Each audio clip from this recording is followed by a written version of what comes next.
Can you hear me? Yes, we can hear you. Great. Good morning, everybody, and welcome to our virtual conference. My name is Ilshat Sharafutdinov. I am the president of SWI Russia, the Association of the Russian. I'd like everybody now to mute the microphones, please. And before you make your own presentation so that we don't have any technical issues here.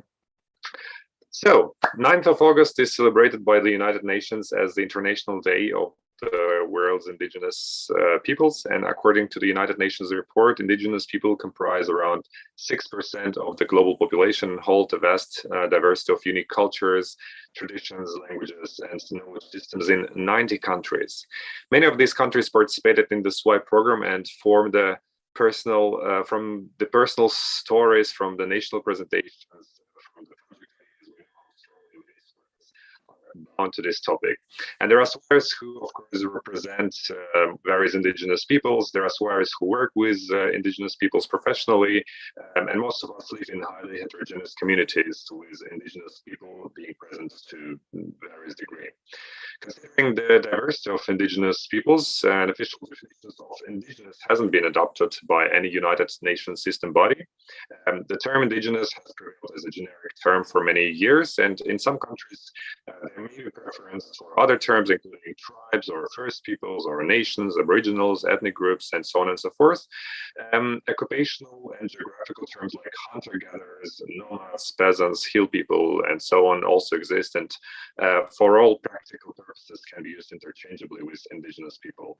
In many cases also, the notion of being termed indigenous has negative connotations, and some people may choose not to reveal or to define their origin, and others must respect such choices while at the same time working against the discrimination of indigenous peoples.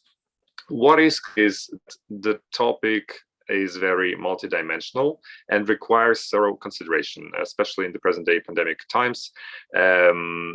That has brought a lot of challenges to different parts of our society, especially to the most vulnerable groups. The aim of this online conference is to give space to SWIers from all around the globe so that they could share ideas from their own perspectives and experiences. And when this conference idea was first initiated by Aymara, in the beginning of this year, all of our SWI Russia team really loved it, and we were super excited, and we're waiting with a lot of inspiration for these events to come and to happen. So I would like to thank, first of all, Aymara for all the huge work she has done by preparing this event, and also thank all the speakers who are going to join us today and who are going to share their stories with us. And I would like to wish good luck to all of you, and I can't wait to hear all of your stories. I saw some of the presentations, and they look amazing. So I'm giving the words to Aymara now, and she will proceed with her own wishes and agenda as well. Yes, hello. Thank you very much, Ilshat. Hello, everyone. I'm very happy to see you all. We already had a very long conversation together during the preparation. So for us, for SWI Russia, the Indigenous Minorities Day is very important because this is a chance to gather and to discuss and to raise awareness about Indigenous minorities' human rights, their culture, their languages, their history, and of course, to raise awareness about the contribution Indigenous minorities did and still doing into the our everyday life. So when we start speaking about Indigenous minorities, of course, this is always a talk about diversity. And that's why the first speaker we are going to give a floor to is a speaker from India who will speak about diversity and unity. And this is Pawan Kumar Singh. So let me give the floor to Pawan. Pawan, all eyes are on you. Thank you. Thank you, Anna. I hope I'm audible. Okay. It's my great honor, pleasure, and privilege to be here among all of you this afternoon, and my sincere gratitude extended to SWI Russia for having invited me over here for this wellness conference. And I'm going to share my thought on unity in diversity in India, and I'll try to cover to explain how this topic is much and more relevant in the current circumstances. Let me use terms called uh, from Gita. It is one of part of a great biopic in India called Mahabharata. It says, "Whoever come to me through whatsoever from, I reach him. All men and female are struggling through paths which in the end lead to me." Communally, Biogot, Biogotry and its horrible descendant have long control on on this beautiful earth. They have filled the earth with violence, drenched it often with human blood. They destroyed civilization and sent whole nation to despair. Had it not been for these horrible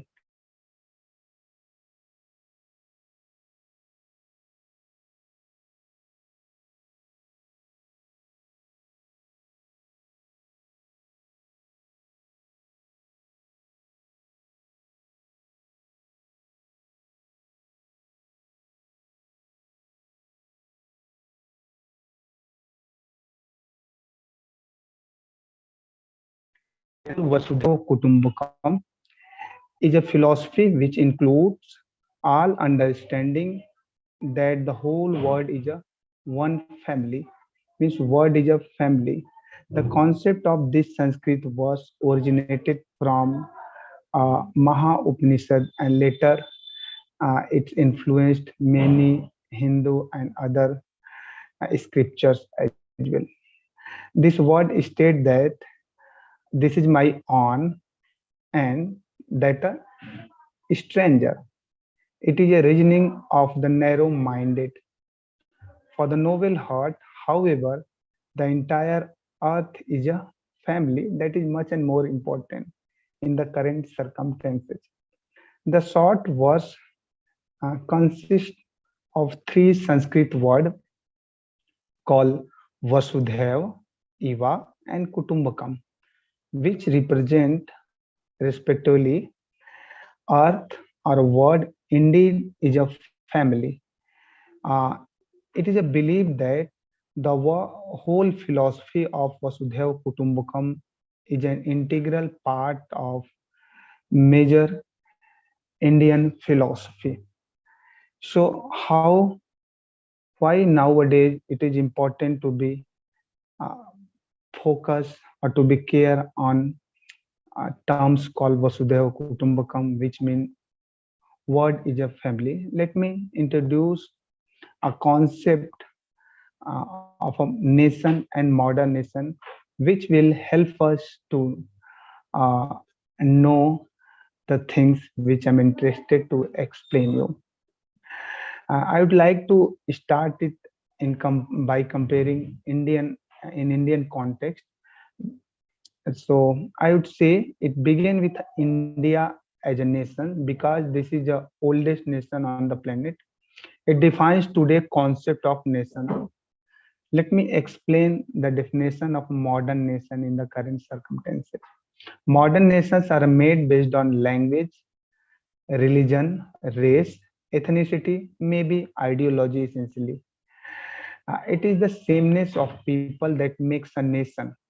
But what about India as a nation? We have known as a Bharatvarsha for thousands of years. We have never defined ourselves by sameness. If we drive 50 kilometers in different part of India, people look differently, wear different clothes, eat differently, speak different language. Everything is different. We are different people in terms of race, caste, color, religion, thought, eating pattern, but we are fine together. That is the nature of this country, which must be recognized to be for the world to be as a family. That is what has to be encouraged not only for India but for the world.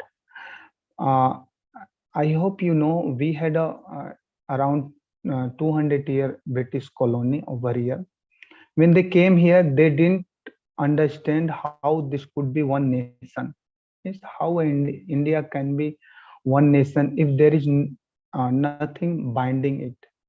But for over thousands of years within this subcontinent and also in the remaining part of the known world of those days, people referred to this as a one nation. Though at some points we were over 2000 political entities. What is that makes this nation? This is a something that the leadership and the people of the country must really look at. It is not a language, it is not a religion, it is a geographical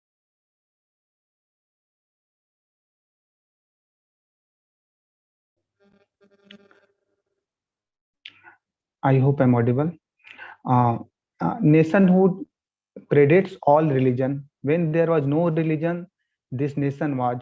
We call the land between Himalaya and Hindu Sarovar. What do it mean by Hindu Sarovar? It is an Indian Ocean. So the area between Himalaya and Hindu Sarovar, known as a Hindustan, only as a geographical description. It's not representation of a particular religion. I would like to explain it again. This is not a religious identity. This is a geographical and cultural identity. What kept us together longer than any other nation on the planet is that essentially we always been a land of seeker. That is much and more important to be clear. We have always been a land of seeker, seeker of truth and liberation.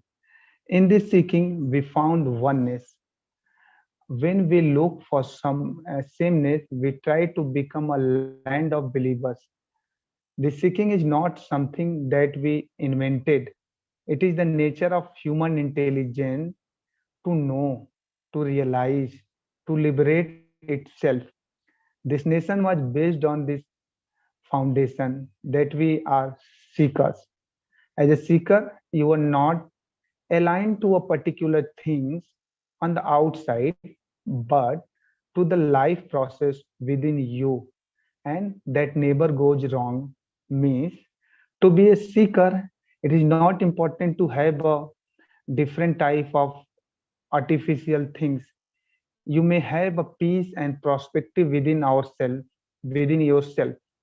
No matter how badly you contaminate human beings with belief system and brainwash them, once their once their survival is taken care of, they always want to know the nature of their existence and of everything around them. Whether you call it science, spiritual process, inquiry, or quest, essentially, human intelligence want to transcend its present limitation, want to liberate itself from the fetters in which we exist right now. We built our nation on this longing, this seeking. Our nationhood can't be destroyed as long as we keep this seeking alive. If we do not try to transform ourselves towards sameness, we will always be one. Keeping in view all these things, if entire world will try to be one family, try to work like a family, then we should work as a seeker, and eventually it will help us to gauge a peaceful situation which unite each and everyone in different diverse circumstances. You can understand in the world we have different kind of climate, different kind of religion, thought, faith, race, color. Despite we can work together as a family, eventually it will help us to find a bliss point for our lifestyle. Thank you so much. Uh, uh, if you have any query, please feel free to ask. I would love to respond your query. Yes. Do you have any questions, dear viewers? If any questions, write down questions in the chat box of YouTube translation.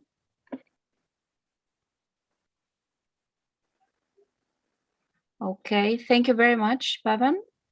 So yeah, now we have more and more people who are joining and watching us during the YouTube translation, and I'm very happy to share the floor. Next speaker to Edwin Antonio from Philippines, and he is going to share his experience about Katutubo exchange and speak about the celebration of Philippine indigenous culture. So yes, Edwin, I give you the floor. Welcome.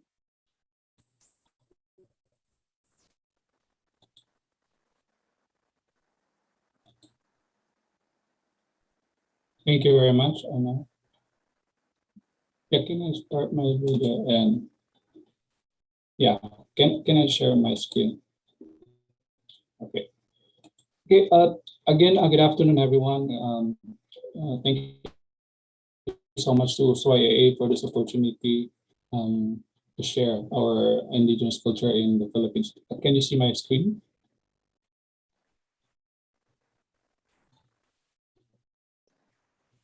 Yes, it works perfectly. Okay.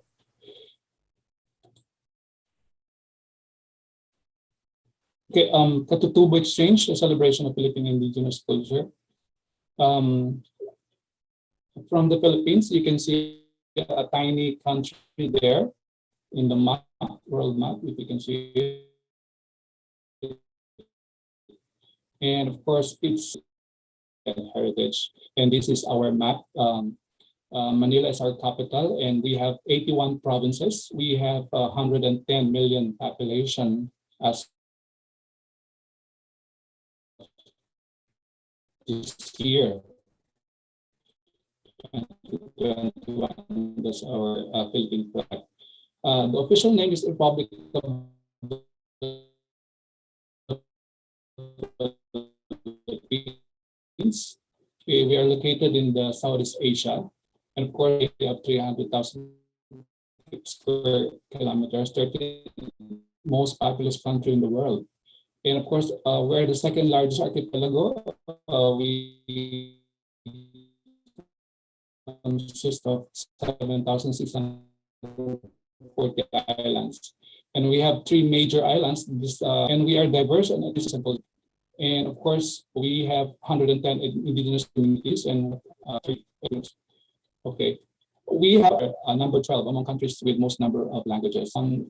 History, actually, even before the people already existed in the Philippine Islands because of the archaeological artifacts, findings, and in those caves that they excavated this skull or these bones, it actually dated back in 16,500 years ago.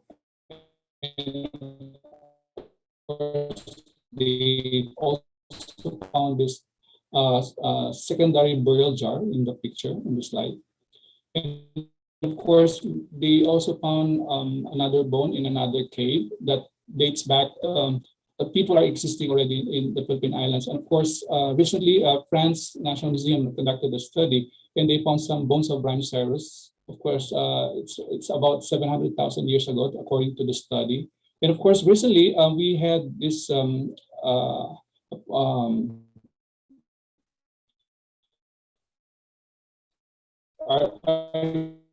archaeological finds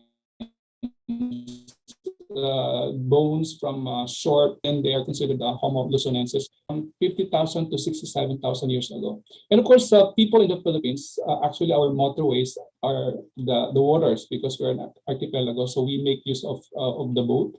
And one of our prehistoric boat is called Balangay. And this was found excavated in one of the towns in Mindanao. And of course, this was they replicated that, and they sailed this replica all in the Southeast Asia a few years back. We have these different indigenous people celebration in the Philippines. October is the usual National Indigenous Peoples Month, and August 9 we celebrate the International Day of the World's Indigenous Peoples as also our national Indigenous Peoples Day here in the Philippines. And of course, we have the Cultural Communities Week, observed every second week of July. And the first week of July is National Cultural Consciousness Week. And of course, the Filipino people are composed of 110 ethnic groups, or the indigenous groups, according to National Commission for Indigenous Peoples. But according to our Language Commission, is composed of 130 ethno-linguistic groups and 185 languages according to the National Museum. And of course, cultural communities in Luzon Island, we have this color-coded with blue. It's the Luzon area, and we have these different ethnic groups. And some more of them here. And the one in white, in yellow color, are the islands of the Visayas. And we have these different ethnic groups. And of course, the island with the most number of indigenous peoples are the Mindanao Island. We have these different ethnic groups. Okay, and these are some of the Negrito family. The Aita, Ati, Agta, Dumagat, Patak, and Mamanwa. You can find them. And of course, we have also IP brothers and sisters from Mangyan community in Mindoro Island. And you can see their attires are made of loincloth, or the G-string. This made of the bark of a tree. It's a bark cloth. And the ladies are usually wearing the wrap-around skirt.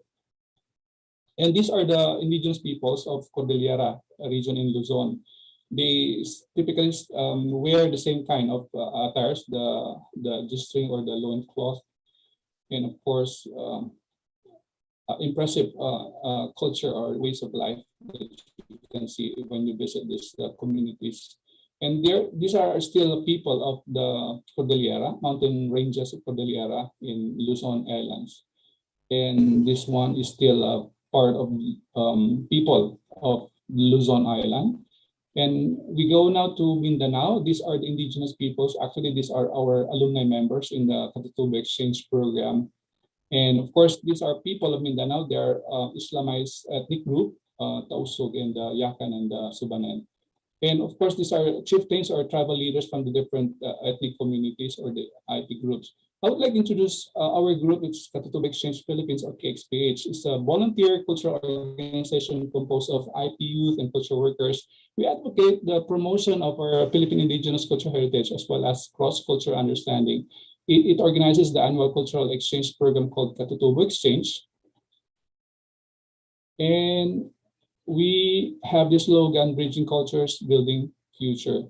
And our epic picture right in the center of Philippines, the Manila. And we have this slogan before, is Embracing Indigenous Beauty, Celebrating Cultural Diversity. So we invite different indigenous youth from different parts of the Philippines. And we have these programs. As I've said, we have this annual cultural exchange program called Katutubo Exchange. And we also conduct community outreach program where we visit indigenous communities. We do some workshops, and of course, we invite them for this annual exchange program. We have international outreach program also. We have online forums, just like what we had last August 9. We invite some indigenous people's representatives from different countries, and of course, some of the speakers here are also involved in that forum. Okay, residency programs, School of Living Traditions, and other programs. We have this School of Living tradition on textile weaving, because most of our indigenous youth or youth today are no longer engaged with the tradition. So we want to bring it back. So some of the training that we do, and we engage the elders, the old weavers to teach them. And then, of course, indigenous participation, indigenous youth participation, international dance, dancing with big dance companies in Manila. And it's really a way to celebrate our Philippine indigenous culture, sharing it to the mainstream community or the society. And of course, we have this residency program also, where we invite IBU to stay in our home base, in our headquarters, and then we go around the schools and, of course, visit the communities. They have some radio interviews also to promote their culture. So many things, and of course they organize this arts camp. They invite youth to participate in the ancient writing workshop, and of course we also conduct this outreach program in abroad. Okay, we visit overseas foreign communities, and at the same time we also visit some of the indigenous tribes of the different countries. Just like in Malaysia, we had immersion with Orang Asli in Selangor, and we had this dancing and music with them, and food, indigenous food, as well as Malay food, and of course the blowpipe, play games. Of course, we also went to USA, and we reached out to some of the overseas communities, Pinoy communities, Filipino communities. At the same time, we visited this American Indians reservation in I think in a place in California, and we had interaction with them. Witness their culture firsthand. And of course, we had the exchange program with IPS of Taiwan. Outreach in Indonesia, we were able to bring in or brought indigenous youth with us to conduct the sharing, the dance workshop and the games. And also in Singapore, we brought two of our young indigenous youth, and they were able to teach our local youth, Singaporean local youth, who are soon to board the Nippon Maru for the ship for Southeast Asia and Japanese youth program. And of course, we met with the Filipino communities. And the same is true with Brunei. We met the locals, and we did some cultural exchange program. And also in Papua New Guinea, yeah, we met the indigenous peoples groups there. And of course, in China, we brought a team, indigenous youth, our members, two ethnic groups. They shared their indigenous music and dances and some lectures also. And of course, visit to community outreach. That's what we do before the pandemic. We usually visit their communities. And of course, we had this pen pal project. I connected to our PYs, and I collected some letters, and they shared some photos and souvenirs, just like keychains and maybe bills from their own countries, and some toys also. And they were so happy to receive these items and letters from their pen pals from the SAVE program as well as the SWI. And of course, Blaan of Sarangani, and of course, Kankanaay of Ilocos Sur in the provinces. This is in Mindanao.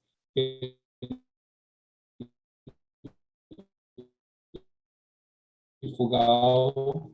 And of course, before the pandemic, we already engaged in online activities. It's like we organized here by online, and this one is called, and that was so fun. Was fun and exciting activity. And of course, this was the first batch of our indigenous youth who participated in the cultural exchange program. We visited different institutions in Manila, and the different indigenous youth groups were, and of course, Isnago Papayao. They danced in the different institutions in the schools. And we also had the courtesy visits to the Japan embassy. They had some origami workshop, because we want also to introduce them to another culture. Aside from their traditions and indigenous culture, we want to also expose them to other cultures, so that we will be completing the exchanges. And of course, the homestay. Of course, I'm sure all of you have experienced this in Japan. So We made this also in Manila. This indigenous youth have their own poster family.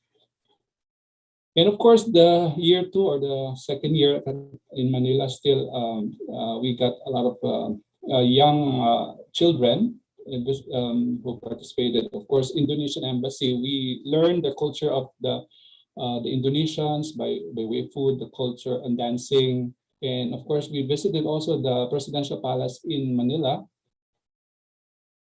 Yeah, it's typically a program like because this was inspired on the ship program, the Beacon Maru, and of course performances. This is it's a cultural night, something like that, and of course Mamanwa of Surigao and Ifugao, and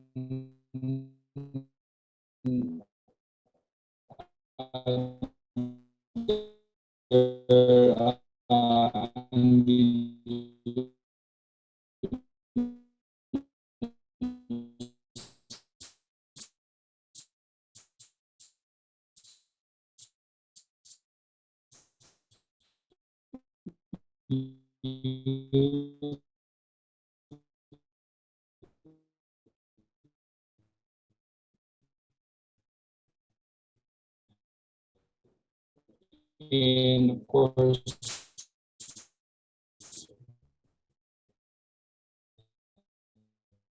at first they were shy, right, to interact because they came from, at first they have, and the boy is the audience, so he was able to develop.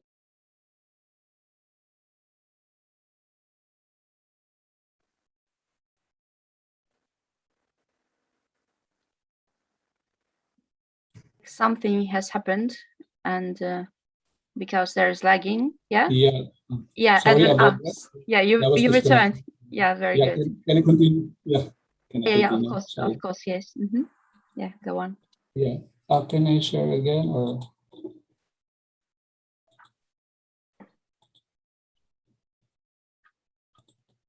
Okay. Yeah, we can see it. it. You can see it now. Okay. These are young indigenous youth children, and they were shy at first day, but the second day they became so active and participatory.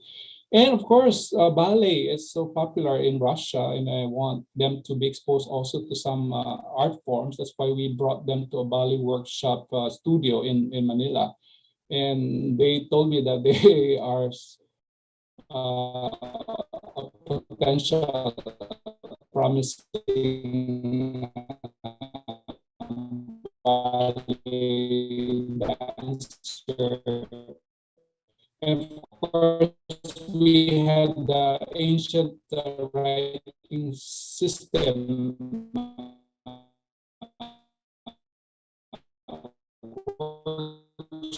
in National Museum in Philippines. And of course, popular shows on TV are like you can see the Master Chef, Junior Master Chefs, and I want to develop among them culinary. And the next year was in Katutubo exchange in Sharafutdinov. We flew, of course, by our partner, our airline, who provided our tickets, and community outreach program play, and of course read books with the children, the indigenous children, sing and dance, and of course we want them to also see the side of the environment, how to protect it. So we went to a turtle sanctuary, and they released some of the turtles there, and of course they enjoy the swimming there. And of course, there's a homestay where we do the ordinary household chores. We cook our food, we eat together with the family, with the host family. That was really fun. Of course, IP conference. They deliver their lectures to the elders of the community, and of course they come from different ethnic groups or tribes. So I guess they really had a fair share of the knowledge to share to the IP communities there in the area that we visited. And this is the first, as a reward, of course, aside from volunteering their time, their knowledge, and of course, we treated them with the whitewater tubing. That was really fun. And of course, in 2017, in Visayas Island in Iloilo. We went there and we saw this church, the UNESCO World Heritage Church called and of course it's the first time to fly also by a plane. And also we had, and of course this one is the immersion to the indigenous community and chanting. And we went another place, it's Ilocos in 2017. This is a UNESCO World Heritage Site. It's a meeting of the tangible cultural heritage as well as the intangible. Of course, the cultural bearers, they have the intangible heritage. Okay, this one is riding the horse carriage in my hometown, in our home base. So it's here. That's the first time to ride this cart, and that made them really so excited about the program. And of course, institutional visits, they have some performances, schools visits also. And this young girl from the bottom picture is 8 years old and so active to share with other indigenous communities from here in my province. And of course, we visited another site, UNESCO World Heritage Site, the UNESCO site in Vigan, Heritage City of Vigan. Okay, they were able to see the ancestral houses, of course, the windmill. And of course, we went back to Mindanao in 2019. And of course, this is the first time that the people there, Muslim people, they're called Moro. And of course, it was their first time to meet some of our indigenous youth coming from the north or the Luzon area, wearing the G-string or the loin cloth. So we also visited some mosques and masjids. And of course, we had this online program because we were not able to, because of the lockdown, because of the pandemic. So we held it online by online platform on Facebook and Zoom. So we were able to accomplish it. And we hope to do another one this coming October. And that's the Katutubo Exchange. Please visit and like us on Facebook. It's facebook.com/KXPhilippines. Salamatan Mabuhay is possible. But before that, I would like to call in, of course, my member coming from the Philippines, Miss Natividad Salcedo, to greet you all. Miss Nati.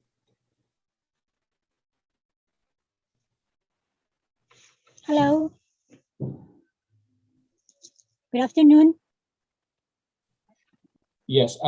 Yeah, kindly introduce your tribe. Yeah, if we can hear you, and introduce your tribe, and you can say a Okay, bit your experience in Katutubo Exchange. I am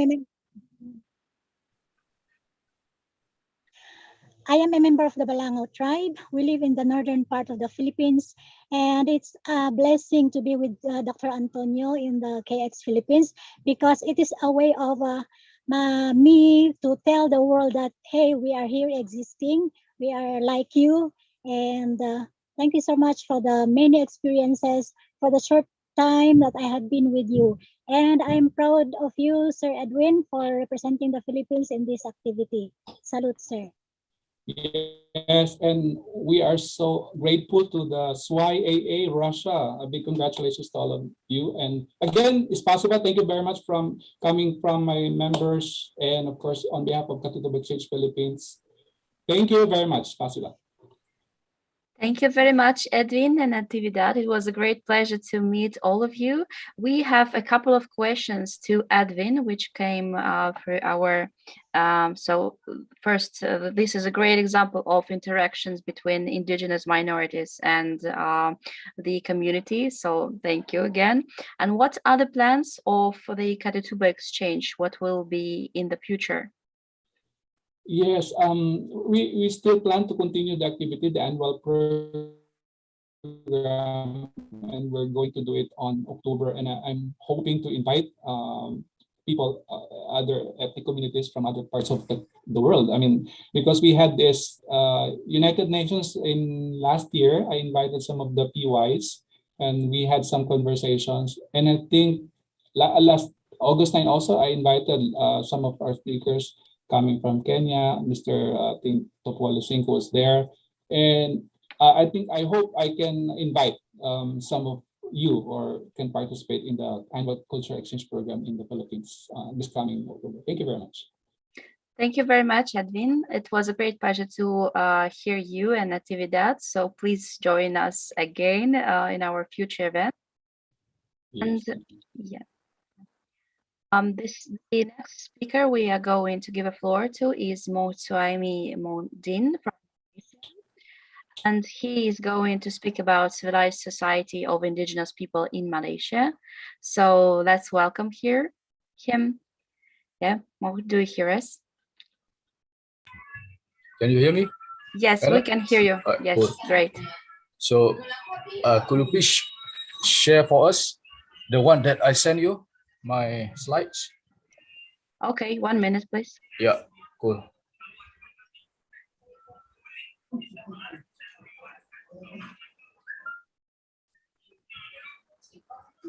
So,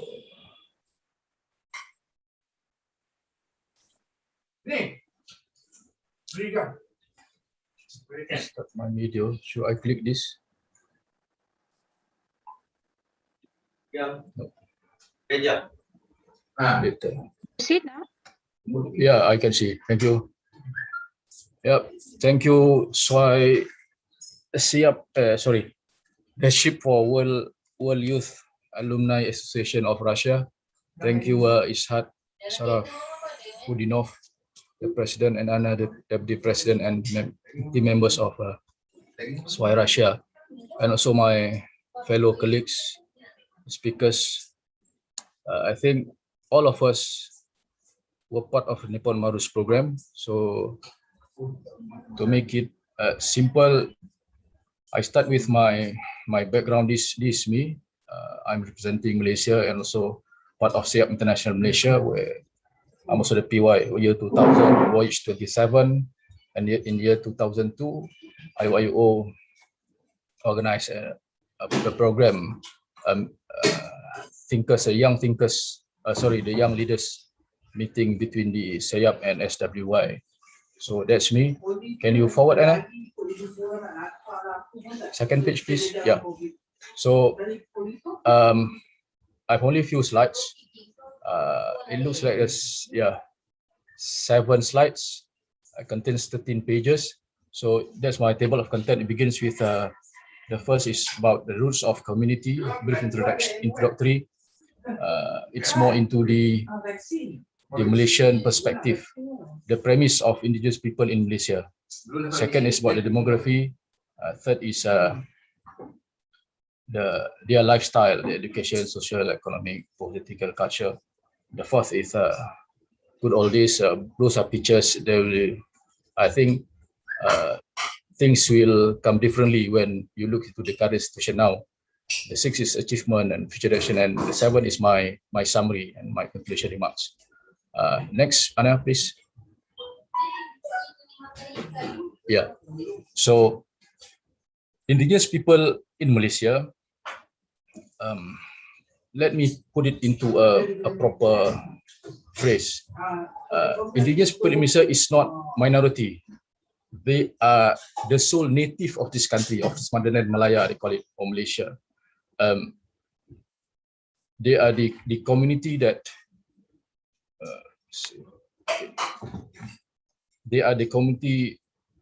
merge migrants from they call it Malay archipelagos back in the 13th, 12th, 13th, and 14th centuries, 200 years ago. And these people, when they came as traders, they moved from during the colonial seasons where Portuguese, the Dutch, the Spanish invaded Philippine. Currently, they call it the Formosa island. Thank you, Edwin, because you mentioning your program with Malmari tribes in Selangor. So then those are the few hundred years ago. So then, when the era of Renaissance beginning in the year in 20th century under the British colonial empire in Malaya, this community being segmented. They have this West Malaysia and they have this East Malaysia. East Malaysia, Sabah dan Sarawak. Sabah and Sarawak. Where Sabah and Sarawak, they have 43 to 47 tribes, very large. They speak 47 different languages. And also in Peninsular Malaysia, or they call it West Malaysia here, where Putrajaya is situated, where Kuala Lumpur, where I'm in Malacca now. And here there are approximately 18 different tribes. So now, in the Constitution of Malaysia, the rights of the indigenous people in Malaya then are minuted into the Constitution of Federation of Malaysia. Constitution of Federation of Malaya been gazetted in the year 1948. So when Malaysia came to be independent, so their rights, the indigenous people rights, been gazetted into the Bible of this constitution. So then they are defined as the sole native of the land of Malaya and now Malaysia. So what makes them important? They are important because they are being guided and summoned by the 9 Malay rulers in Malaysia, the monarchy system. We have 9 rajas or 9 sultans, and the indigenous people is under protective supervision of the Malay rulers and sultans.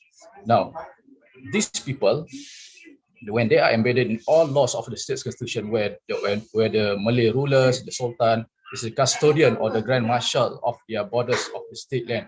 As example, in the Peninsular Malaysia, there are 13 states. 9 states are being ruled. They call it the supremacy power belongs to the rulers, to the Raja, the king, the Sultan. The Sultan. So the Sultanate basis is from the Ottoman. We inherit the concept of the monarchy from the Ottoman Empire. So what happened is, as an example, a constitution of the state named Negeri Sembilan. Negeri Sembilan imposed this community as part of them to bring up the community. So they're being civilized by the virtue of that constitution. That's how they grew. It was gazetted in 1959. It is under the rule of laws and enactment of the governments of Negeri Sembilan 1959. So they have these 5 chief of the Luaks. Now, I know it's a bit impossible to understand detail, but it is to put a proper manner, a premise, because indigenous people in Malaysia, they are being upgraded themselves from people, they call it, those 100 years ago live in the jungle. They move out. They have a proper and a proper manner, proper appetite. They live like people like us. They're just like us. And people, you see, me, myself, I'm the inherit of the mixed blood of these indigenous people actually. So let's move on. Next, Anna. Yeah, this is the second slide. Demography of the indigenous people in West Malaysia that I mentioned before. So we are divided into three different tribes. The bigger size. They are Negritos, they are Senois, and they are Malay Proto. So within these 3 segmentations, there are those we call it Kansio, Kinta, Jahai, Mandrik, Batek. From Negrito, they are this tribe. These are clans.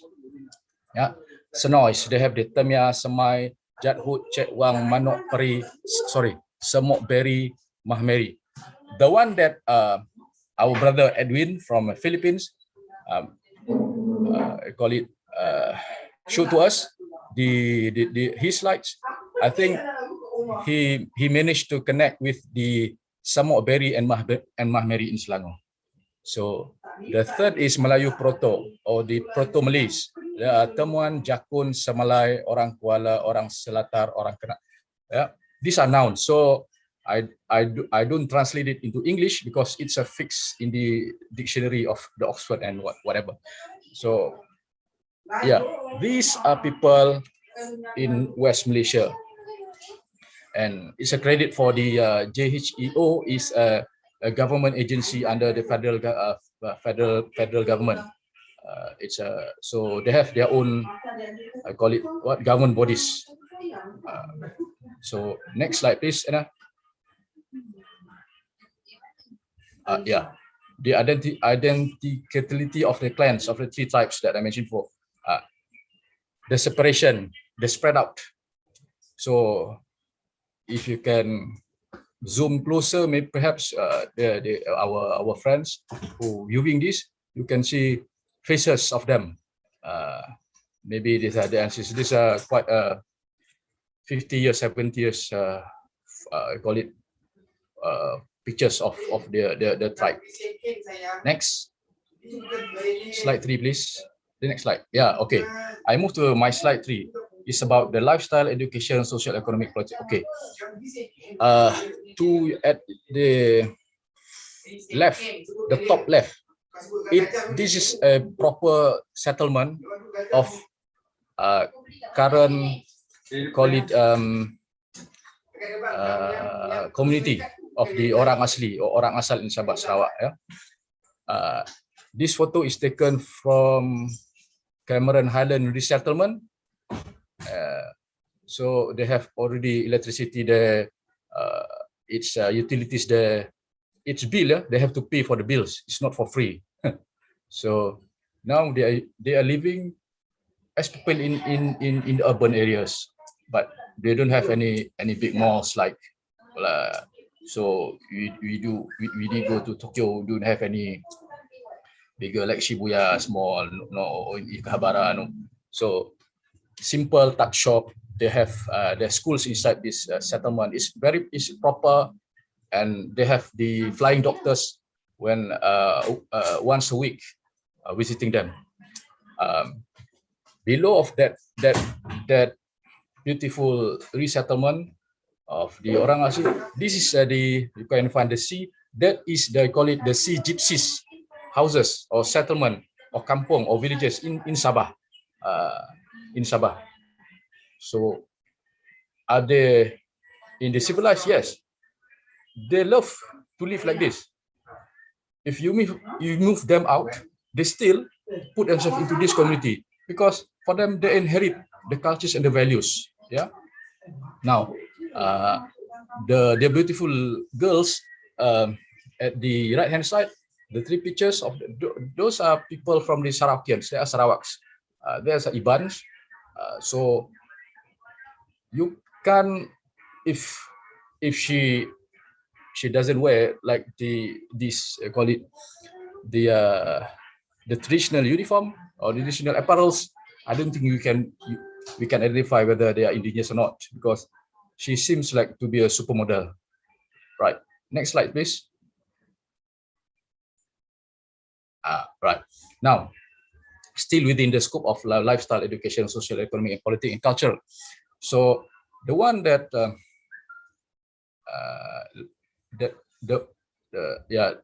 top, not or the middle, the left, people with the uniforms, those are the politician of Sabah. This is Sabahans. They are from the tribe of Kadazan Dusun.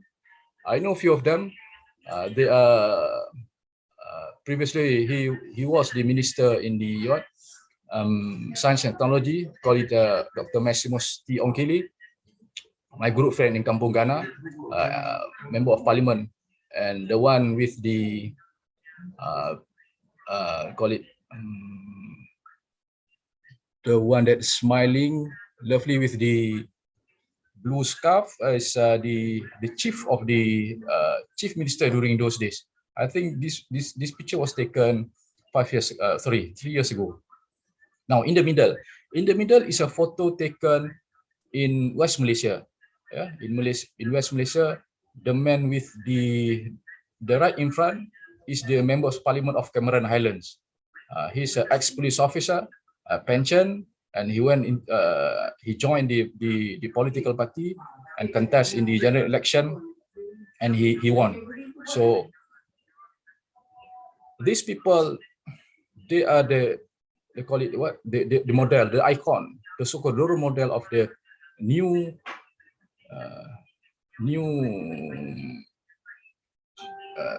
what you got not new style, but it's what's the one now? Yeah, the identity, the current identity of them. The right, the most right, the right pictures. Yeah, on your right.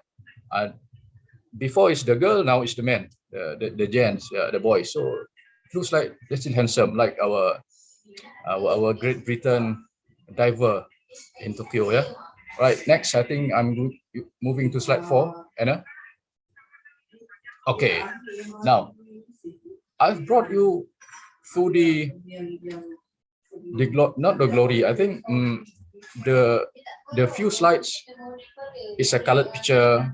It's very modern. It's taken with current arts, current concept, photographers. These are very old pictures, which I took from the archive, purposely to show you the differences on the issues of civilized.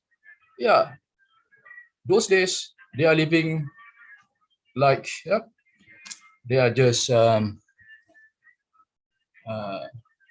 not closeless. They are not topless. Purely a jungle lifestyle. Yeah, don't feel offended, but it's purely as a jungle lifestyle. I have experienced living with them before in few places, witnessing the way they live, the way the food they eat, the room they sleep. So it's quite interesting. In the middle, I think it is a picture of a colonial man with his orang asli.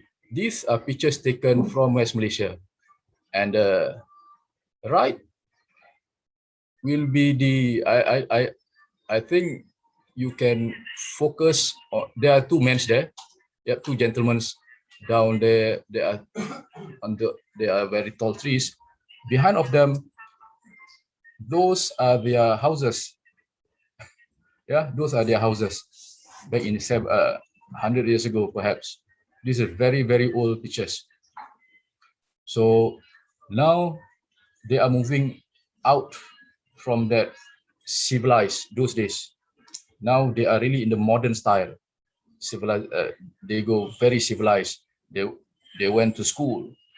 They are good entrepreneurs. So slide 5, please.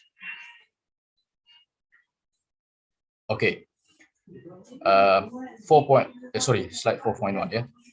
I did mention during my first slide is about the roots of the orang asli, the roots of the indigenous people in Malaysia. The issue I also mentioned the statement of in the rules and laws of constitution of a state. So this picture is meant for that particular phrase, where these people, these orang asli, these indigenous people, they've been carried. They are being upgraded, been embraced by the undang chief. By the chief of Negeri Sembilan. You can browse to these gentlemen, members that viewing this live. You can view the details in the HTTPS on the link, wikipedia.org, Wikileaks or Wikipedia undang, UNDANG. It's a noun. Undang. It means luar. It means district. Undang means chief, and it's still here. The provisions of that undang, the designation of undang, the people who holds the chairs, the seats as the undang, still there. It is still alive. It was being practiced since 1690s in Malaya those days, during the invasion of the Dutch. Then came the British. So in the year 1773, in Negeri Sembilan in particular, they merged these four leaders of the chief of Negeri Sembilan. So this is a very unique and historical photo. That's why my point is indigenous people in Malaysia, they are not at the premise of a minority. They are at par with the majority group, the majority races, majority citizen of Malaysia. The citizenship of them highly being graded as chief of Negeri Sembilan. This, yeah, right. Next. Okay. Now, this is current situation, current photo. The one top left, it's a family in Sarawak. It's a Bidayo family, a very rich family actually. They have property in Australia, in Sydney and Melbourne, yeah, Australia. They have a property in Switzerland and London. Very rich family. Yet, this is how they value their culture. Yeah?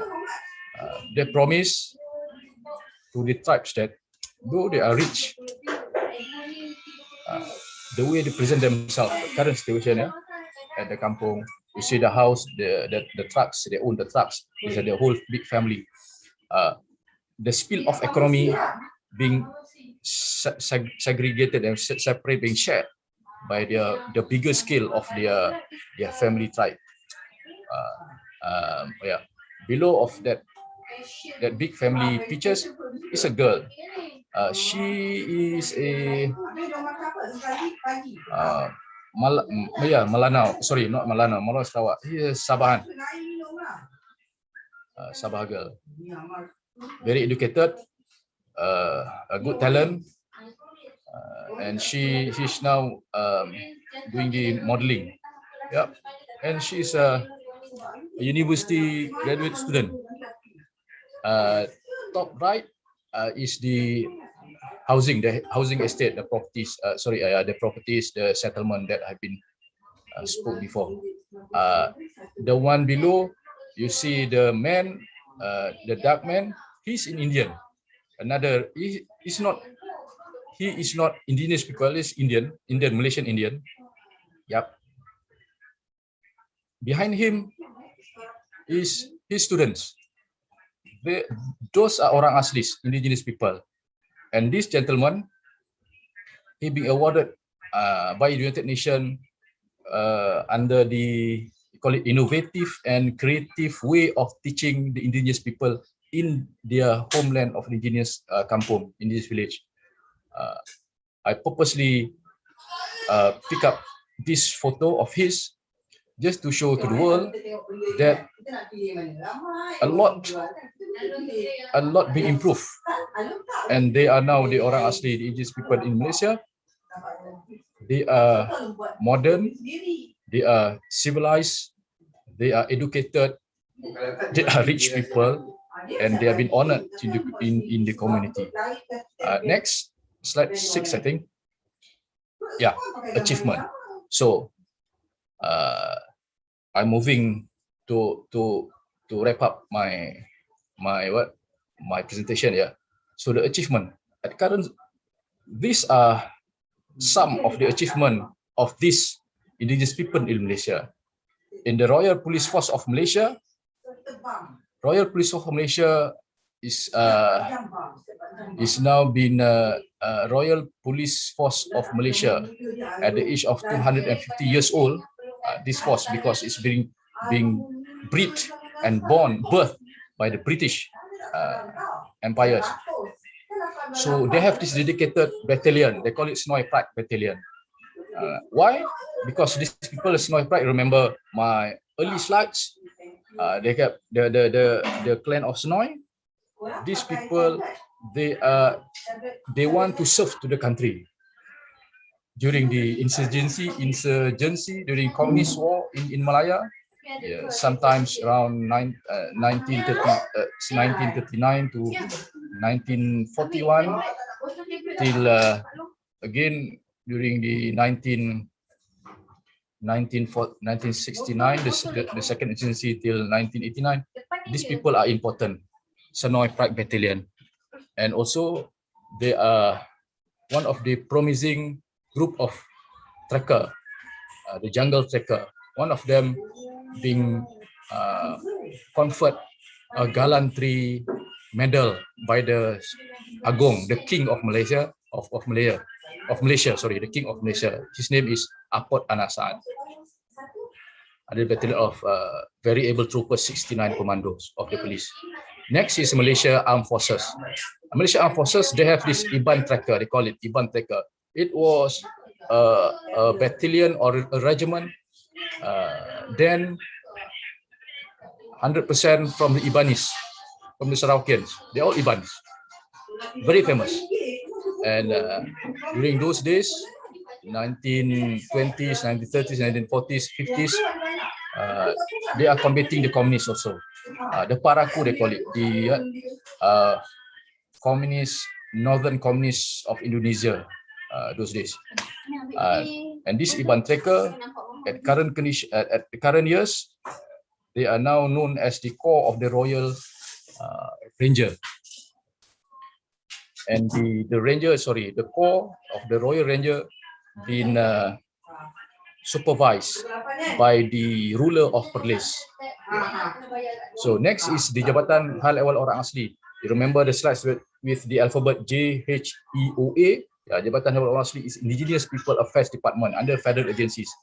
And at current, the best part of this agency is it is being geared, being chaired, being led by Director General, who is also an indigenous people. Who is also indigenous? I call it Orang Asli.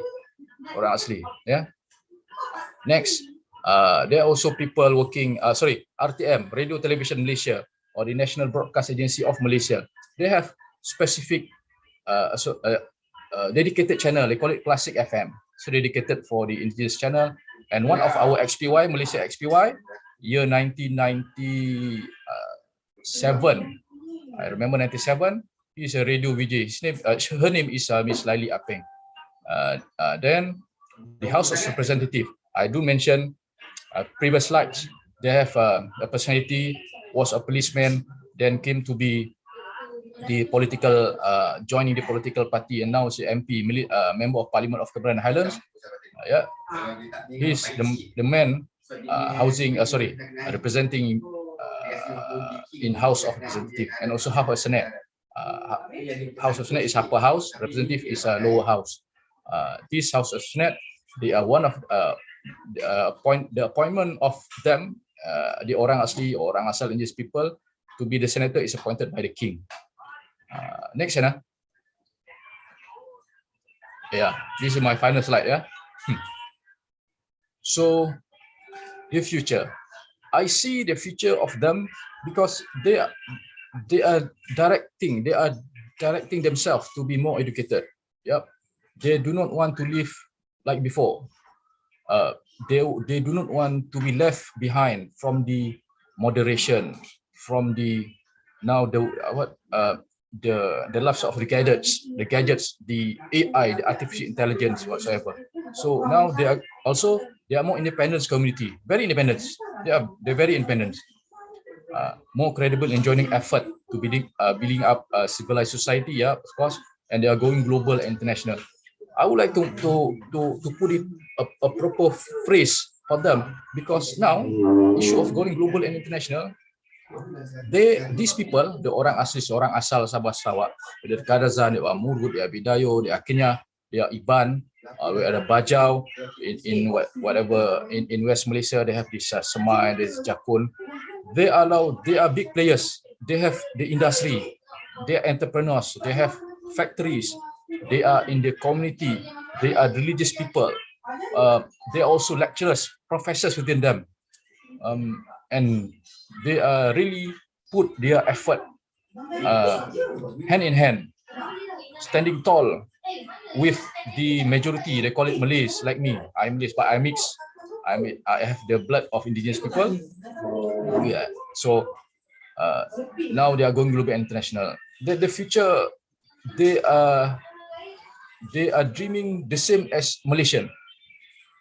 If you come to Malaysia, you may think that you cannot distinguish easily whether he or she is orang asli or orang asal, unless you ask their roots.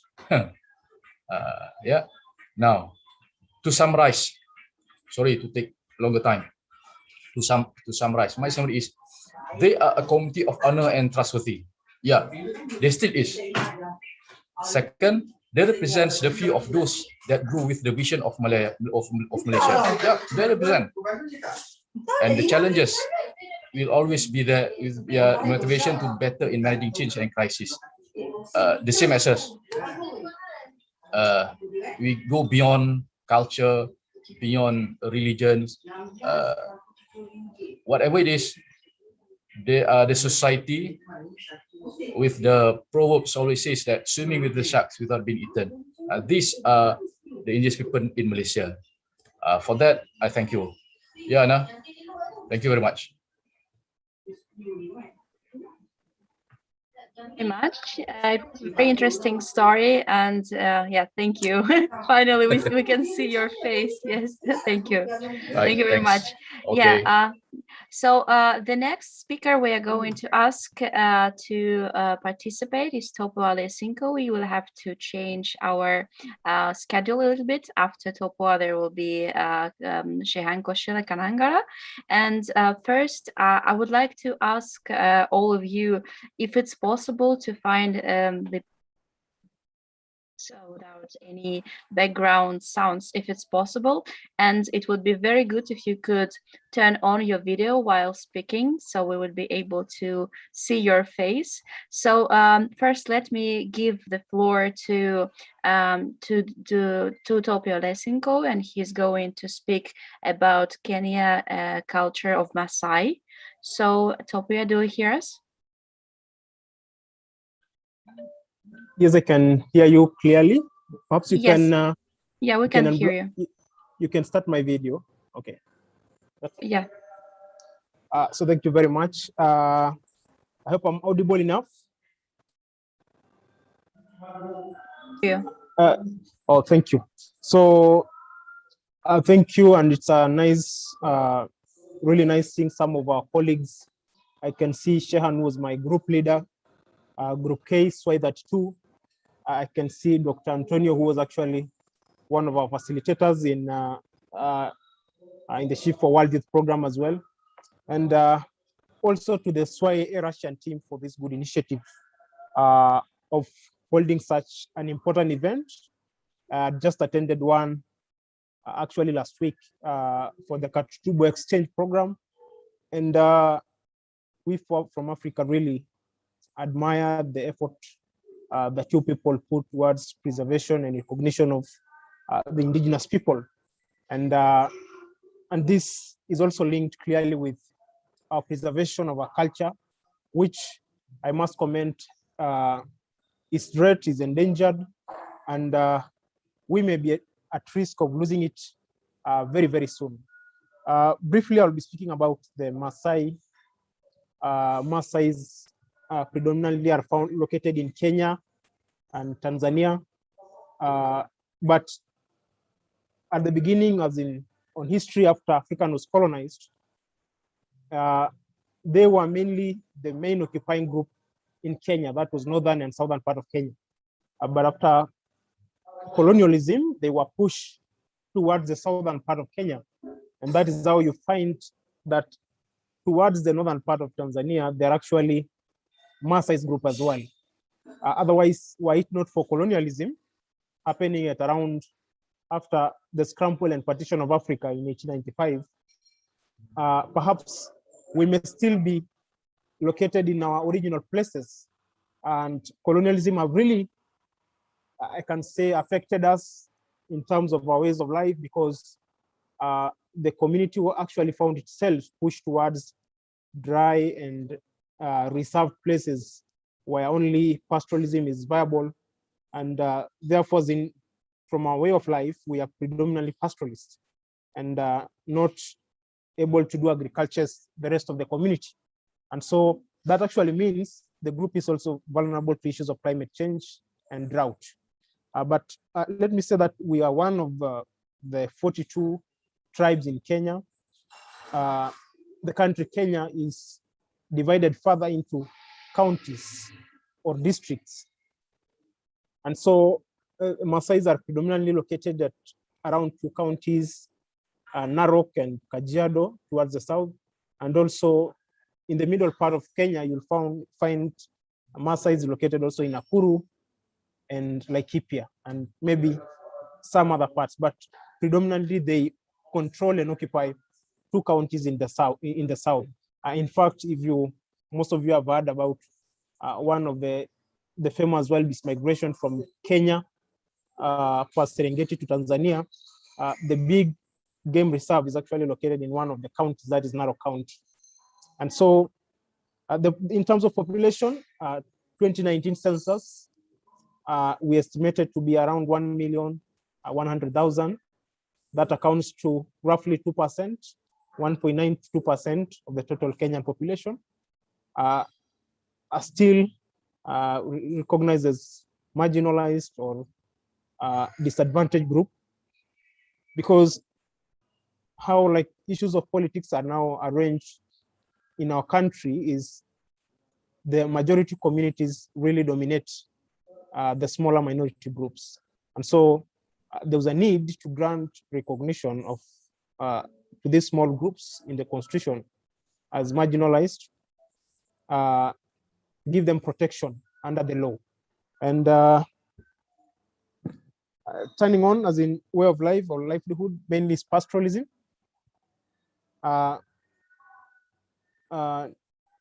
Over history, we've been so much into culture and not really thinking about education. And maybe lately at around 1980s, 1990s, that is then the community started embracing education, but not wholly. Mainly it was boys or men who were so much as in given the opportunity to go to school, and girls during that time were actually wedded off. And so the rationale was that at the end of the day, we are going, a girl from a particular family will be married off. So the family didn't really see the need to invest in their education. But later on, there were government policies that were implemented, ensuring that the girls also goes to school. And that really helped in terms of making sure there is huge enrollment of girl child, and now detaching them from the ways of the community. And in that regard, as in girls transitioning to school have increased. But let me say that because of the cultural life, you still have boys dropping halfway in their education journey to go maybe to join and be Morans and participate in the ways of the community.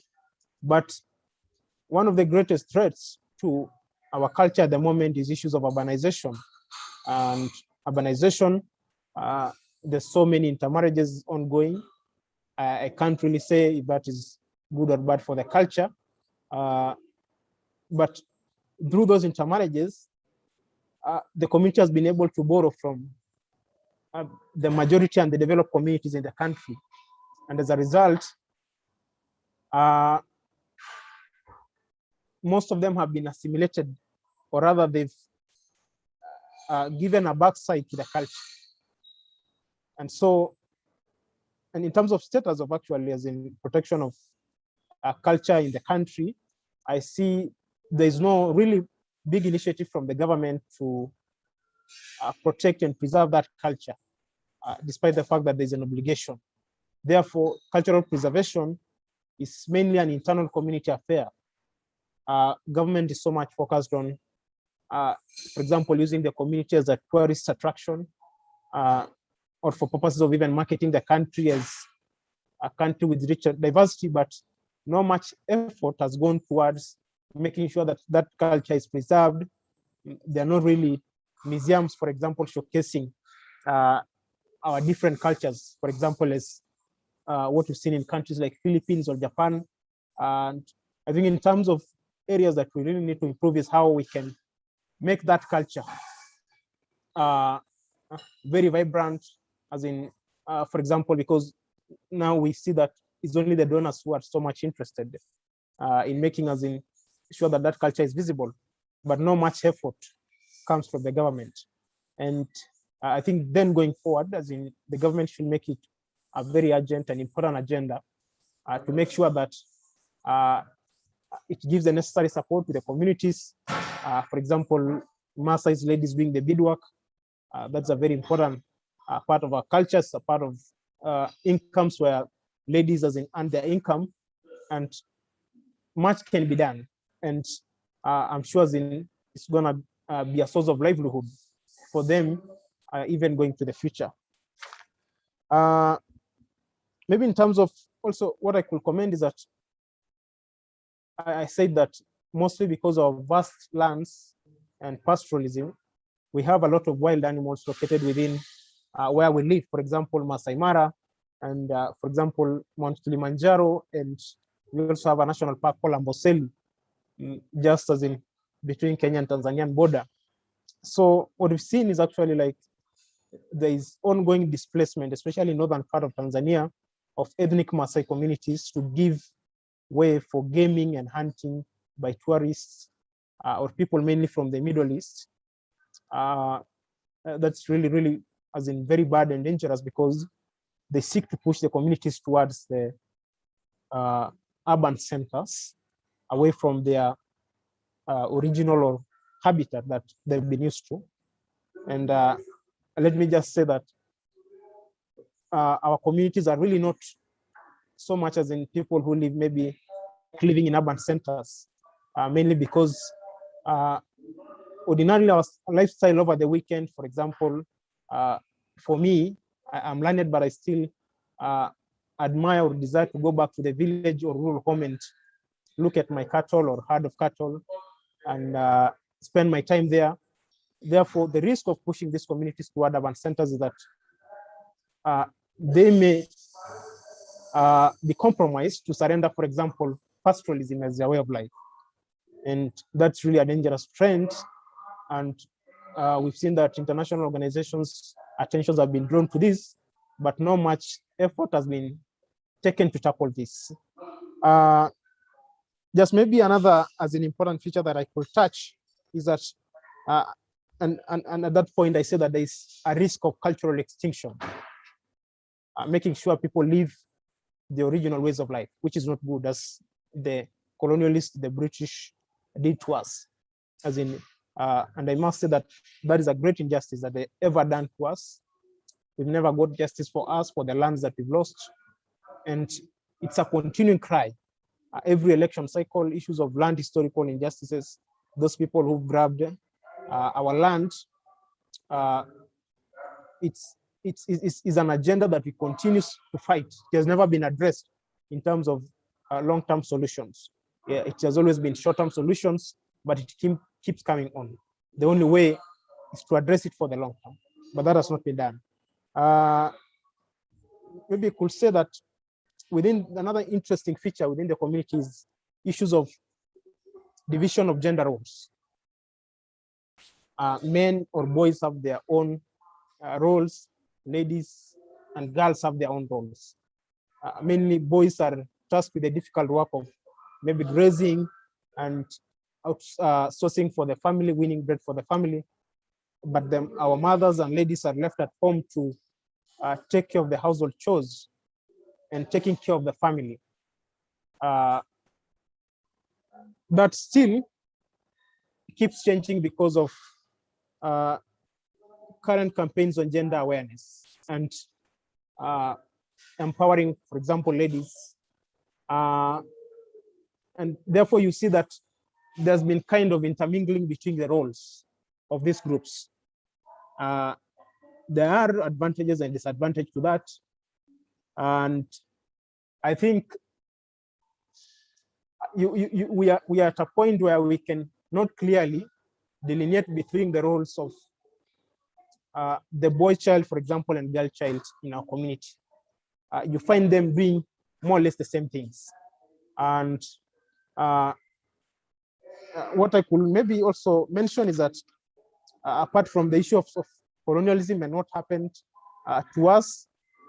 Within the Masais, there are also like different sub-tribes between them, and there are unique rules governing them. For example, members from the same clan cannot marry together. You have to marry from a different clan, and somehow, because of how politics are evolving, there's been kind of divisions between these different clans among the Maasai community. It's a bad thing because based on a current landscape of politics, you need really to solidify your community around you and have them to be united around a particular agenda. Otherwise, division now among the community as an entity is a very dangerous trend going forward. Voting, for example, is done according to ethnic groups. The issue of ethnicity is really a very, very big challenge here in Africa. And you could only fight for your rights as one consolidated groups, as one entity. Therefore, divisions will not be good. Because in terms, when you talk of politics, we're talking of resources allocation, how much, for example, are you allocated for development? And you can only fight that as a united group. I also say that the Constitution of Kenya has brought about different mechanisms to cure historical injustices, like issues of lack of developments in our communities. The Constitution, for example, created the Equalization Fund, which is just a preserve of indigenous communities and the marginalized since independence. I'm sorry to say so that since 10 years when the fund was created, it has not been operationalized. Therefore, the redress system that was supposed to commence is delayed because, for example, the fund has not been operationalized. So nothing has started, but we hope going forward, it will be operationalized. I think as in, I don't know what the time I have, but perhaps maybe I could just pause there for now. And I'm happy to answer any questions. And maybe just as a side note, as in Maasai's are, the Maasai's boys are really very handsome boys. They're very tall. You could know them from their appearance. They're very fit because they check blood and do a lot of exercise. And our staple food is blood, milk, and beef meat. We like it so much. And Maasai girls, maybe just like Russians, are also very beautiful. They're very beautiful. And I look forward to welcoming you all to Kenya and to Maasai land generally. And I wish to pause here and I'll take any questions if there are any questions. Thank you so much. Much, Topua. We don't have any questions, but we have comments in our chat box. Just as yeah, we have a lot of reactions also here in Zoom. We have comments.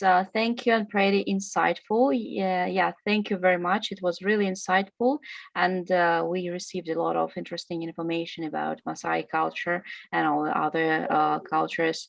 So the next person we are going to ask and to give a floor to is Shehan Kannangara from Sri Lanka. He is going to speak about indigenous people in Sri Lanka. So yeah, hello Shehan. Hi. Hi, nice to see you. Yeah, nice to see you. Do you have presentation, right? Will you share it with us? Yeah. Can you hear me clearly? Yeah, we can hear you very good. Very well.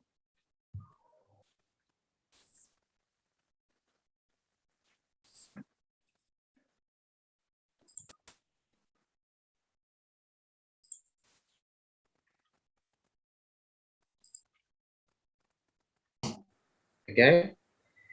Right. First, I thank you very much for giving this opportunity to me. Actually, I'm really appreciated to talking about the indigenous people in Sri Lanka and all over the world because most of them are facing so many problems and difficulties. So to making this kind of discussion is really important. And in Sri Lanka, like I think you all know about Sri Lanka. It's a small country, like in the Indian Ocean, and Sri Lanka is 65,000 square kilometers big, and it's not that much big when I compare with Russia or India. It's a very small country, and we have 20 million people population in Sri Lanka. And when we talk about indigenous people in Sri Lanka, like we have many people, many indigenous people in Sri Lanka. Majority of Sri Lankans, they are Sinhalese, like 74%, and Sri Lankan Tamil people and Indian Tamils, and Sri Lankan Mools, Malays, Burghers, Sri Lankan Chetty, and likewise, there are so many indigenous people. But today, we are especially talking about Wanilattu and the Vedic people in Sri Lanka, because they are the most small group of people, but they are facing so many troubles in the situation. Okay. When we talk about the origin of that community, it's not very it's very far away, because when we talk about it's in 300 BC. First, the Vijay came from India to Sri Lanka. Vijay is one of the king. You can see this picture. Vijay is the one of king. Came from India, and he found a girl from Sri Lanka. Her name is Queen. So there's like a story. Vijaya came from India, and Queenie stayed near the beach, and she cutting the cotton. She's making the cotton wool and make the clothes. So at that time, when Vijay came, she makes some kind of affair and with Queenie, and they had like two child,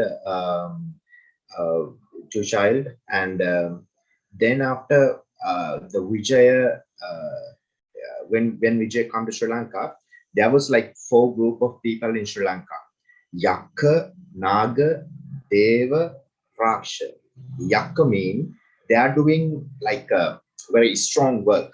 Yakka, they are doing some kind of very strong work, like they are making some kind of like things from the rocks, and they have some kind of like very heavy work. They are doing heavy work. That's why they call like Yakka.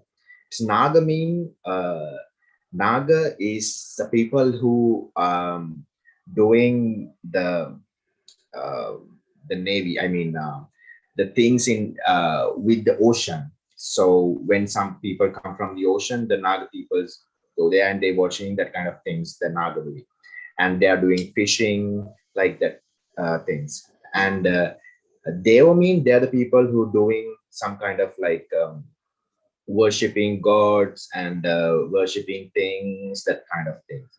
And Raksha mean they are doing the safety things in the country. So that time the Queen is one of the person who is a Yakati.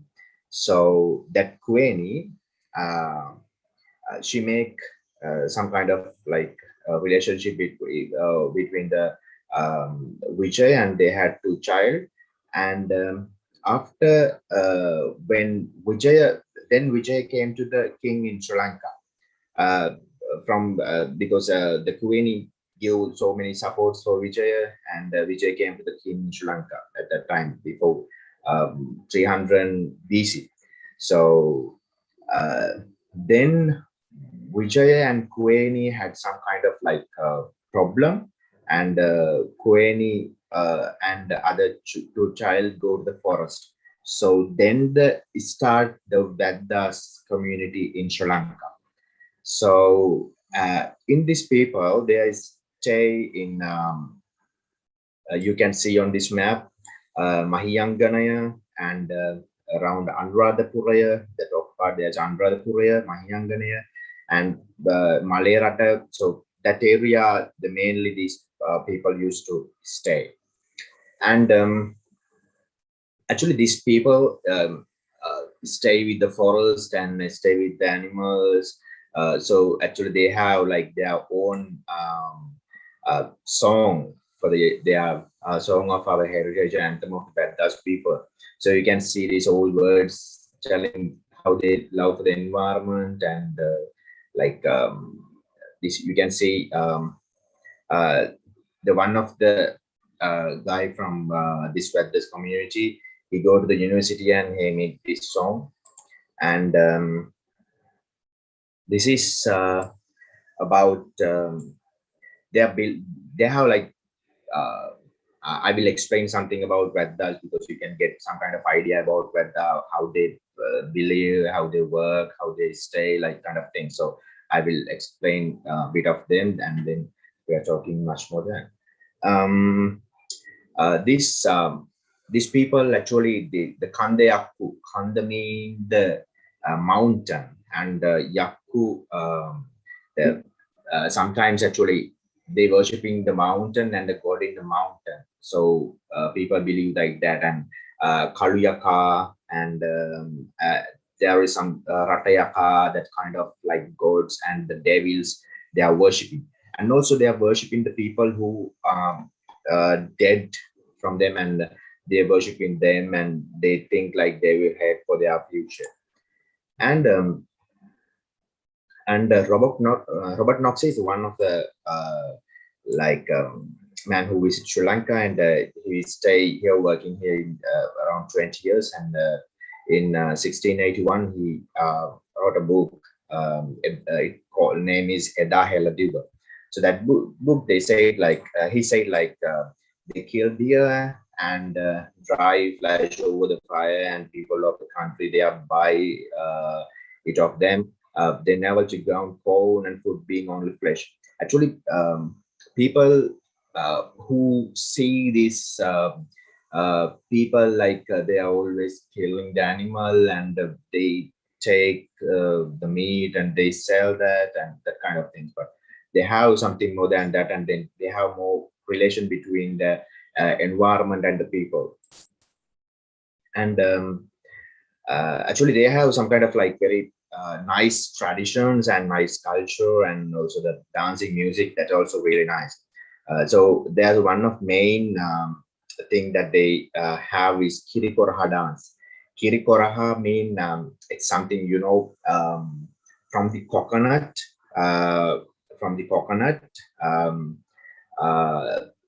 People make it some kind of like a milk, coconut milk. So they put that coconut milk into one bowl, and around that they are dancing around that. So that kind of really nice dance they are doing, and it says like after they are harvesting their things, and they do that dance, Kirikoraha dance. Kirikoraha dance is performed as a Kandeyaku. Kandeyaku means it's the mountain, the god, they worship that mountain god like that.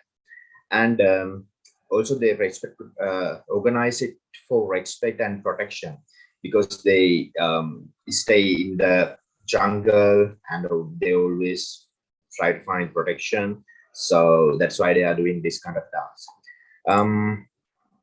And there's some kind of like before that I can show you some Kirikoraha dance video, so I think you can get more idea about that.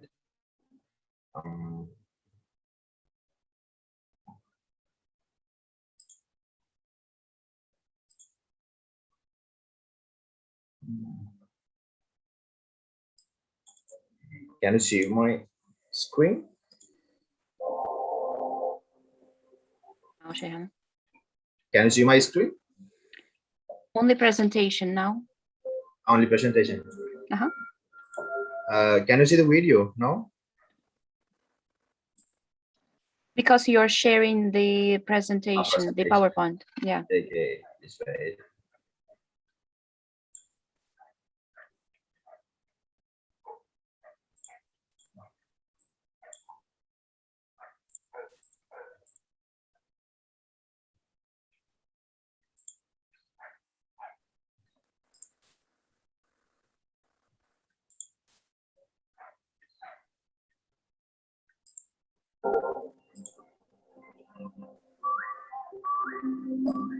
No, Shehan, you can also stop sharing the screen and then start sharing it again, but for the screen with where the video comes, yes. And also you can click the button to share the sound. See the video now, yeah. I can see the video now. Yeah. Wait.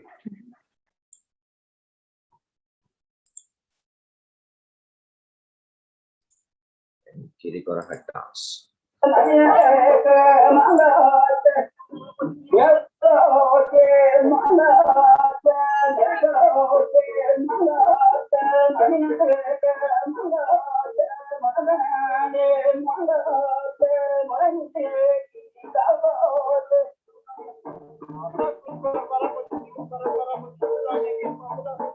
So that like take one by one and they worshiping him and try to make protection.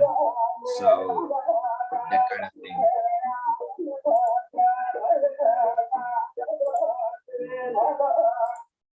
Okay.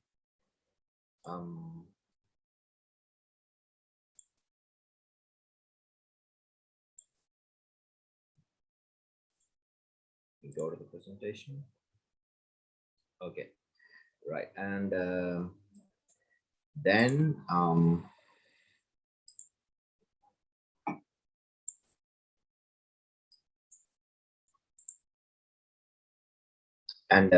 their marriage and death is very like very simple one, and they find someone else, and there's some like bark, it's rope, it's called like dialanua, and so they take them two together, and then like doing a small ceremony, like very small one, and they worshiping their this is Vanilato, you can see in the at the bottom picture. So he's worshiping him, and like they doing this marriage, and after that for the death also like very small one, and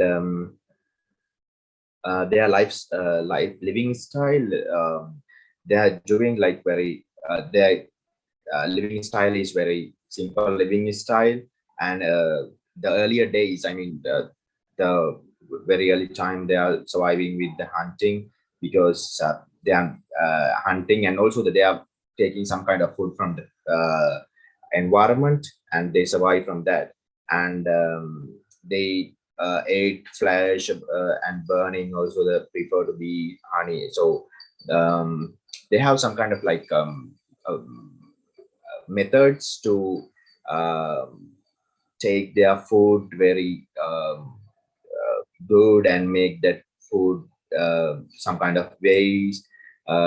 So they have some kind of like culture with the nature, and the important thing is actually talking about language, because when I talk with the Anna, and she also talked with you, taught me to speak more things about language. So this Vedas language actually it came from Sinhala and Tamil language. Actually, before that, before the present situation, they mostly use the Hela Bhasha. Hela Bhasha mean it's very early Sri Lanka. They use that Hela Bhasha. So before this, they use this Hela Bhasha, and there is some words.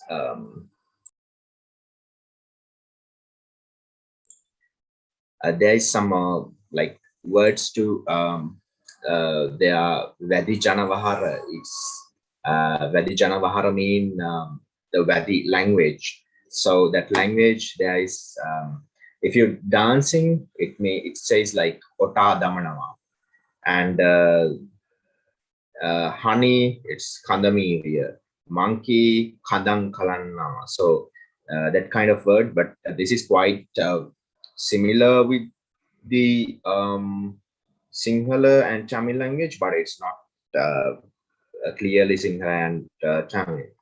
And this Vedda people, actually, when we talk about the current status of them, so I think we can talk more things about language, but I can, if you need, I can, you can ask something about language and I can tell you more words and how it's used and that kind of things. So otherwise we can go to talk the current status of them. And but that is considered as a concern by the civilians, and they have been given some chance to, right, actually now this Vedda people and normal Sri Lankan people, they all are Sri Lankan people, but and now they have like same rights and same chances to come out, and they have like education and health sector, they all sectors that what government give the people, they had that chances. And the in 19 before 1980s, the 1980 there was a Mahaveli project. That Mahaveli project is one of the biggest project that happened in Sri Lanka. That project came around that Mahaveli means the Mahaveli River. It's the largest river in Sri Lanka. So around that river, they make some kind of tanks and give electricity for the people, water, and also the help give water for people to doing agriculture. So that kind of things. So mostly this Veddas people is staying in the forest. So the government take their lands to this project because it's very big project. It's like if you divide Sri Lanka for the three groups, one group definitely go for the Mahaveli project. It's like that kind of very big project. And that one, in that time, the Veddas people, they don't have their lands to live. So they don't have their lands to live because project take that all. Or they only had very few areas to live. So in 1981, one of the president, they give like a sanctuary for the Veddas people to live there what they want and doing what they want, and it's named that sanctuary for the Vedda sanctuary and this 111 sanctuary, to protect their culture. And now the Ministry of Cultural Affairs, they work with them and what they want and protections if they want to discuss with the people and with the government, or that all things happen with the Cultural Affairs Ministry. And the Veddas leaders are invited to address from state ambassadors and also the foreign tours too. So I have seen like most of some like national project, national programs, and also the some national festivals. This Veddas people also come this place and they have right to come that place and they have to speak. And in 2014, there was like a Colombo Declaration. So that time, these Veddas young people also participate with that, and they are talking what they want, and they have like their stage to talk, and so that kind of things happen in Sri Lanka. I think you can get some like small idea about Veddas people in Sri Lanka. So if you have more questions, you can ask. If you have a question, you can ask. I think you got some idea. Thank you.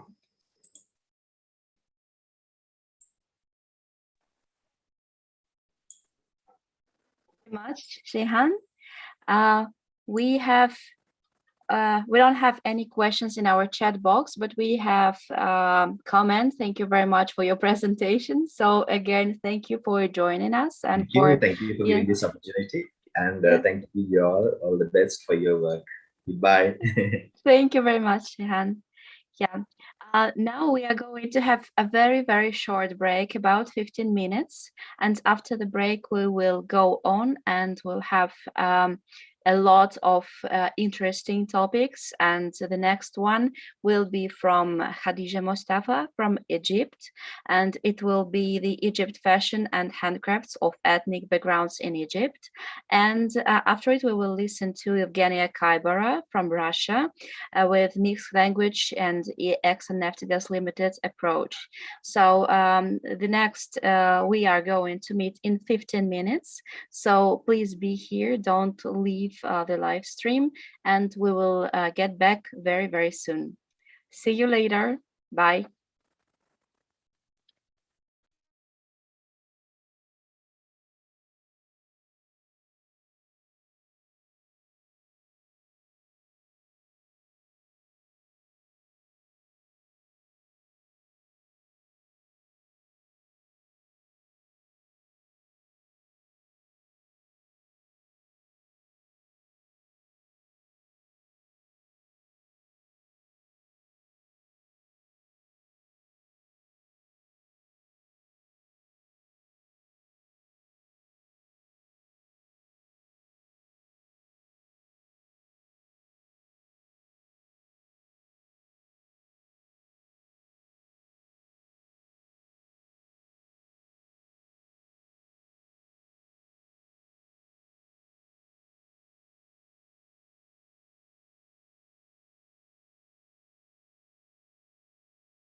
Hello again, everyone. We are very glad to welcome you here in our Indigenous Minorities Day virtual conference. And as I mentioned before, we had a very short 15 minutes break, and now we are getting back. We are getting ready to have an interesting talk. And the first the first speaker is a wonderful girl from Egypt, Khadija Mostafa, and she's going to share her experience, and she's going to speak about the Egypt fashion and handcrafts of ethnic backgrounds in Egypt. So please, Khadija, welcome, and I'm giving you the floor. Hello. Hello. For inviting me to be a speaker today and to talk about the heritage of Egypt. It's very interesting. Thank you so much. Thank you, Khadija. Just a second, Khadija. Can you please speak up because it's really quiet, I think. Is this better? A little bit, but if you could do it even better, would be even more better. I'll try my best to shout as much as possible. Okay, thank you. Thank you. Okay, so I can share it. So Anna, if you can open the share for me, because you are. The share is open, yeah. I can't. It tells me you can start screen share while the other participant is sharing.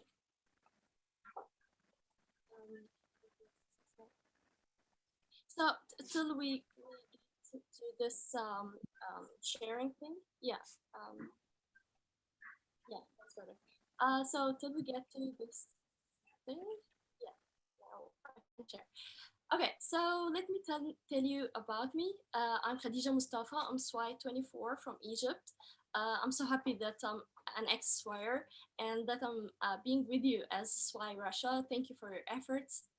I'm a visual artist and fashion designer and the founder of a fashion brand called Dijamo. It's an ethnic, contemporary, and sustainable fashion brand. I use Egyptian heritage in a contemporary and modern way. And maybe that's why I'm very much interested in the ethnic background and handcrafts in Egypt. And thank you for the opportunity to talk about the handcrafts and customs in Egypt. So, yeah, let me first begin with a video. This is a video for Cairo, mainly Islamic Cairo. Mu'azz the Street, Khan Khalili, if you heard about it. And whenever I meet anyone, they think about Egypt as camels and desert, but it's not really all about desert and camel. And actually, this is not Cairo we are gonna talk about. Today, we're gonna talk more about the area where there are camels and desert, really. So this is the map of Egypt. I'll try not to be as boring as much as possible, but I have to let you know more about the map of Egypt. And we're gonna talk about these areas, you know, the ones on the south, east, and west, the more places where it's more, what's the word? More primitive and have people from with different backgrounds, because Egypt has very diverse geography, history, and culture. So you can see a huge diversity actually, and some people even have their own language inside Egypt. So we're gonna first talk about Siwa. Every country has specific traditions with the wedding, and actually the girls are wearing their own wedding dresses. Those dresses, they make it, the family start embroidering them since the girls are only 3 years old, and till they get married, the women in the family, they embroider the dresses and bead them and make much effort in the handcraft till they get married. So mainly those are the accessories and wedding dresses of women in Siwa. The two photos on the right are the shawls that women in Siwa put it on themselves to say that they are married. And on the left are traditional handcrafted clothes women are taken in front of their houses. Actually, these are the houses they live in. And to give you more indication to what is the environment they live in, actually this is Siwa. And I'm inviting you to search more about Siwa because it's a very interesting area. There are oases in the middle of the Western desert. And mainly who live there are mainly from Berber, and they speak Egyptian, Arabic, and Amazighi. And they have common characteristics with other people from neighbor countries like Algeria, Morocco, and Tunisia and Libya. This is close up to the dresses. The color they use are mainly, the gown would be black or white, and the embroidery with the vivid colors, beautiful colors of dates. Red, yellow, green, orange, the different colors of dates, because dates are very important kind of fruit or food for them. Most of this place is, as I said, desert, palms, olive trees. So they cherish dates so much that it's from the colors they use. Actually, these are the shoes they wear, also the wedding shoes for the groom, and those are other examples for the costumes in Siwa. I won't talk about other handcrafts than embroidery, textile, and jewelry, but this offa is really beautiful, and it's beaded also with the same kind of beadings from Siwa. And as you see, it has its own characteristic. They're beaded with threads, cotton threads, and they have buttons in them. And it's very unique, and also the symbols they use from the environment. And those are some of the jewelry they use. Mainly they are silver, and they are engraved with little symbols, and those things, balls, they make sound, from earrings, hair ornaments, and necklaces. And actually, the Siwa customs and embroidery is so it's so impressive that actually they inspired a lot of celebrities. Like Adele, for example, wore a gown that is made from like Siwa embroidery, and Chloe, the very famous fashion brand, they got inspired from the Siwa gowns as well. That is in one of their shows. So we're gonna move from the west, where there is Siwa oases and other oases actually along the desert, to the middle, then to a bit to the south in Upper Egypt, and specifically Asyut, where there is another impressive handcraft, the embroidery of Telli. And actually, as you see in the photos in the 20s specifically, it was very popular, not only in Egypt, but also worldwide and in Hollywood, actually. Because at the late 1893, I guess, there was an exhibition in Chicago, US, and they imported some Telli clothes, and they got fascinated with it. So it got a bit exposure. And in the 20s, as you know, the fashion in the 20s were more glamoury, bohemian, and it has much bling bling. So they loved those embroideries and outfits or shawls. And actually, they got featured in a lot of, or worn in a lot of Hollywood movies along the last decade.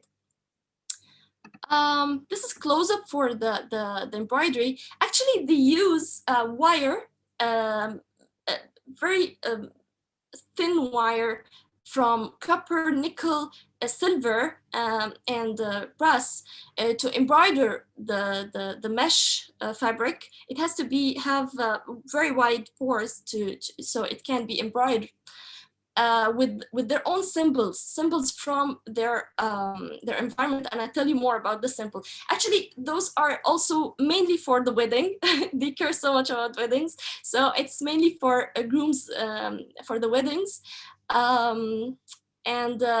Actually, I read a bit about the history of them, and it goes back to the Pharaonic, to Old Egypt's era.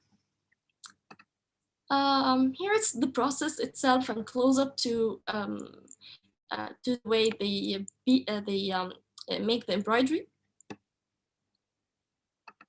And here are some of the symbols they use and their meanings. Actually, the schedule on the right, it has more. I know it's written in Arabic, but it has many of the meanings of every kind of symbol they use. But I'll tell you more about the one on the left because it tells a story. It's like a comic drawn on or illustrated on a piece of fabric. First row, it's the groom. They illustrate the groom herself getting ready. And the second row, the palm leaves that they use in their environment, and they use it to celebrate the wedding. The third one is the wedding itself, the groom and the bride under their place where they get married. And then the journey itself to the house with her own things and new things on camels, actually. And then the bed itself with the groom in it and the bride in it. And then this is the baby's bed. So it's like illustrating their story on a piece of fabric. And just like Siwa, Sinai,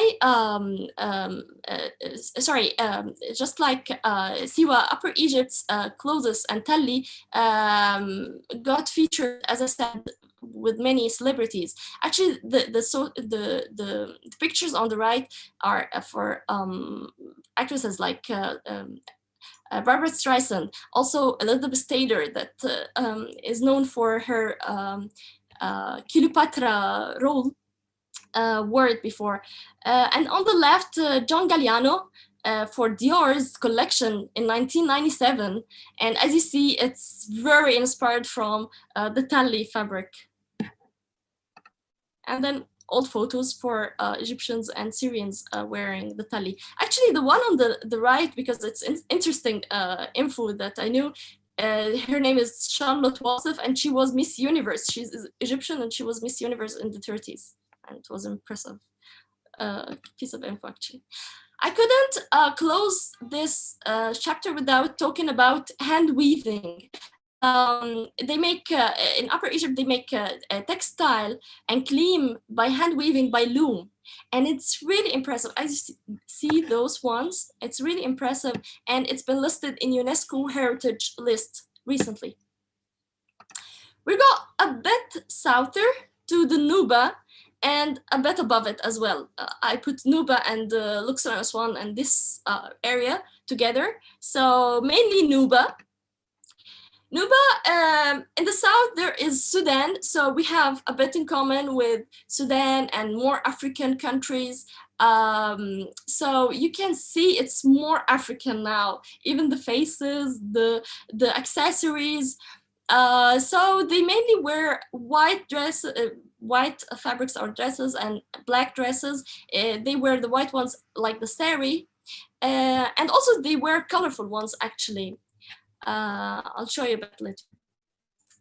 The photo on the right is an example for the jewelries they wear, engraved with also their stories, their own symbols. It's gold and 21 carats. And you see this part on the above her head, the woman's head. It's a gift from the groom to the bride. So anyone can see her. After that, they know she is a married woman. Those are also some other accessories for Nuba and the very south of Upper Egypt. Handcuffs, rings, and so on. And you can see the symbols as well. It's really very impressive, every part, how they have their own symbols from the environment. And actually, those are the houses. You know, they live in places where there are pharaonic temples, and a very rich area, actually. With also, when you get to hotter places, you can see the vivid colors. They use vivid, beautiful colors, and the symbols on their houses is really beautiful. So they also wear colorful clothes as well, with geometrical ornaments, actually. And then we go to the east, to the beloved Sinai. Sinai is a peninsula in Egypt and the east of Egypt. It has on the borders Jordan, Palestine, and Saudi Arabia. And actually, this part of Egypt is located in Asia. So Egypt is partially African, partially Asian, and it's part of its beauty. So these are the clothes that the women wear in Sinai. As you see, the colors are mainly inspired also from their environment and the hot weather there, and the desert. And they have really very, very impressive kind of embroidery with tassels. They also use threads that are from cotton or silk, but mainly cotton. They use coins. They use seashells. Here, seashells, because they are by the sea, by the Red Sea. Tassels, beads, the coins. And actually, this is partially Sinai. It's very beautiful. I recommend so much that you visit it or search about it. It's beautiful, guys. And the mountains, they're inspired from all the environment there. Mountains, the palm trees, the sea. And here is the Bedouin with their traditional also clothes. And let me show you some samples of their embroidery. Those are some samples of their embroidery and motifs and beads, samples of beading. And then, as I told you, we have on the borders neighbors that we have much in common between them. And you can see this here. For example, this is Palestinian Bedouin traditional also embroidery. And you can see it looks so much like the Sinawi. So we have a lot in common with our neighbor countries. Jordan as well on the borders, Morocco, not really on the borders, but just by us from the West. So we have a lot in common as well. I couldn't not mention the Fallahin or peasants because they have really beautiful and colorful clothes, so I had to talk about it. Mainly they are flowery, beautiful, they love gold, it's really beautiful. And those two pictures are from Metropolitan Museum, also from traditional costumes in the Fallahin or peasant areas. So I talked to you about the heritage, traditions, the people, indigenous people in those areas, who are really part of the community, but how they act, what are their customs. But the problem is a lot of handcrafts, which are a lot actually. I just talked about friction because of the time about the handcrafts. A lot of handcrafts in Egypt are about to extinct, and that's a huge problem, and I find it a pity. So there are some awareness and campaigns right now that a lot of us are trying to save the heritage and those handcrafts from being extinct. 11 years ago, I started making clothes out of inspired from the heritage, and actually this is one of the designs. It was part of a collection we made in 2010, and they were shown in Egypt, in the German ambassador's residence here in Egypt, and in Germany in Bochum. I'll show you. Actually, those parts are and embroidered by Sinai women. It was inspired by Sinai, and we got it to Sinai, St. Catherine women, and they embroidered, and we got it back to continue doing it. Sorry for the dogs barking. I'm really sorry. This is a video. Just for a couple of minutes, let me show you some of the designs, mine and other friends' designs that are inspired from Sinai and having embroidery and handcrafts in it.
So these are some of the designs we made in this collection. It was actually my friends' also designs were really amazing, and this collection was part of it as well.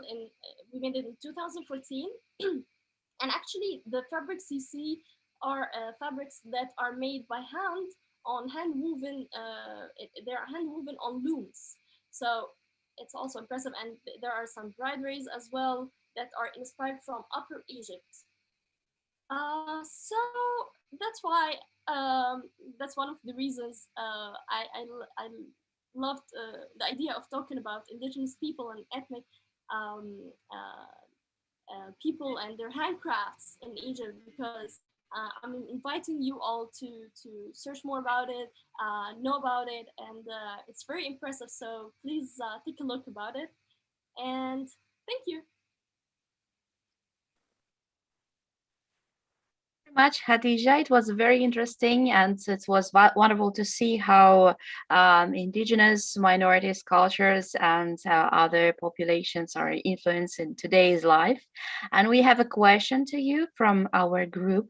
So the question for the speaker in Egypt: are the young people in your country still interested to learn weaving or not?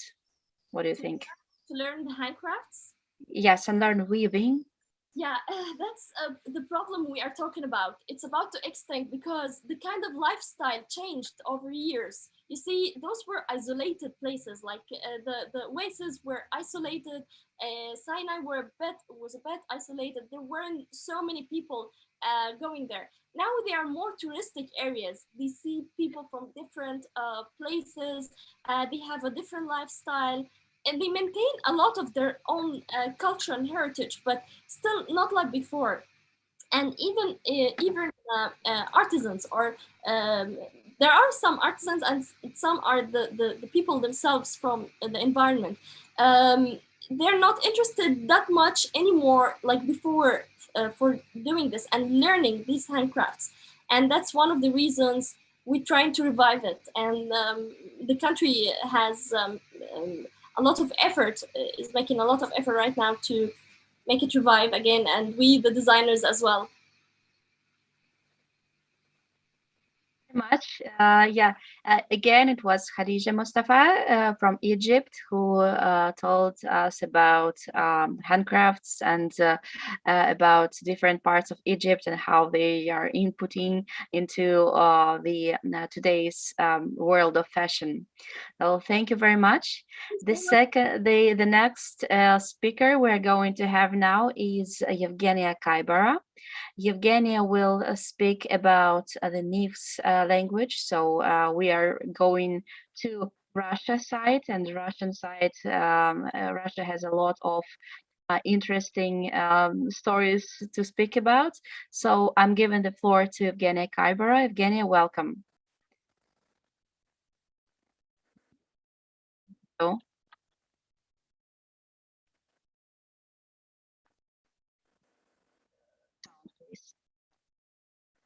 Unmute. Yeah, again. Can you hear me now? I can hear you. Sorry. I can't see you yet. Can you hear me? Yes, we can. You can hear me, but you can't see me, yeah? So what can I do?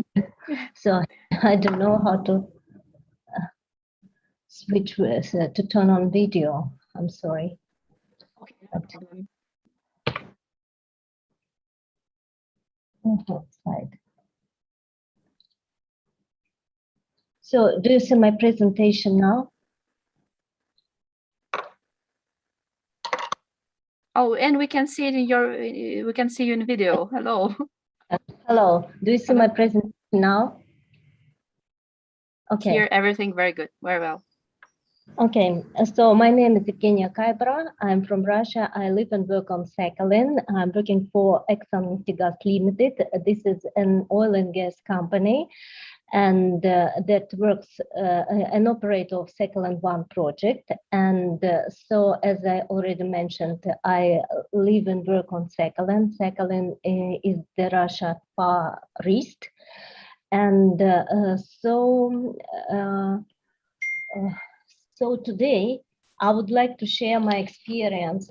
I would like to share not my experience, but the experience and best practice of ExxonMobil Limited, of our company, practice of cooperation with indigenous peoples of Sakhalin and Khabarovsk regions.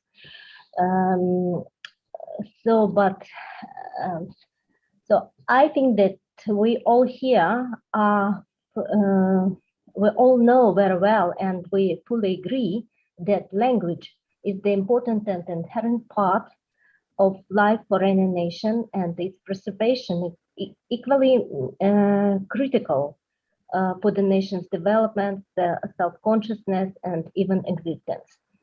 How to preserve language, which methodologies and approaches to use, how to stimulate interest to learn languages, and how maintain using it in everyday life. These are the questions that worry the indigenous peoples of Sakhalin and Khabarovsk region. And today, I would like to share some examples that, to our mind, create the so-called environment which stimulates preservation of the native languages. Particularly, complex support of the culture through the projects that promote and teach national arts, preserve national lifestyle, launch innovative approaches to learning languages, develop and publish the modern student's book. All these are the important components of the big work that are connected with each other, and only in integration can provide some positive effect.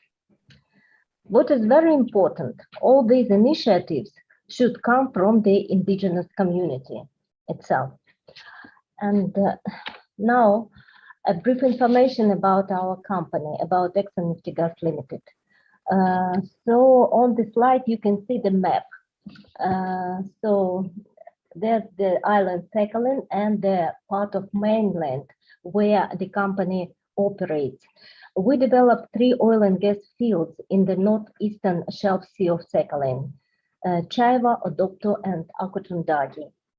The sea platforms, Olan and Berkut, are producing oil and gas from all these 3 fields now. Product stream comes to the Chaiva onshore production facility and then goes through special pipeline to Khabarovsk region that is situated on the mainland. Oil is exported to the tankers from the Castro terminal and gas is delivered to Khabarovsk region consumers. The areas of the company's operations are traditional areas of residence and nature use for Nivkh, Ulchi, Ulta, Nanai, Evenki, and Ainu people. They had lived there long before oil fields discovery and development. That is why we believe that we should do our best to help preserve all aspects of their culture and traditions.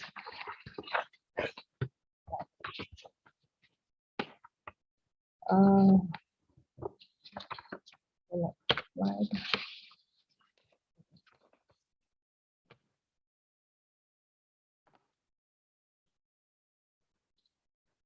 Wait, Anya, I have some problems.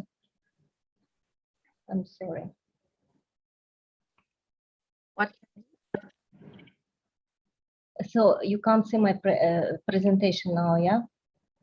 Something wrong.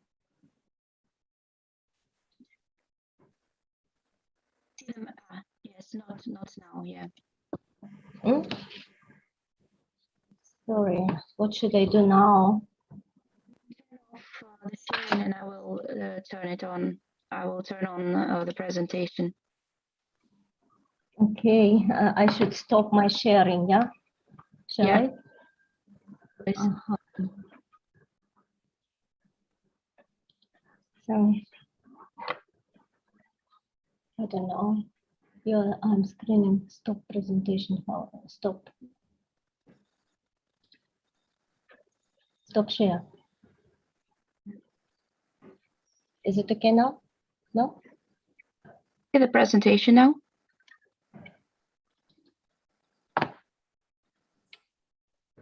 I see. Okay. Okay, just tell me when to switch to the next one, okay? Okay. Now I see. Mm-hmm.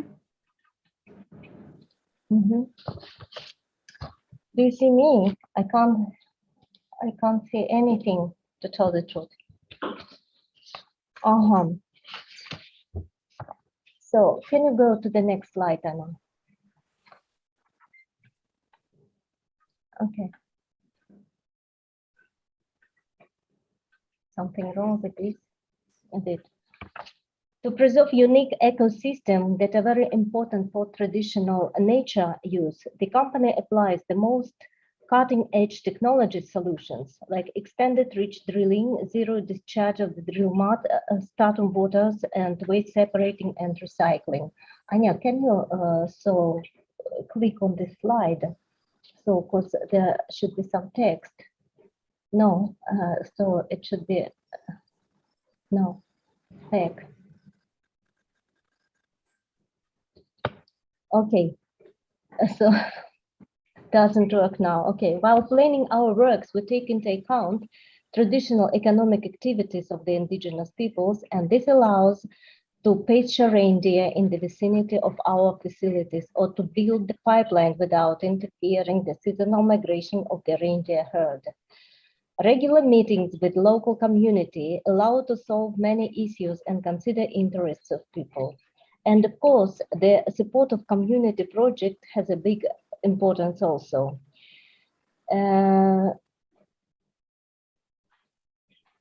So can you go to the next slide?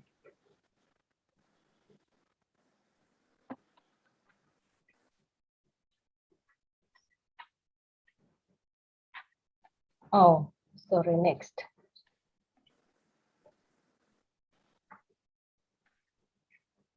And one more. And the next. Great. Дальше. Okay.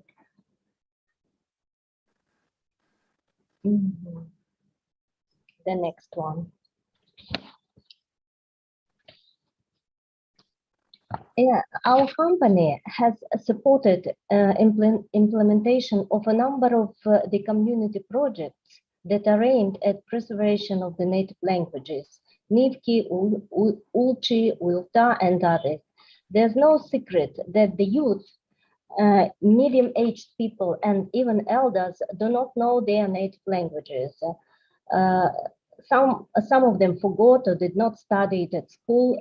The first reason is the absence of the language environment and native speakers in everyday life.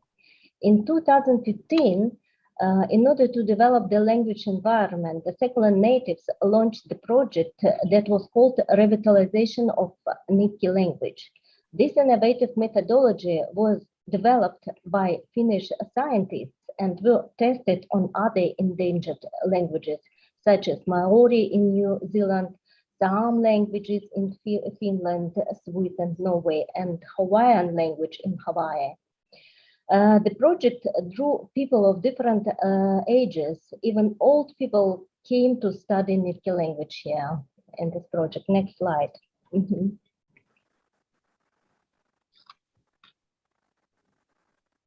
And the next.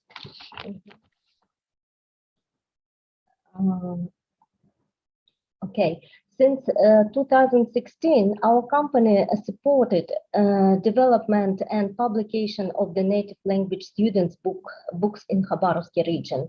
Now there are full sets for Ulchi and Nivkh languages for primary school in Ulchi and Nikolaev district. The next slide. In 2014, ENL supported the first international symposium that was held in the native language of Russia Far East. Here on the slide, you can see some special school events that we support every year. This is Nekrasovka boarding school, and so on this picture, you can see the week of the native culture and local study. Okay, next.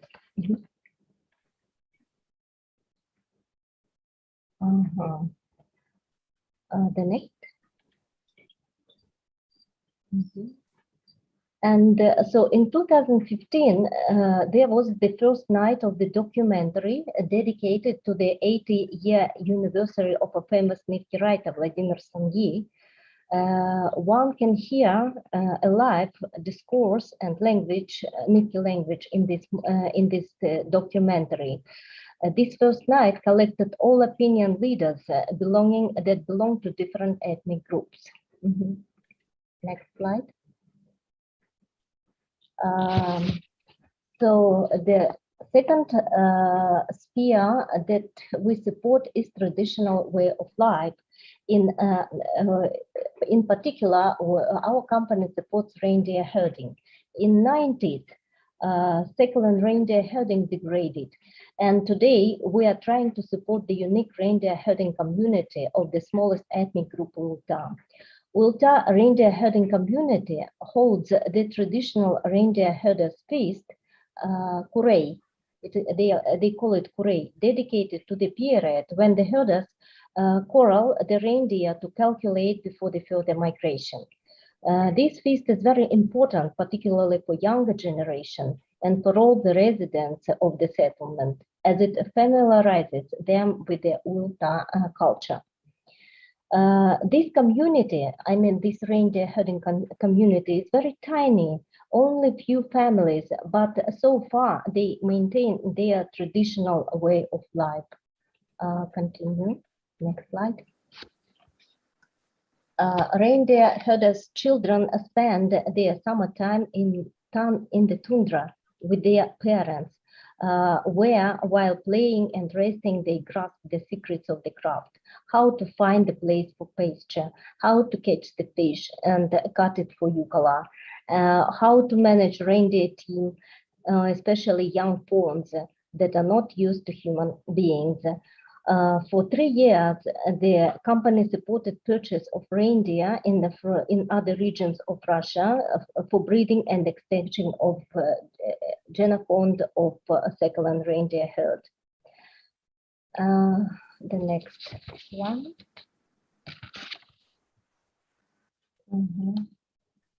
So this is the picture of the last project when we helped the reindeer herders to buy this reindeer from Yakutia.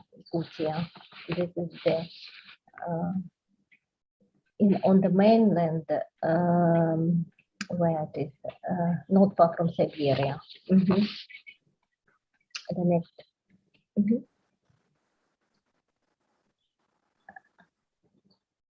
And at last, so we have very good relationship with reindeer herders. So for so many years, for our cooperation and we maintain our trust between the company and the reindeer herders. And so every year when reindeer migrate to their summer pastures, they use the Chavo bridge that we build for our project. And so nowadays, our employees that work on the Chavo site, they coordinate this crossing. They stop all heavy vehicles and transport. And so for the reindeer to cross the bridge in a safely manner, in a safely way. Continue. So, and the third direction that we support, it is native arts and crafts. And so it also, this direction also has several components that add each other. And first of all, it is publication of books, books on art and different catalogs. These books help to save this unique heritage, and they open this art for art experts, for designers, and for artists. And it is very surprising that so far the name of our craftsmen are not very well known.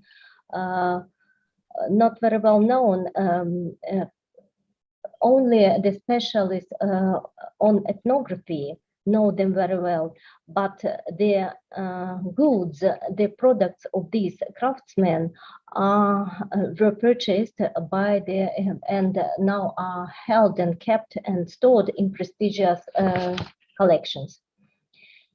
And the next slide.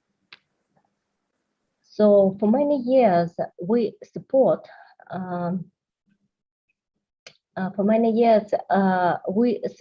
different resource centers where our famous craftsmen teach the young generation. And nowadays this work gives its fruits, and because the artists, our craftsmen, they deliver their experience, their knowledge, and probably some of the young children will choose this as their further profession, or maybe for others it will help to understand and to feel their culture, the culture of their nation. The next slide. So the next. This is the so you can see, you saw on the previous slide the totem pole, and this is not only just a tradition. So the installation of such a totem pole becomes the whole event in such small villages.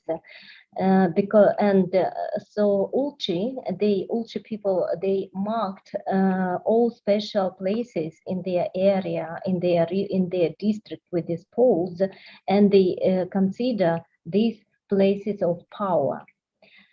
And so all people from other parts of Russia can come here and feel this power. So we know that native craftsmen, what I want to tell, that this traditional lifestyle, these arts and crafts, all these are very important elements, components of the culture, and they create that environment that help save the languages.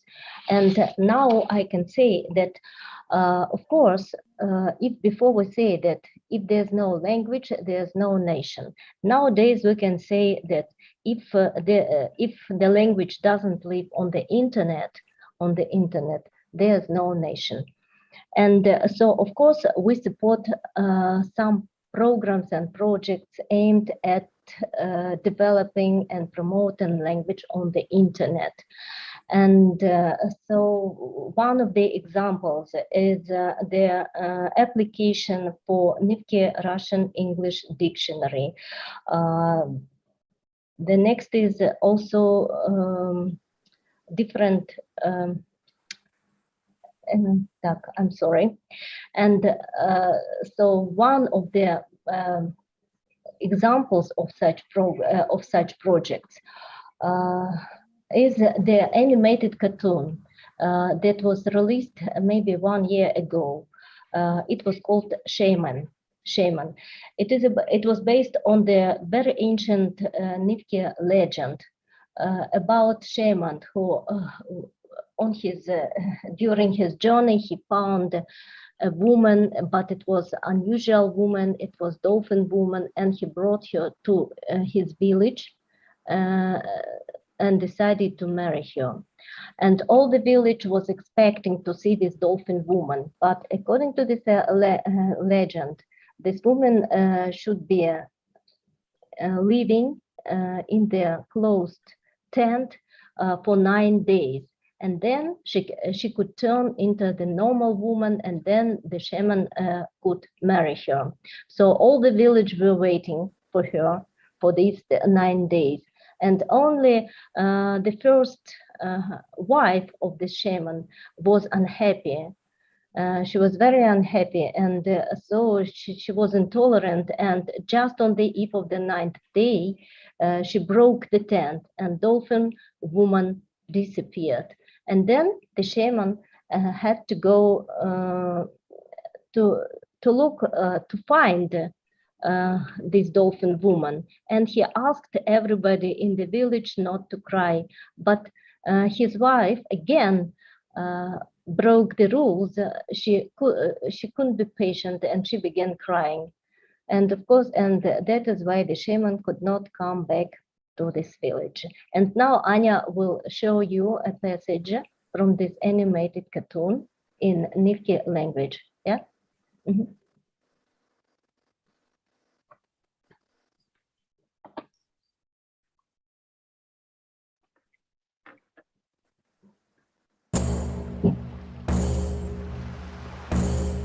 Толчахтхых мифтхы варагуш амам швид дуйдигавш. Ахвир милит, я кастил вышк мыдгун.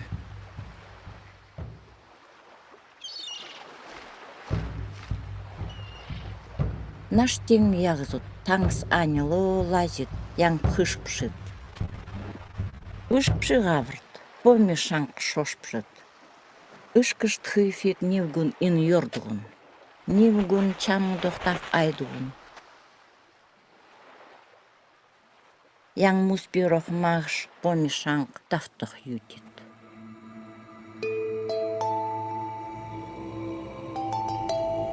Хорош икс мам ейн. Нафху помешанг маршанг муйнык. Хымдиш нивгундох филмут.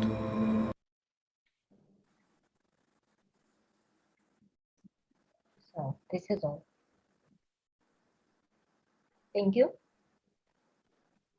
Very much. Thank you very much, Evgenia, for interesting story about indigenous minorities of the north of Sakhalin Island, which is Russian island, located very close to Japan and other countries of Asia Pacific. Thank you.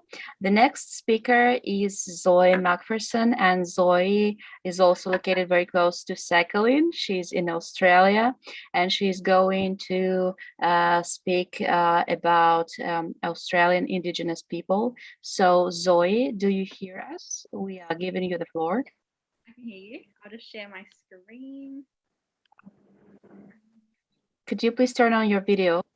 Oh, yeah. Thank you. Yeah, we can see you now.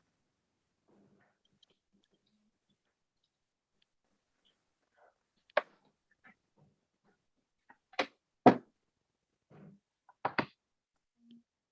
I'm just trying to open there.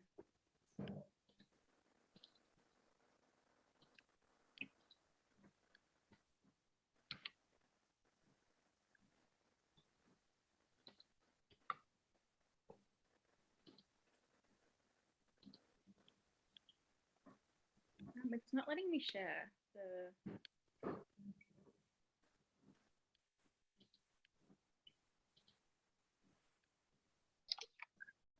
What does it say?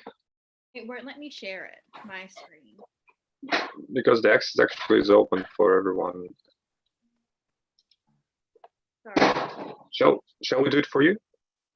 Yeah, please, that would be good.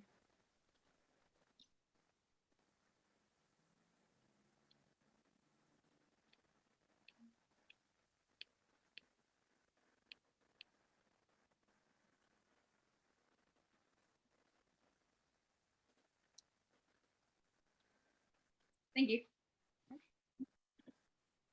So, next slide, please.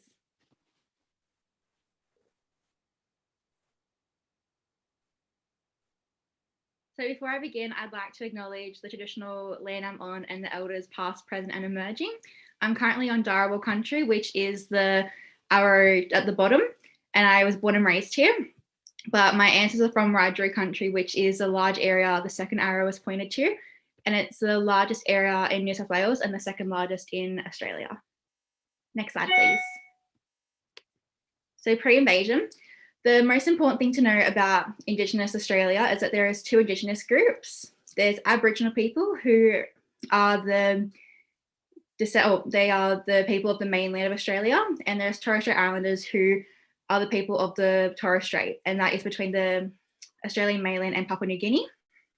And I'm Aboriginal, so I don't know a lot about Torres Strait Islander culture, so I won't be touching that as much. So Indigenous Australia is the world's oldest living culture, and it dates back about 65,000 years. Prior to European invasion, there was 750,000 people living in Australia. However, now there's about 795,000, and we only make up 3.3% of the population. Pre-invasion as well, there was 250 languages with 600 dialects and over 500 nations. However, there's only about 145 languages spoken, with 110 of those being endangered. My language personally, I don't know it. It's still being spoken, but it's really hard to learn because it's obviously different writing, and it's not, we don't write things down. Everything we were taught was just through language. So it's really hard to learn. Also pre-invasion, Indigenous people we lived in small communities, and traveled the land depending on the seasons and resources available. We had a complex land management system, and we used control fires to manage the land. This would allow regrowth and would allow animals to come back and would allow us to hunt. And men and women had really different jobs. So men were in charge of hunting large animals and birds, such as emus, kangaroos, and stuff like that. And women were in charge of gathering small animals such as goannas, snakes, fruits, vegetables, nuts, that sort of stuff. We also had we also did a lot of bush medicine. So one of the most common things that we were, known for and are still used today is tea tree remedies. So they would either brew tea tree leaves and make a tea out of it to cure sore throats, or they'd make a liquid of something and put it on wounds to fix, and that's still really common today. The next one, please. So in Australia, we've got two Indigenous flags. We've got the Aboriginal flag, which is the top flag. The black represents the people, the yellow represents the sun, and the red is the ground. And the bottom one is the Torres Strait Islander flag. The green is the land, the black is the people, the blue is the waters of the Torres Strait, and the white represents peace. But the star represents the 5 major Torres Strait Islander islands, and the other piece is a dari, which is a Torres Strait Islander headpiece used in ceremony. Next one, please. So the dreaming is the most fundamental aspect of Indigenous culture and spirituality, and everything we do comes back to the dreaming. So Indigenous people have an interdependent relationship with the land. We look after it, it looks after us, and that's how our whole culture works. The land sustains and provides for people, and the people sustain and manage the land through maintenance, culture, and ceremony. So the dreaming is basically a lot of stories that tell us how the creation happened, gives us law, culture, social guides, all that sort of stuff. So the dreaming tells that ancestral beings came down from the skies and created the land. So they moved through the land, forming its features such as mountains, rivers, plants, and animals. And after the ancestors were finished, they took form in land and animals to look after their creation and continue to look after it. Like I said before, we pass all our culture through stories and dance, art, and ceremonies. One of the most well-known dreaming stories is the Rainbow Serpent, and I've attached a photo of a piece of artwork representing that.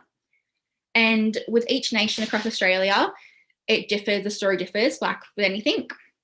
But what the story mainly says is that the Rainbow Serpent was asleep underground, and when she awoke, she went and travelled the world, and her body made mountains and rivers and valleys. And when she got tired, she went back to her home and called out all the frogs to come. And when the frogs came out, their stomachs were full of water. And when she tickled them, they started laughing, and the water came out and rushed through all the and created the rivers and oceans and stuff. And that's how that came to be. Next one, please. This one's about the invasion.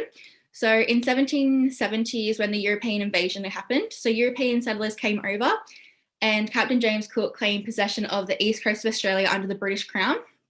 This invasion was the beginning of Indigenous loss of culture, loss of land, language, and basically all our rights being taken from us. It also allowed massacres to happen, our children being taken, things like that. Because we were so isolated from the rest of the world, we had no contact with anyone else. When Europeans came over and invaded Australia, they brought along really deadly diseases, and that led to half of the Sydney population dying out within the first half of the year of the invasion. It also saw Indigenous people being forced to remove off their land, and loss of land is still occurring today, with a lot of Australian government members wanting to forcibly remove remote Indigenous communities. And the way they do this, they would turn off electricity, not provide any clean water, and not give any support for those communities, so not give any food supplies or things like that, and basically nothing being left out there for them. The only thing with not having our traditional land is that we can't continue our culture and our dreaming, because everything is so connected to the land, and everything we do is about the land and our connection to it, and it gives us an identity. And like I said, the invasion also led to discrimination and segregation for Indigenous people. It's not happening as much now, but back even in the 1960s, Indigenous people in Australia were barred from hospitals, public places, pools, anything you can really imagine. Indigenous people weren't really allowed in, or if they were, it would have like an Indigenous section. So you weren't allowed any white people. This also extended to war veterans. When Indigenous people would go serve in the war, such as like World War I and II, when they came back, they had no rights. They weren't honoured. There was no privileges like other non-Indigenous war veterans had, which is quite sad. And they're only sort of getting justice, I guess, now, and getting acknowledgement in the last couple of decades, I guess. And like I mentioned before as well, they brought massacres. So there was hundreds of massacres. There was about 500 massacres by Indigenous settlers on Indigenous people, and only 10 or less massacres by Indigenous people on non-Indigenous people. And it's also estimated that for every non-Indigenous settler, there was 44 Indigenous people that died. So it's massive difference, like it's crazy. Also with that, when Indigenous people were killed, their skins and skulls were seen as artifacts, and they were sent to British museums, which a lot of them are still actually there, or they're hidden in museums. So very disturbing. And if they weren't sent over, the men's heads were put on sticks in the middle of the open as a warning to other Indigenous people: if you don't comply with what we're doing, this will happen to you. Next one, please. These are just some photos of Indigenous men. As you can see, they're all in chains. Like, this is quite a common thing that happened, which is not really spoken about in Australia even now. In our schooling systems, we don't speak about this, but that's just what happened. Men were chained, children were taken, women, bad things happened to women as well, but that's just what were done to men to control them. Next one, please. So the next one is the stolen generation. So the stolen generation is probably one of the most well-known things that happened to Indigenous people in Australia. And it's the time between 1869 and 1970 where children as young as minutes were taken from their families. So if you what would happen is that if Indigenous mothers would give birth in hospitals, their children were taken from them straight away. So the parents never actually knew what their gender of their baby was, never got to see them, that sort of stuff. And the children were actually forcibly removed under the Australian government. They had a policy in place called the assimilation policy, and it was a legal act that allowed the government to take Indigenous children and put them with white families, put them in institutions, missions, in foster care.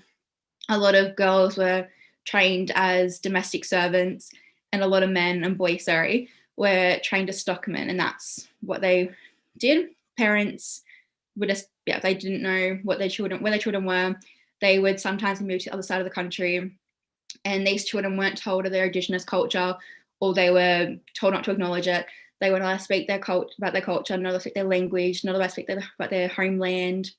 And this resulted in a lot of people not actually knowing they're Indigenous in later generations, or not speaking about it. So I know with my personal experience, I didn't find out I was Indigenous until a bit younger, like about my 10, 11-year-old. Just because my granddad was told not to speak about it because he could have been removed. So that's still a thing that's happening now. A lot of people don't actually know they're Indigenous, or they're finding out later in life.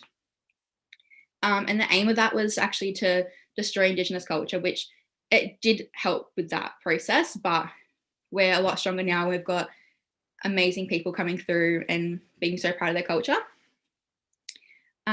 It's not actually known how many children were taken, because documents were either destroyed, not kept, or lost, but it's thought to be about the tens of thousands of people, which is ridiculously high, and that's the ones we actually know of.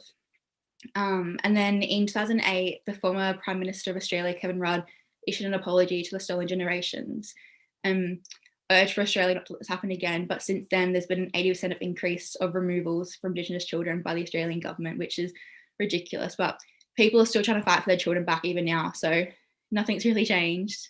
Next one, please. These are just some photos of like current rallies. The Sorry Me Don't Do It Again is by, it's called Grandmothers Against Removal, and it's elders that are trying to get their grandchildren back, and they're fighting the Australian government, showing that they actually can take care of their children, but that the government should be taking them away just because they're Indigenous. And the bottom one is Indigenous children on missions that were run by Catholic Europeans. Next one, please.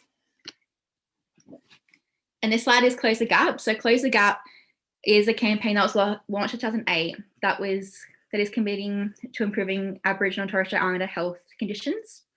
In what year was it? 2009, the United Nations report, The State of the World's Indigenous People, showed that Australia had one of the worst life expectancy gaps between Indigenous and non-Indigenous people, even though Australia is one of the most developed countries in the world.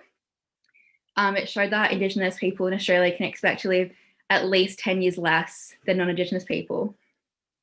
Close the Gap also exposed that Indigenous Australians are 10 times more likely to suffer ear disease and hearing loss, 10 times more likely to have a kidney disease, and in remote communities, it can be up to 30 to 50 times more likely for this to occur. And Indigenous people are 6 times more likely to die from cancer. I know with my Indigenous side, most people have died on my Indigenous side have all passed away from cancer. It also showed the overall attendance for Indigenous students nationally was 83% compared with non-Indigenous children, which is 93%. So even though we've got a way smaller population, percentage-wise, our children are 10% less going to school. And then incarceration-wise, Indigenous Australians are 16 times more likely to be incarcerated. And then in Western Australia, it's 50 times more likely to be incarcerated than non-Indigenous people. And they're just some promotion photos that the Closing Gap have used. Next one, please. Oh, next one. Sorry, next one. So these are some famous Indigenous people. The first we have is the female one-on-one tennis player Ash Barty, which some of you may know, she just won the Wimbledon Open. The next one is Kathy Freeman. She won the gold medal in the 400-meter track in the Sydney Olympics in 2000, and she also lit the cauldron. David Unipom was the first Indigenous published author in Australia, and he also had the design behind the helicopter. He had a basic design 22 years before it was actually made, and it's from the idea of a boomerang. The next one is Jessica Malboy. She was involved in the 2018 Eurovision. And the next one is Paddy Mills. He got a bronze medal in the Olympics at the recent Tokyo Olympics. Sorry, bronze medal at the recent Tokyo Olympics. Next one, please. Oh, I got a video. I'm not sure if it will work.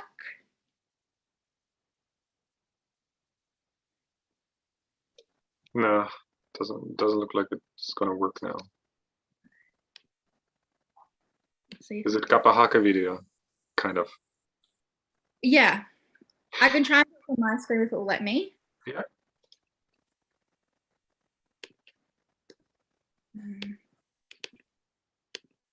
Let's see.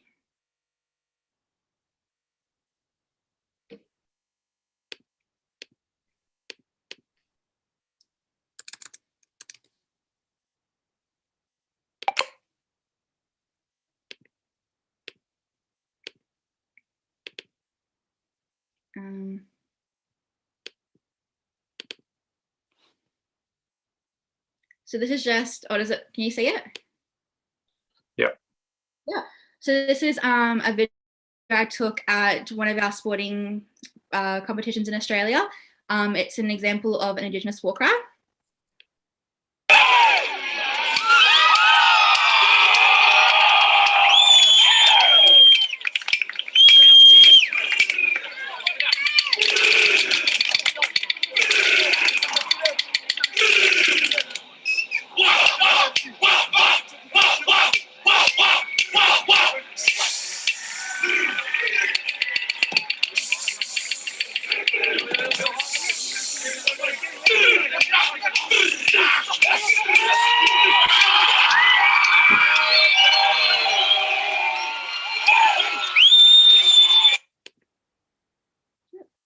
So that's just one of the examples that we have of our war cries, because that's not a very common thing that people know about our culture. So that's about it. I just did a brief overview because there is a lot about Indigenous culture. It's very in-depth, especially being 65,000 years old. There's a lot to cover, but this is just a brief overview that I thought I'd give everyone. So I hope you all enjoyed it. Thank you very much, Zoe. We have one question which came to you about the presentation.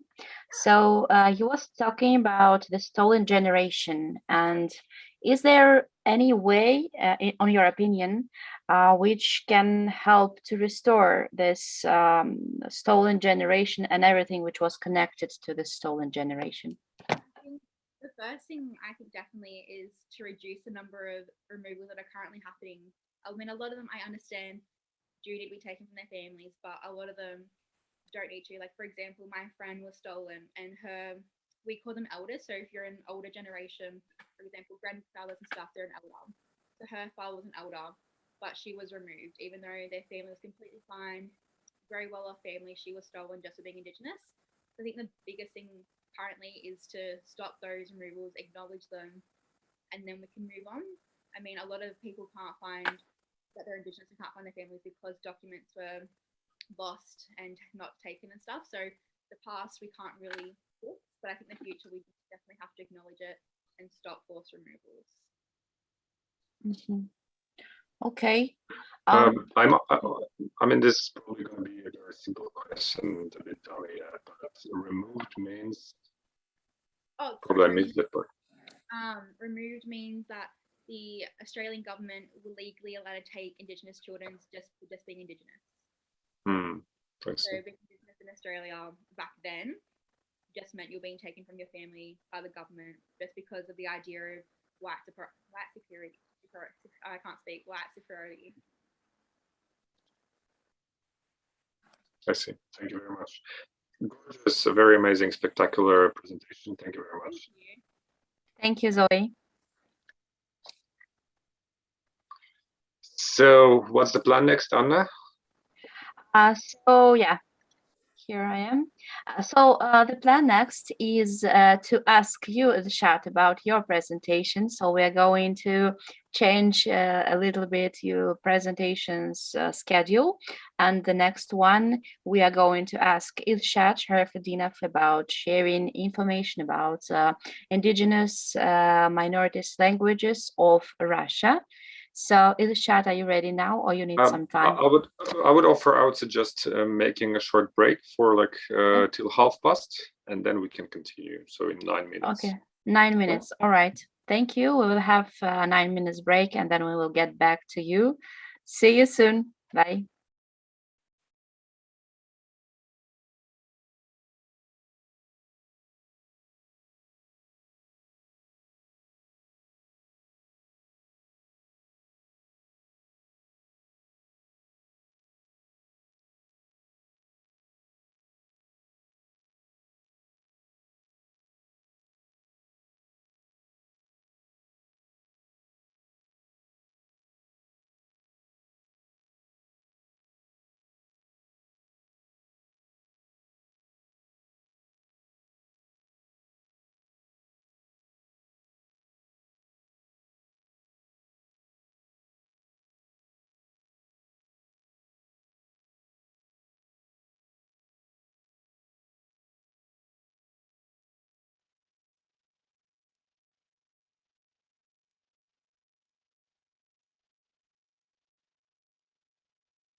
So, I hope everybody can hear me well. Can you hear me well? Yes, we can hear you very well. I think the trouble comes once I touch my mouse and move it, and then the sound disappears, but I'll try to do it without the mouse. Does it work this way when I'm right now? When I'm doing it with it? Okay, so that's when I move the cursor that happens. Okay, I will try to do it without. I'll try to keep it in mind while talking. So before I start the very presentation, first of all, I would like to explain why actually I'm talking about this topic about the indigenous peoples in Russia. A lot of people abroad consider Russia as a very homogeneous society and do not actually know that in Russia there are more than, well, according to different estimations, more than 100, or some scientists say more than 200 different ethnic groups, with each of them having their own language, of course. And the reason for that is in the history of Russia, because there is one website that I would like also to show you and to share with you. Let me just do the screen share.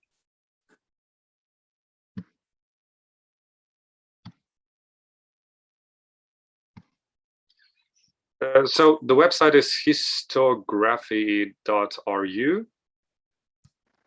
And in this website, you can actually check the history. In this website, you can see the history of Russia in different ages. So for example, here we see now the 10th century or the 9th century. And if we just scroll down, we will see that how the map changes. So we can see that initially Russia was much smaller than it is today. It was where the present-day Ukraine and the west of Russia is. And then while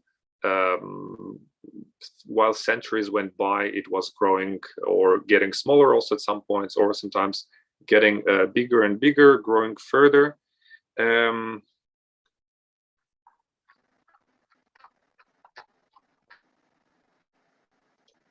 So you can see, for example, in the 15th century, it was still not that big, but then the rapid changes happened in the 16th and 17th century with Ivan the Terrible first, who conquered the Tatar states.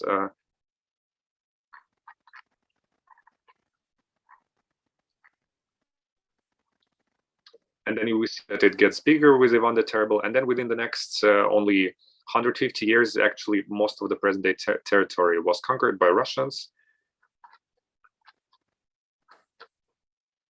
So we see like just 150 years from Ivan the Terrible's age, and then mostly the present-day territory is there now. And then there were slight changes after that, not that big. So what is important is that when the territories were conquered, the indigenous people living there, they still preserved their culture. They were not assimilated. They stayed in their regions, and we still have them today also. I myself represent the Tatar community, Tatar ethnic group, which is a Turkic language speaking group. We are situated not far away from Moscow. It's like Tatarstan. The Republic of Tatarstan is 850 kilometers to the east on the bank of the Volga River, still the European side. And Tatars are the biggest ethnic community, but that's what I'm going to go through more in detail now in the presentation. It's really tricky, like not to move the mouse and talk at the same time, then move and then talk again. So sorry for that technical stuff.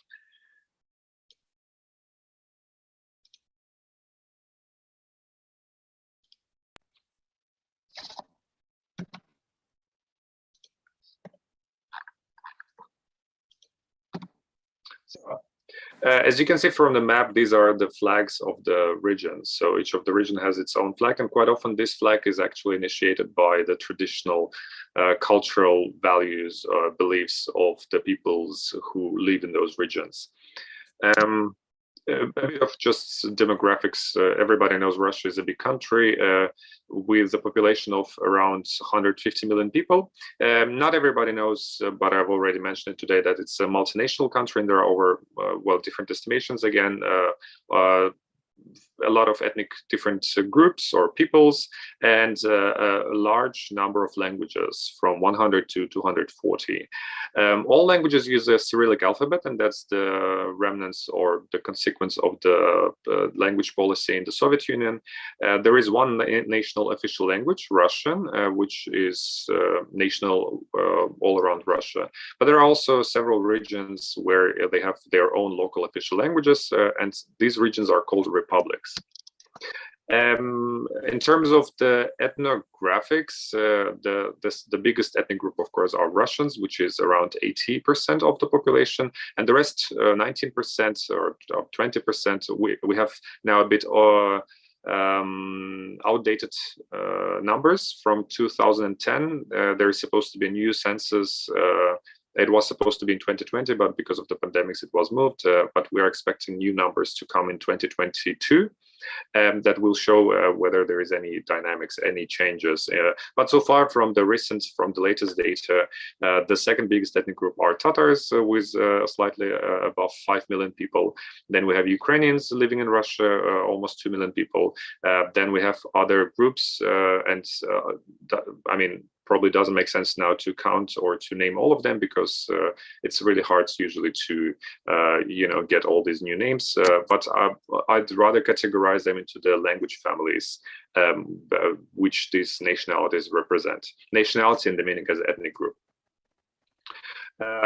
So as I've said, there are several regions where they have official language, and usually in these regions, and not often, not always, but in some of those regions, actually, the local indigenous population represent the majority. As for example, in my region in Tatarstan, Tatars are 60% of the population, and Russians are 35% of the population. In some regions, like in Udmurtia, they are not the majority; they are a minority, like with Russians outnumbering them, and even Tatars may be competing with them, because this is a neighbor region to Tatarstan. In Chechnya, for example, Chechen Republic, the Chechen population is almost like over 90% of the population are Chechens. In some regions, so it's like the situation can be very different, but what unites all of those regions is that they all have this local, the language of the local indigenous people having official status, being official language in the region. Which reflects also, like, you can see the reflection of that, that all the official signs are written into official languages. They, depending on the practice, but it's official also stated that the documentation and the administrative governmental issues also can be done in 2 languages. And yeah, so it depends from region to region, the position and the role of the local language. But in general, the language policy is more or less, the strategy is the same, and also I'm going to come to it later. As for these, let's say, bigger ethnic groups, so you have Tatars on the right side, that's me. Basically, in Germany, there is also a Tatar diaspora. Tatars sometimes having holidays together and festivals, and so this is me and other Tatar people celebrating one of the Tatar festivals in Frankfurt.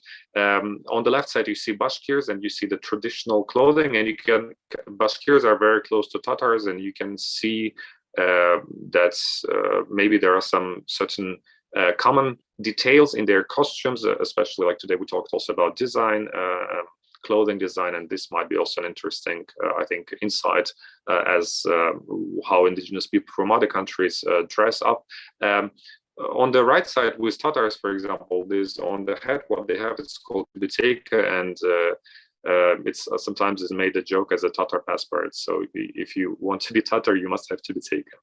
On the left side, you see Udmurts below, and these are Buranovsky grandmothers, babushkas. They participated in Eurovision Song Contest, as well as the Australian indigenous representative of indigenous people in 2018. But Udmurts, these Buranovsky babushkas, they participated earlier, and they got, as far as I remember, 2nd or 3rd place. And they sang actually most of the song in the Udmurtian language, which is the Finno-Ugric language. That means it's similar to Finnish or Hungarian.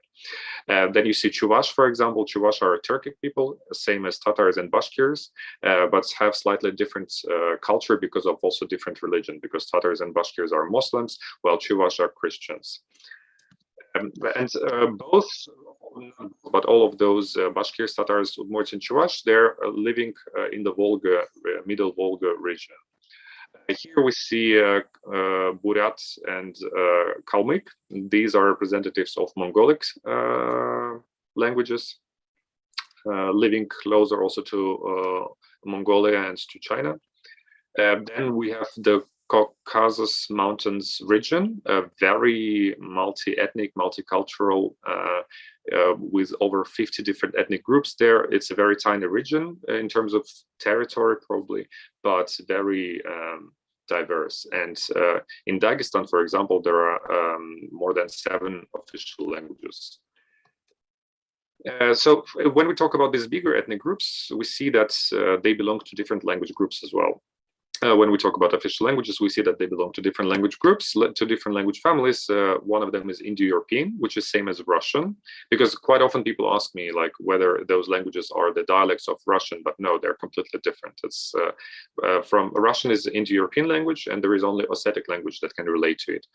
Then we have Mongolic languages, Buryat and Kalmyk. We have Northeast Caucasian and Northwest Caucasian.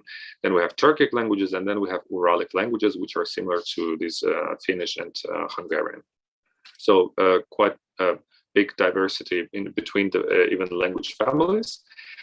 And then we also have, well, again, in the beginning of this session, of today's session of the conference, I mentioned that the term indigenous people can be very ambiguous, and there is no clear agreement on what actually denotes, since indigenous people, the different ethnic groups, they are very diverse as well, and it's really hard to make a simple category.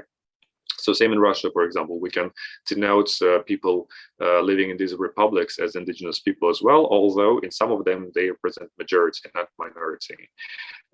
But traditionally in Russia, it's supposed to, or there is like a strategy or approach to call indigenous people as those who have a small number of the ethnic population.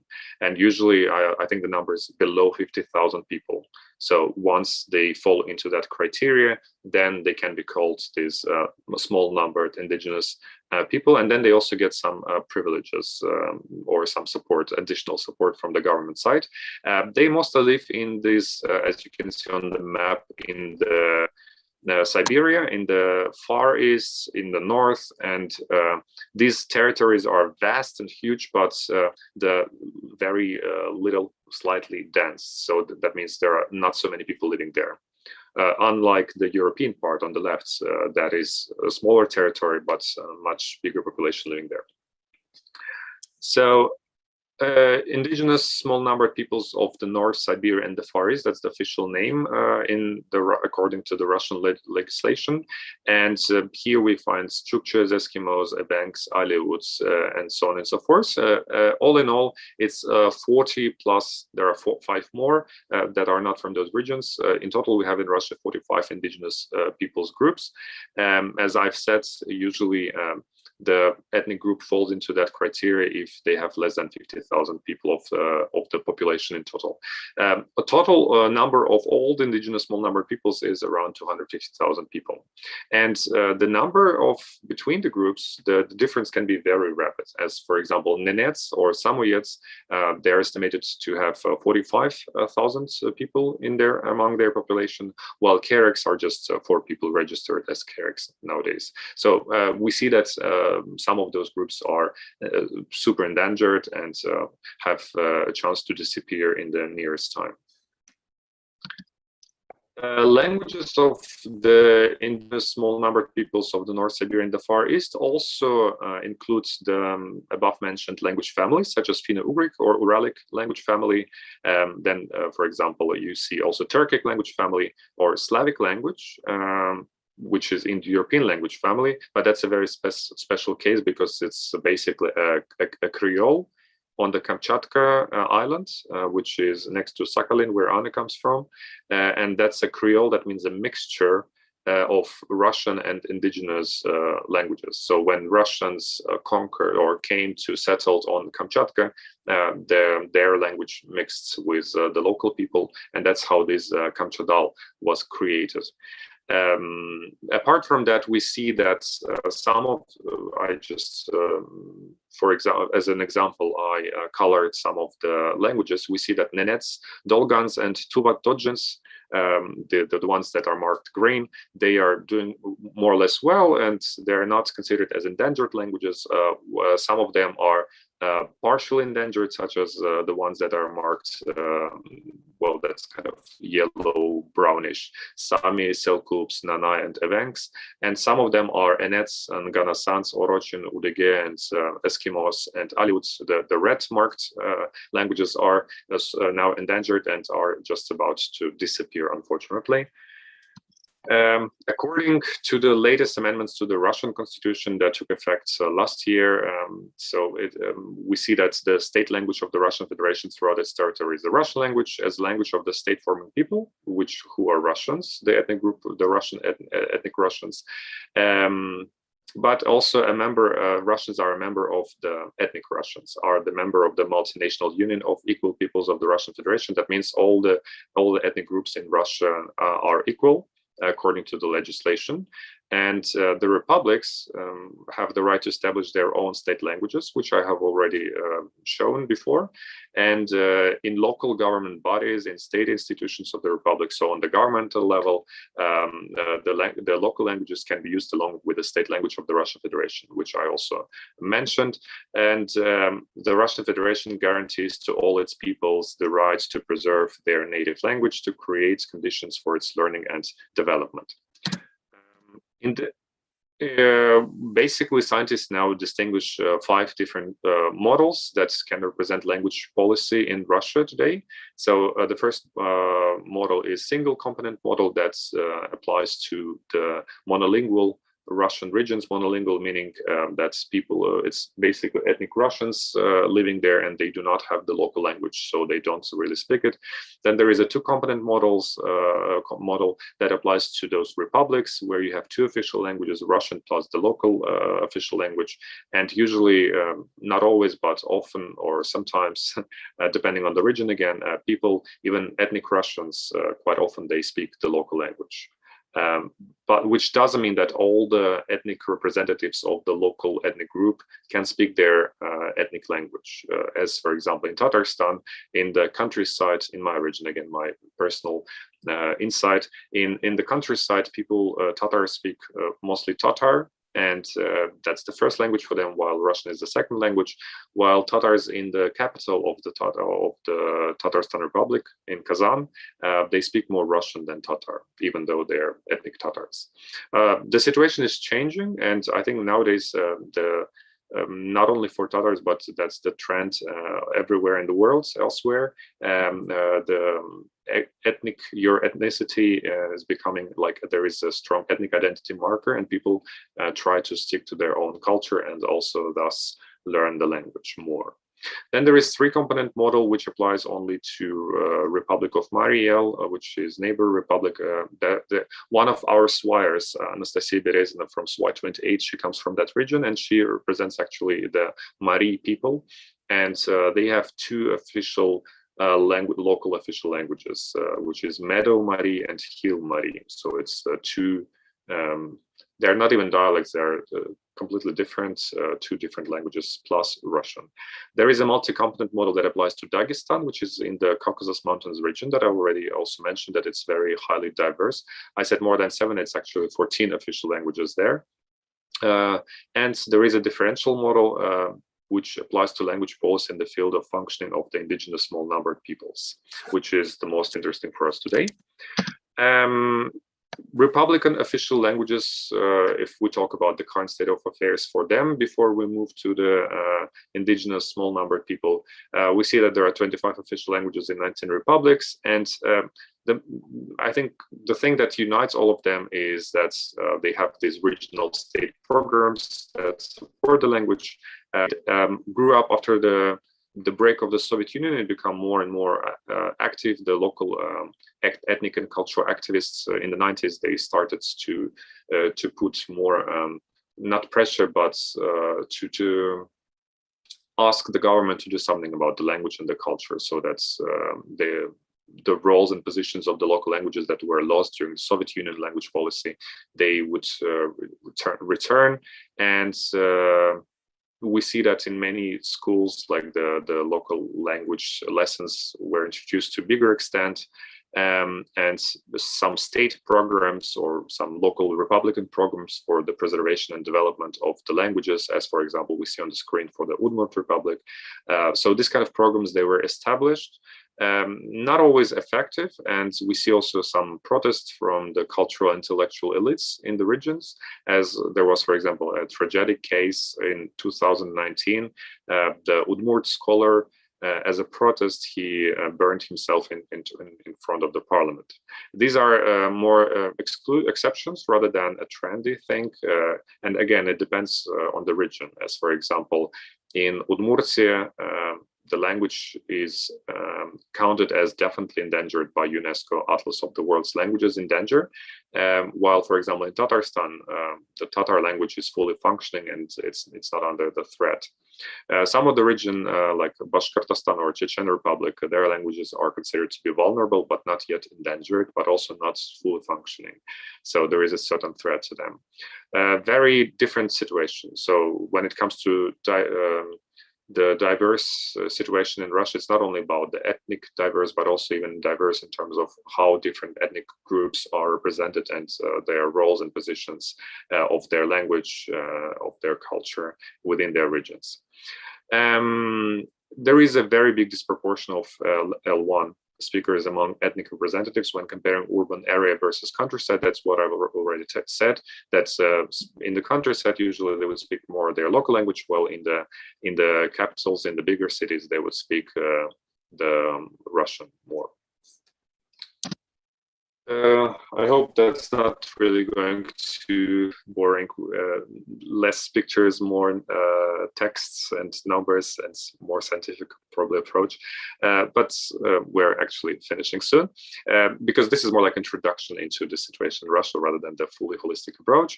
But anyway, so now let's talk also a bit about languages of the indigenous small number of peoples and talk about the current state of affairs there.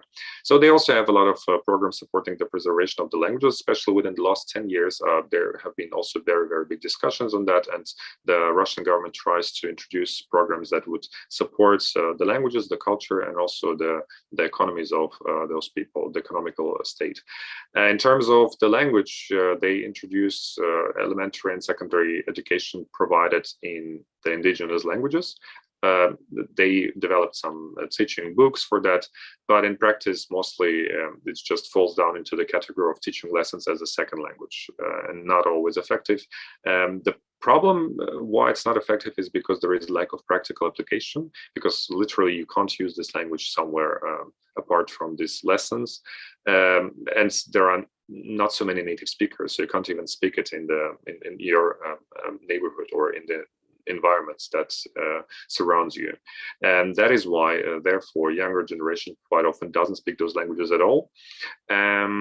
So I've already mentioned the teaching techniques that they make, the teaching materials. The problem with them is that they do not follow the modern trends.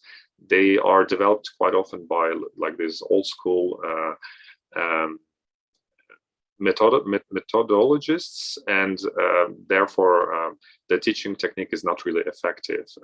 They lack modern educational technologies and learning materials. They lack also like teaching conferences or seminars where they would discuss what would be the best way now, or how to adapt to the present, like digitalization, for example, to the present day world and the technological innovations. So this is not happening, and therefore, like all those teaching techniques they have now, it's a bit now old-fashioned and outdated.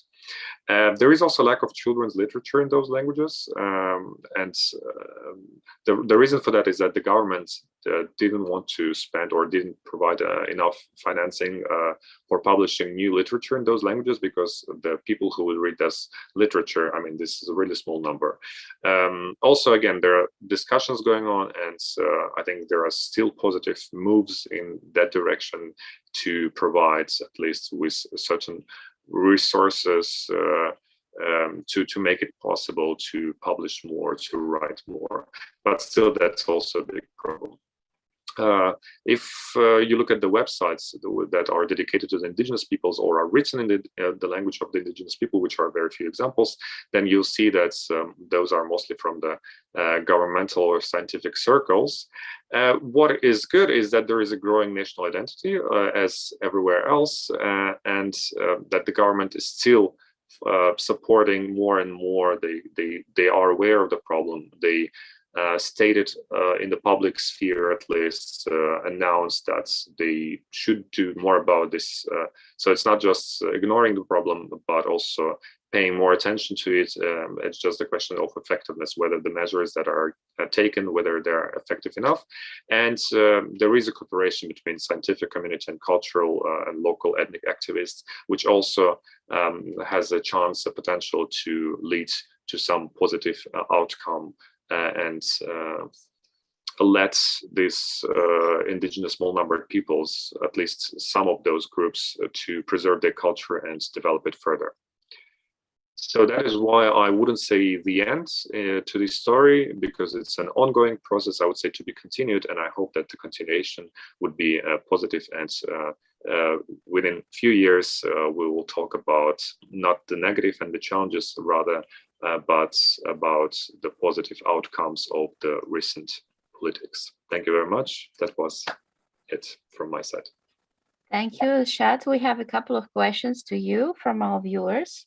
So first, do young people are interested in learning languages? So they personally are interested or not? And why do you think so? I think I've already mentioned this. I think I talked about this. Younger generation usually are not interested as long as it comes to the practicality of the language, whether you can use it. And that's not only about this small number of indigenous people, that's also the situation that I observe in my region.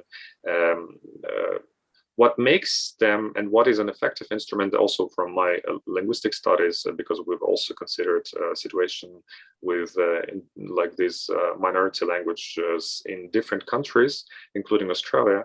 What helps and what could be the effective instrument is to raise their national identity awareness and to use language as a national identity marker.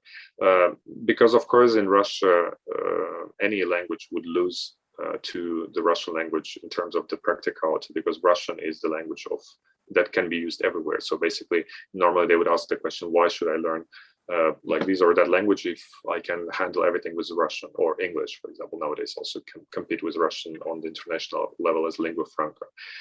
But on the other hand, I've seen a lot of now people also doing some research for collecting data for my PhD research, which is also connected with languages in those regions.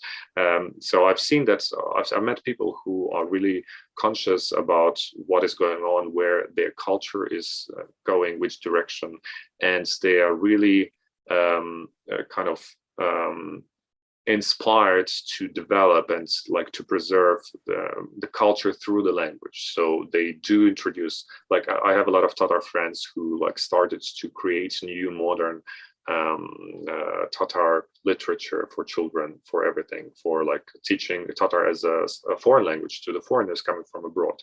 And this kind of similar situation, but just different with different range of success probably and effectiveness, but I can see that also in other regions. So no, they don't want to, quite often they don't want to learn it because there is no practical use, and especially if there no one around them speaks it. But yes, they would like to learn it when it comes to their national identity. That's shortly answering the question. Another question to you is, question to Ilshat, what is spasiba in Tatar and other local languages you know? Oh, I know it's in Tatar language, it's rahmat, which I think is influenced from the Arabic language because Tatars are Muslims. Rahmat, I'm pretty sure in Bashkir it's also rahmat because they're very similar languages. I know that in Mari language, which is the Finno-Ugric language, it's tau, and I learned it from Nastya, Anastasia Berezina from our SY28 delegation. But that's it, I think. I don't think I know it in other languages. Okay, thank you. So I think that you answered all our questions. Thank Спасибо, you. Rahmat and Tao. Tao. Yes. Thank you very much for your interesting story and very, very fruitful. So I think that yeah, Tao, it was just the answer from our chat box, Tao, to you as well. And now let me introduce you the new speaker who is going to share us the indigenous people human rights in Latin America. Shyrley Tatiana Pena Aymara from Peru. Hello, Tatiana, and welcome. And I'm giving you the floor. So good luck. Yeah, turn on the audio, please. Okay. Yeah, very good. Good luck. Okay. Well, thank you so much for this event. I really would like to start to say to you, Aliyanchu, Yaktamasikuna, Runaikuna, Guarmikuna, Ñañaikuna. And I really would like to congratulate SWI Russia for the organization to this event and to this incredible opportunity to talk about our lives, to talk about and share some of my experience in my current job during more these past 6 years, I guess, with Indigenous people's human rights. So, Anna, sorry, I don't know if you can you please share my presentation to all of them, or maybe me, right? You can do it, but I can do it for you if you want. Yeah, okay, okay, is it okay? Can you see all the presentation? We can see it, yeah. Okay, thank you so much. Well, I will start introducing myself to you all and to tell you that I was the first Indigenous woman in SWI 32 from Peru. I'm an Indigenous woman from the Indigenous peoples from the Quechua culture. So my name is Quechua. I think that I feel, and all my generations before feel, that we are Quechua before Indigenous. So it is very powerful to all of my generations. This exactly meaning, because Indigenous was a term in Latin America that has very stigmatic of our identity, and try to put everybody in one to join everybody as the same thing. But we feel that Quechua is different because it's about our identity, how we feel, and how we feel comfortable to it. And our most powerful tool to this is that we are that we can speak our own language called Quechua as well. So to have an idea, in all South America, where more than 5 million people of Quechua culture, and of course you have many varieties of our Quechua culture in more than 6 countries: Colombia, Ecuador, Peru, Bolivia, then Chile, Argentina as well, but only the north part of Argentina. So it's very interesting to know about us, to know about how we feel proud, Okay, and nowadays I am a professor.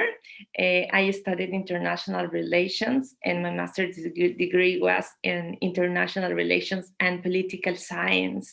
So since then, I am a human rights activist because of my identity, and because I was working with other indigenous peoples in Peru, with the Pueblo Chor del Pastaza in Loreto. Camacho, that it's the Amazon, the one indigenous peoples from the Amazon, and the others from the Peruvian highlands called the Rondas Campesinas, and it's another kind of grassroots movements, organizations that these days have a very important role to the society. I think that it's the best example of social movements nowadays in Peru from the indigenous peoples.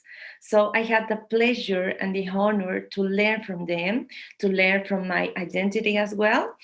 And well, I wanna share with you that I am studying my PhD in human rights and citizenship. So in my thesis, I wanna share and study more about the Rondas Campesinas, this kind of indigenous grassroots movements here in Peru, and compare this kind of justice, okay, the meaning of justice and right that they have to decolonialize all the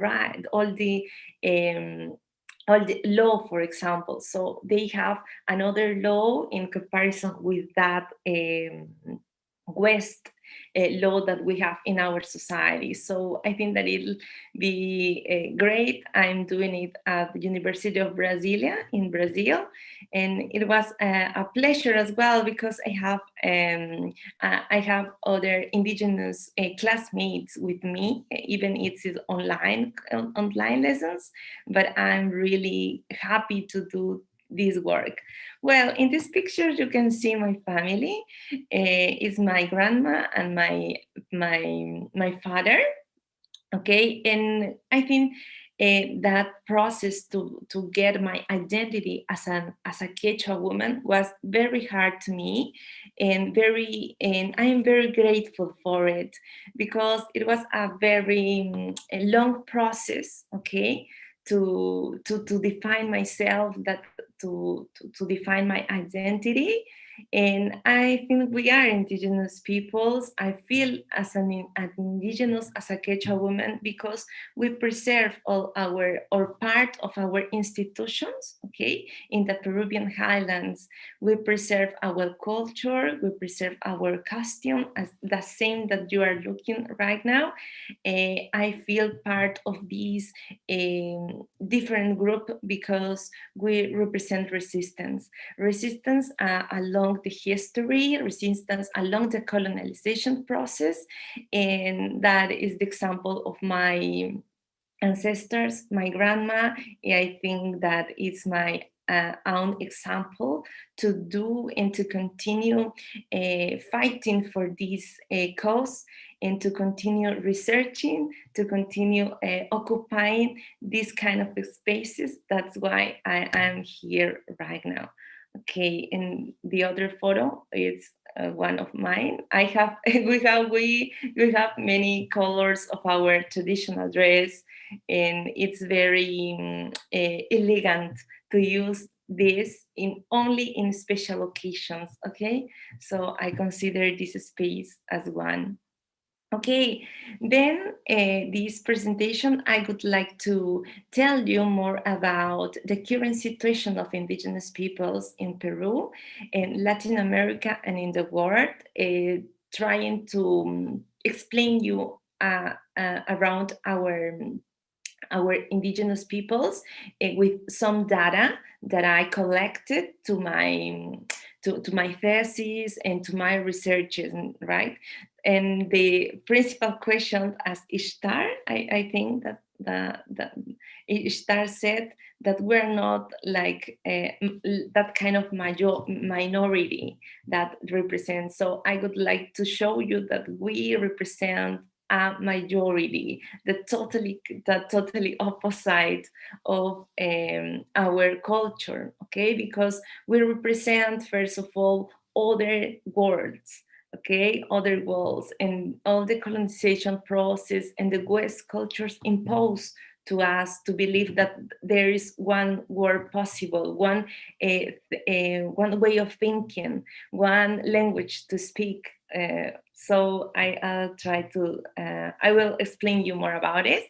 And the second part is about jurisprudence about indigenous people's human rights, what we have nowadays, what tools to defend indigenous peoples exist at the international system, because I think that it's very important to analyze not all our rights, but part of it, or maybe the most important, that are the result of all the resistance and the fightings along history. And then finally, at the beginning of the 90s, our indigenous human rights were recognized constitutionally, and maybe they did big steps in Latin America, because in examples like Ecuador and Bolivia, we changed our constitutions. So it's important of law that our indigenous people's human rights are recognized by the constitution. This is not happening right now in Peru, for example. We are fighting to do it. We want to share our constitution to do it and to be more inclusive to all our diversity. And it has a very big impact in Latin America. So I really would like to tell you more about it. And finally, my conclusions, I think that they're not final ones, but let's start, let's continue with this. Okay, talking about the current situation of indigenous peoples in Peru, Latin America, and in the world, it's very, first of all, we need to know how many we are, how percent we represent of indigenous peoples around the world. So I took this data from the World Bank, okay, this year, and they say that we are 476 million indigenous peoples from over 90 countries, okay, and we are more than 6% of the world population, and we represent around 50% of people living in extreme poverty. Life expectancy of indigenous peoples is less than 20 years compared to non-indigenous people. So we are diverse, as you can see. We represent a huge populations around the world, but the main problem is that we are still living in extreme poverty. Okay, I feel that myself is very privileged because I know English. I am in this kind of spaces talking about my experience, but I truly know that the majority of indigenous peoples in Peru, they aren't. And maybe the life expectancy, like the World Bank says, is less 20 years compared to non-indigenous peoples. So it's very worried because indigenous peoples are dying in Latin America 15 or 10 to 15 people each day, because they are defenders of their territories. They are defenders of the human rights in total. Right, so it's very kind of I'm very worried about this data, and I think that all of us need to be worried about this, because indigenous peoples are protecting more than 80% of the biodiversity around the world, and it needs to speak out. We need to speak out and to know and show solutions to these problems. Well, this is a map from Latin America and our indigenous peoples here. And we know that we are one of the regions with more diversity of indigenous peoples. And if you look around the map, for example, Peru, in the last data collected by the government, of official government, we are more than 24% of our population are identified by indigenous peoples, okay? It means around 7 million of people. that have another way of thinking, that have another way of communication, another languages, and another another then I explain you. Okay, so this is very important to know, and it's very interesting how these data were changing along this since the beginning of this 21st century. Okay, because for example in Bolivia, in Ecuador, in Guatemala, in Mexico, all the indigenous people's population were increasing according at the same time when their constitutions were recognizing their indigenous rights. No? And I think that it is happening with me because I was raised in a West school, for example, but my family and my costumes and my cultures were indigenous.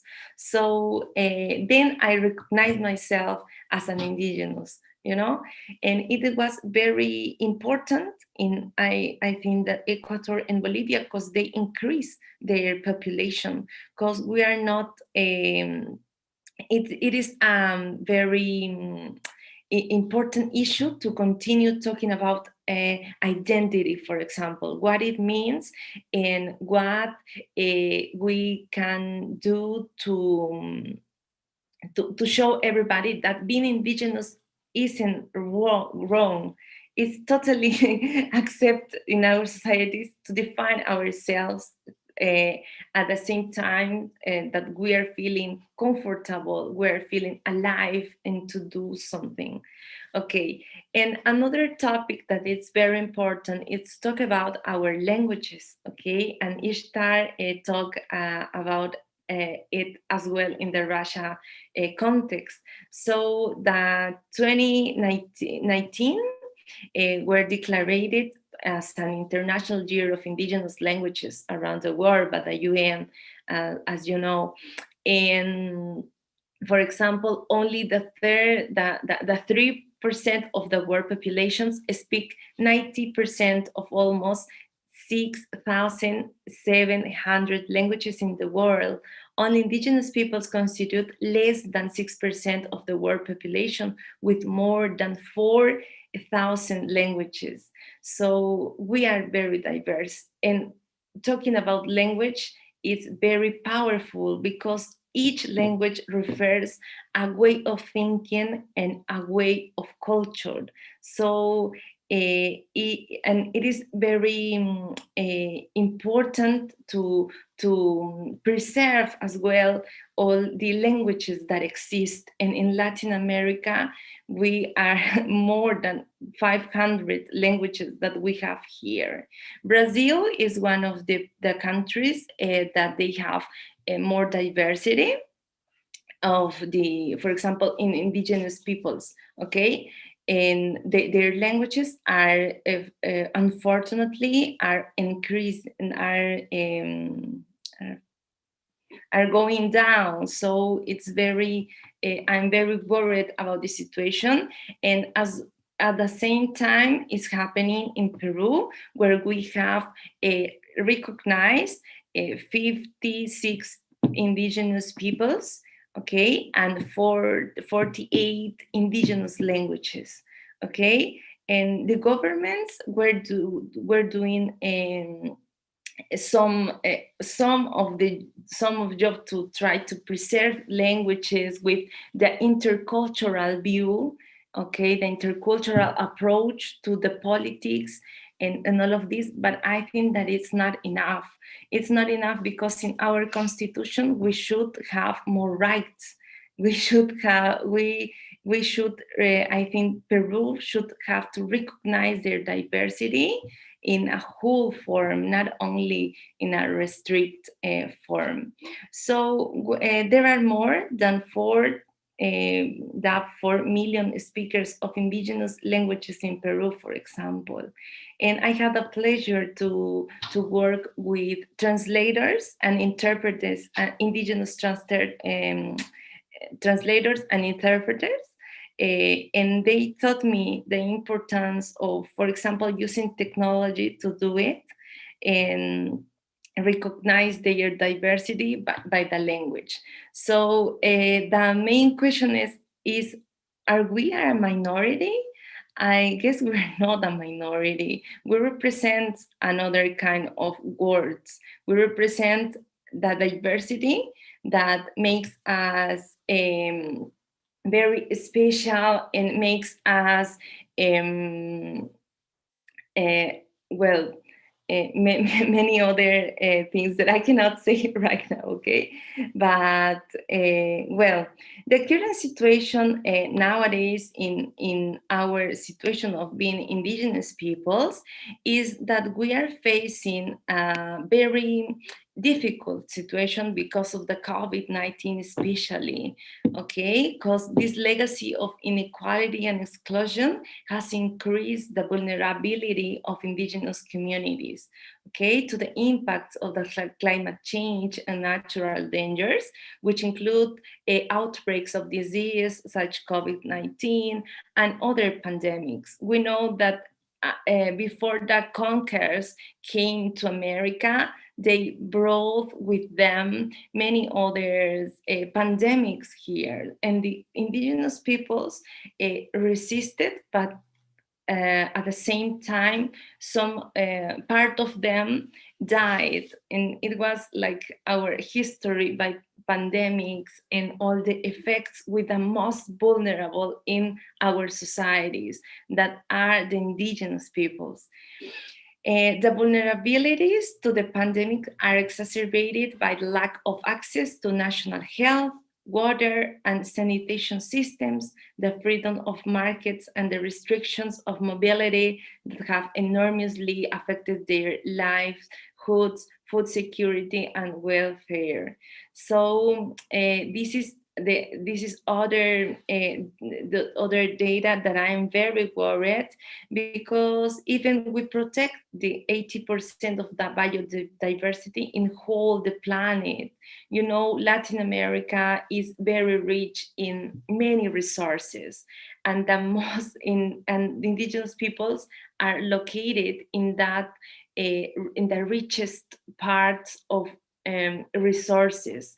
Then the transnational companies like petroleum, like mining companies, and that kind of companies came and do the same thing that the conquerors did in the past. They invite our territories without our consent.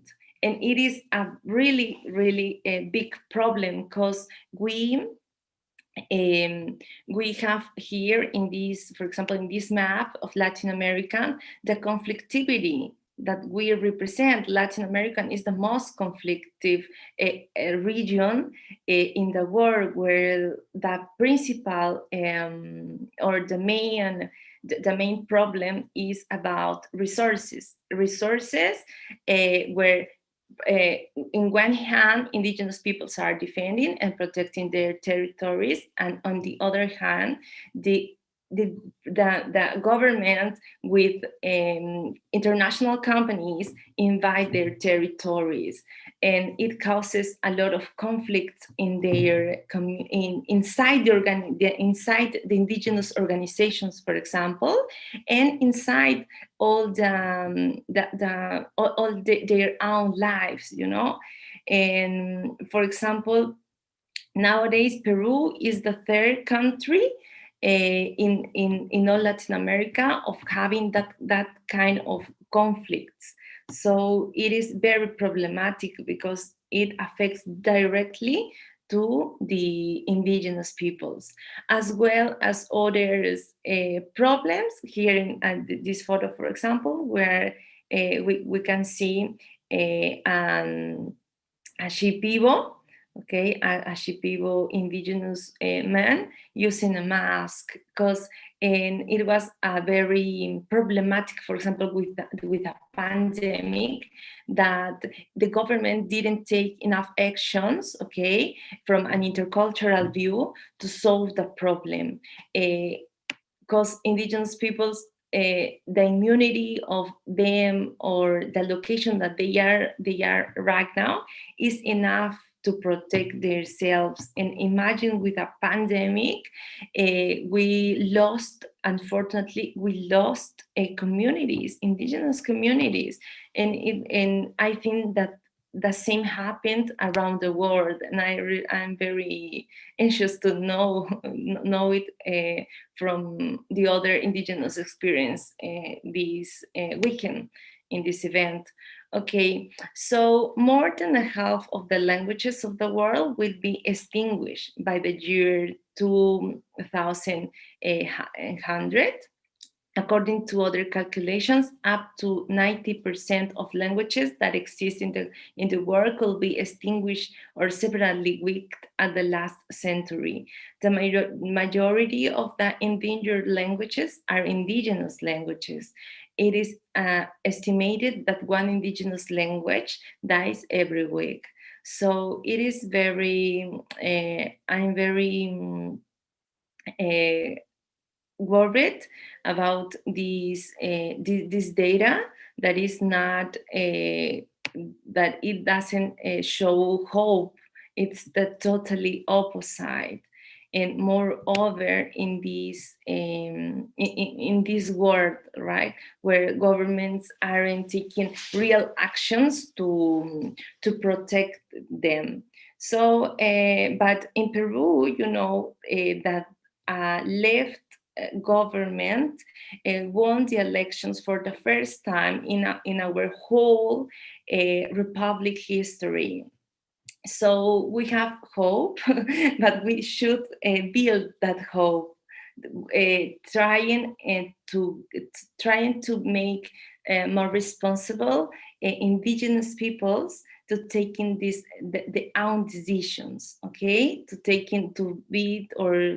taking decisions and to be the own authors of these changes. I think that it is very challenging. Okay, and to explain you this part of the jurisprudence about indigenous peoples' human rights, we have here 3 international conventions that are very important to know when we talk about indigenous peoples and how we understand our demands from the international law. So we have the Indigenous and Tribal Peoples Convention, or the 169 in 1989, where, for example, our rights from to view our own development change a lot in comparison with the other convention, the 107. I don't know, but in English, in peoples, no, in indigenous peoples has one meaning, but in Spanish change a lot, because we said pueblo. And with the other conventions, we said población, and it's one of them. The first one, población, means like all the numbers of people, of indigenous peoples. But the category of indigenous peoples, pueblo, in this case, change a lot of how we understand our collective groups and how we understand another kinds of interaction in international law, recognizing this powerful category. The same happened with the territory, for example, and with the land, because territory is about our culture, our connection with land, and it's more about talking land as a resource. It's other kind of connections and resistance that indigenous peoples need to survive in this in this world. Okay, then we have in 2007 the United Nations Declaration of Rights of Indigenous Peoples, that it's it's very important to know, because there they develop more the ways of develop that indigenous peoples development that indigenous peoples has on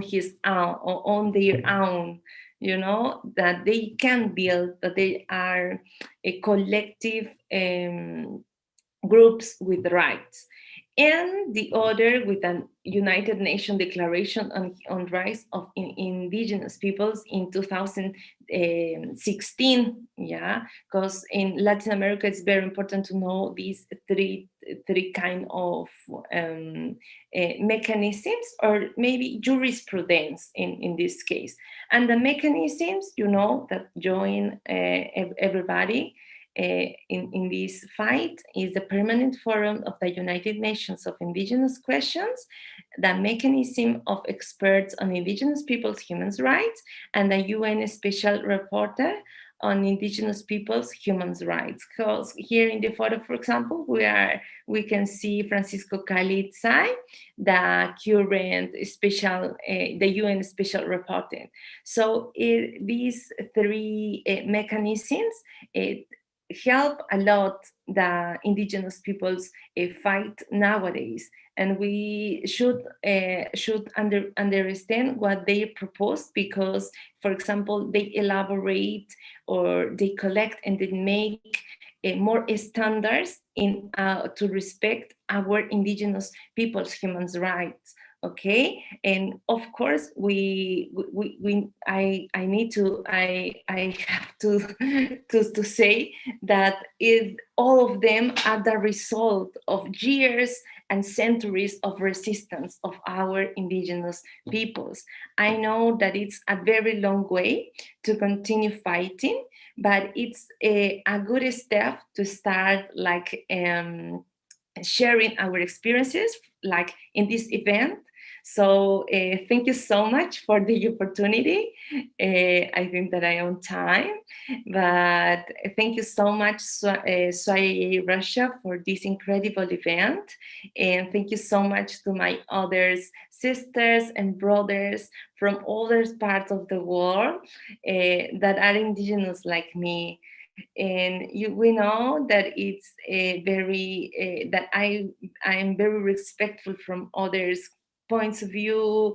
I am very respectful, and I admire all our ancestors did to be there, to be here with you today. So thank you, and yaktamasikuna, tumpananchiskaman, hayaya suai, hayaya suai Russia. And well, I think it's all. Thank you much, Tatiana. We have a question from our viewers to you. So what do you suggest to do so that we don't lose our indigenous languages? Well, we have many ways, okay, to solve the problem, but I think the main is to continue working by an intercultural view. Okay, but intercultural view, not only that it involves not only recognizing like that we are diverse or how many indigenous peoples are in one country. It needs to be taken as a political decision, okay, to build interculturally a political decisions, trying to understand and preserve. So that's why the importance, for example, to create governments and create new relations with our diversity, to treat all of them as equal, because we are humans. We are, and the main thing that join all of the West and indigenous worlds are that we are human beings. So it is the first step In Peru, I know that, for example, Ishtar shared about some of the initiatives. Here we have, but I suggest in indigenous countries, for example, like Peru, or indigenous countries that have a lot of population of indigenous peoples, we need to recognize it by our constitution, for example. That will be a very good step. We have here in Latin America a good experiences changing the constitution to recognize more rights. I can say, and I explained the current situation in Chile, for example, that the principal coordinator of the new assembly to the new constitution is an indigenous woman. So called Lancano is her surname. So I really admire all that she is doing. Okay, and we should in that policymakers need to be indigenous, because they are the main affected. They have they have truly what is happening in their territories. So I think that trying to create a very healthy dialogue with all that kind of diversity could have to improve our policies to preserving indigenous peoples, indigenous languages in this case. So I had, as I said, I had the opportunity to work translating documents from actual language in an indigenous one to Spanish, for example. There were official documents, and we use technology, for example. So academia, indigenous organizations, and the public sector, that in this case the government, need to work together. Okay, we need to work together, but with the presence of indigenous peoples, because they have to be and they have to take decisions on their own, because they know perfectly the problem and they know perfectly the solution. Because I truly believe on activism and academia, that they need to be joined. Okay, they need to be together to build and to build better policies to preserve indigenous languages. Okay, Anna. So, Tatiana, so activism and academia are to help in everything. Thank you very much. Yes, it was Tatiana from Peru. And the next, so I'm going to give the floor to our next speaker, Sofia Camacho from Mexico, and she is going to speak about traditional Mexican dance and contemporary environmentalism. So, Sofia, do you hear us well?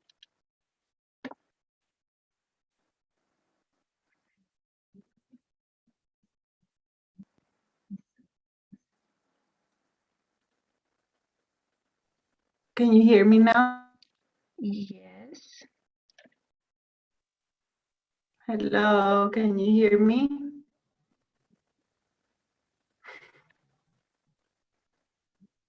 Shit. Yeah, we can hear you, Sofia. Hello. Do you guys see the presentation? Hello, Ilshat. Yes, we can see. Yeah, hello, this is me. Yes. Okay. Great. So should I start? Yes, please. Oh, hello, everybody. Well, thanks for joining. It's early in the morning here in Mexico, so I'm happy you guys are seeing Anna. Well, anyway, this is me in my traditional dress. And well, I think I'm very thankful to Tatiana because she has given us a very broad scene of how indigenous cultures are here in Latin America. I think for me, it could be a little bit more personal because even though I was an academic and I am also an activist, and I have related to many indigenous peoples here in Mexico, this presentation is going to be focused on my own personal experience as a Mexica or Mexican traditional dancer. So the reason why I'm saying this is because in Mexico there are 68 indigenous languages and cultures, which is, I think, a lot. We are very lucky to be one of the most diverse cultures. In Latin America, we also have lots of very different ecosystems. So basically, what Tatiana was saying about indigenous cultures protecting biodiversity also applies in Mexico.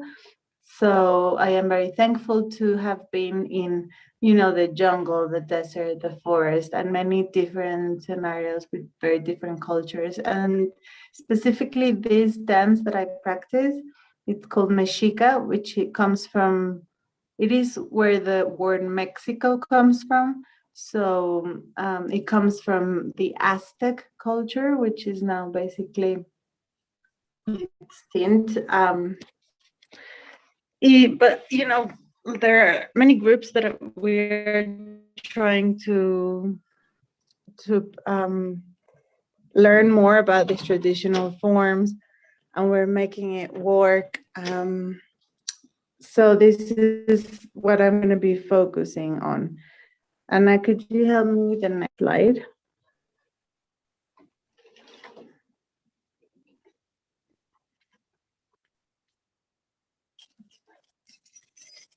Thank you. So this is a little bit of my personal experience. So I've been working on this subject for more than 10 years. First, as in a museum that we collected contemporary pieces. And the reason why we did this is when you talk about indigenous peoples, usually people in Latin America think about the past. And we were very interested to say indigenous peoples are still today, living today. And we have people that are working these traditional forms today. And then after that, I worked in an organization that would work with indigenous peoples in technology. Next slide, please.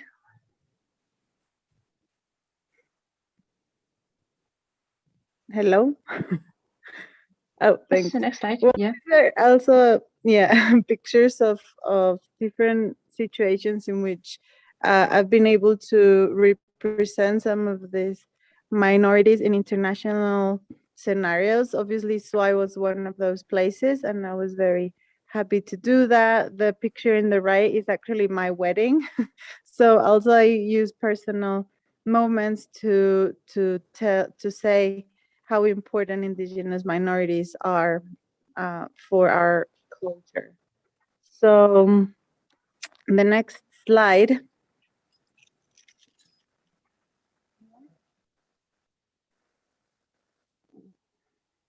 Can we see the next slide, please? Oh, so the way I started dancing was actually a very personal experience, because at that point I was living in Mexico City, and I being the people dancing all the in the main there, and I used to look at them all the time, and actually I thought, I really want to be with them. So I remember my husband basically said, well, why don't you join them? And for me, it was a very shocking experience, because I came from being someone that would just see these traditional dances to actually dance myself.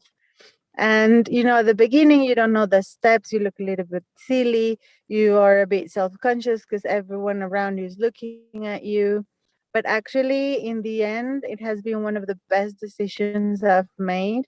I really wanted to dance because in other indigenous cultures in northern Mexico or southern Mexico, women are not allowed in these special ceremonies.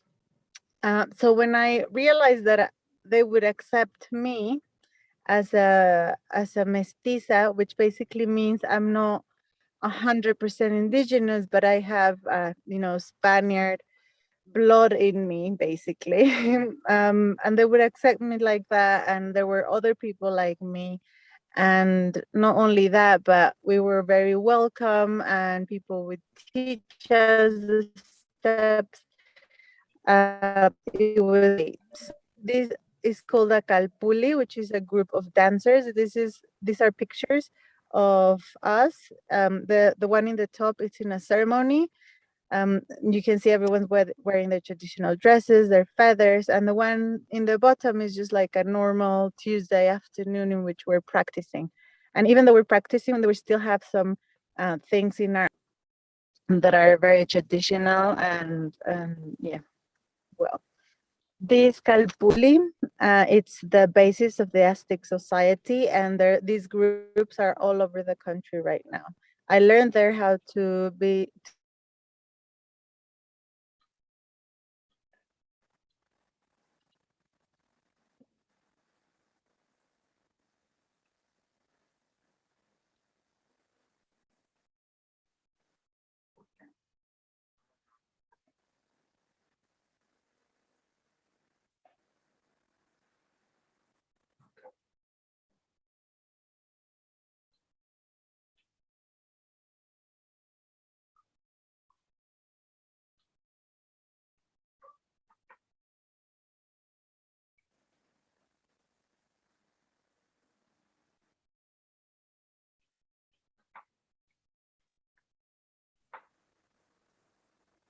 Hello, Sofia, do you hear us? Hello, guys, can you hear me? Yeah. Yes, do you hear I hope us? you can hear me. I hear you. I can hear you. Yes. Yes, now I do. Yeah, thank you. Yeah, these technical issues with Thank you so much, guys. Not for the first time today, yeah, don't it's worry. disconnected, but I'm going to continue. So, yeah, just to finish with this slide, this traditional dance, it was very important to me because when I just arrived to the group, I was like, guys, you have to give me some books to read because I was very theoretical. I would read a lot, you know, I was basically an academic at that point, like 15 years ago, God knows how long. And they'd be like, no, you know, this is, you have to stop reading books, you have to actually practice spirituality and listen to your elders, and not only listen to them but actually act every day of your life according to these teachings. So it was a bit of a slap in the face because then I realized it was not just about, you know, all of the data and reading the books and just understanding history, which is obviously very important, but actually bringing this history and traditions and values into my present life. So that was very important. The next slide, please, Anna. Thank you. So Mitotilistli is the indigenous name for this ceremony, which basically is like a big celebration, and it can be a celebration for loads of things. It can be a celebration, you know, as it being a spiritual tradition. It could be a celebration of someone being born, of someone getting married, and this Mitotilistli or dance is not the only ceremony. We have pipes in which you smoke tobacco or like ceremonial herbs. We have temazcali, which is a healing ceremony in which you get into like this igloo with very hot stones, and then you put like, it's like a sauna, but a traditional sauna. And there are tipi in which you eat peyote, which is a very powerful cacti, and it's basically a hallucinogenic medicine, and we use that to heal our minds and our souls. We also have other ceremonies that only include singing or drums. Another one that in which you have to run or walk. So it's a very holistic tradition that involves many ceremonies. But right now I'm just gonna focus on the one that dancing. So we dance in a circle, and then I don't know if you can see it from these pictures, but in the center there is an offering made with fruits and vegetables and flowers and seeds and everything that comes from the Mother Earth. So we put that in the center and then we dance around it. And what I'm pointing out here in this slide is that when we start the dance, we have to thank every, we have to thank the north, the south, the east, the west, the sky, and then the soil underneath our feet.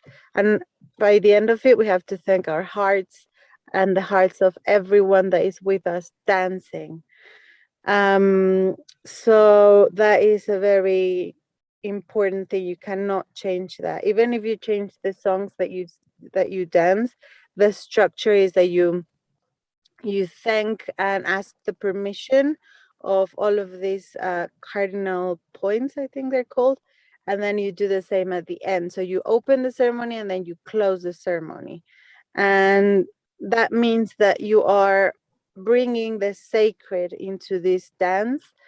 And so all of the spirits come and dance with you, and then they manifest themselves through the dancers and through the drums, and well, it's a very spiritual thing. So the next slide, well, what we do is that every song has a structure. So there is a base, and then there is what we call a flower. So it's a very mathematical thing, as music is. So in the base, it's all the same, and the flower keeps changing. So people are not improvising, we are all following the same steps. And the flowers, then, that it's a bit more spontaneous, and every leading dancing can propose a new flower, and then everyone has to follow. The wewet, which is the drum, it's called the heart. So the heart, we all have hearts, so we know it's a very rhythmical, and it's the drum that has to follow the dancer, not the other way around. And some of the songs give a very important space to very common things like hunting, or the rain, or the fire, that are part of our lives and at the same time very spiritual. So this, in the left, it's an antique picture or depiction of this ceremony. In the right is what we do nowadays and how we dress nowadays. Next. I'm hoping you're finding this interesting. And thank you for changing the slides. You're welcome.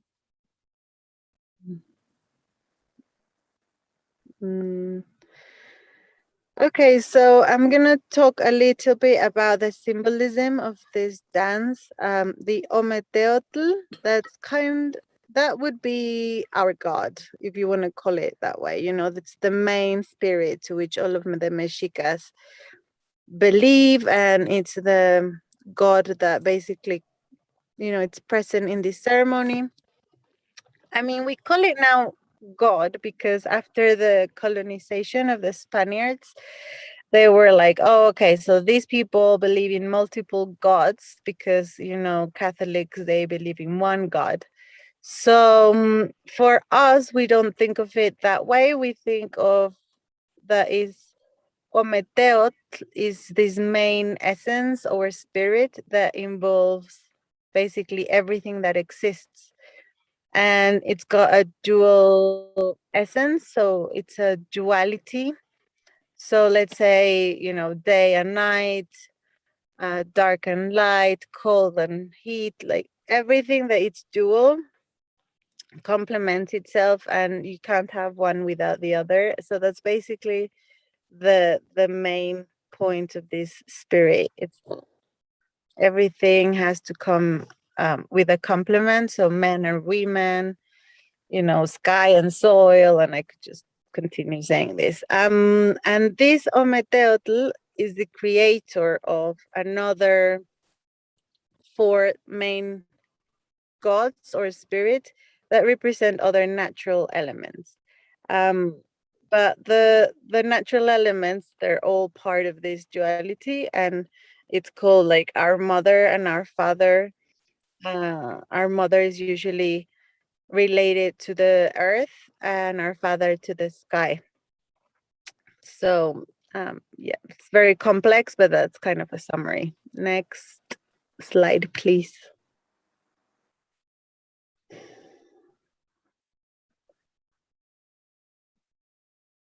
Can you help me with the next slide, Anna, please? Oh, Yeah, thanks.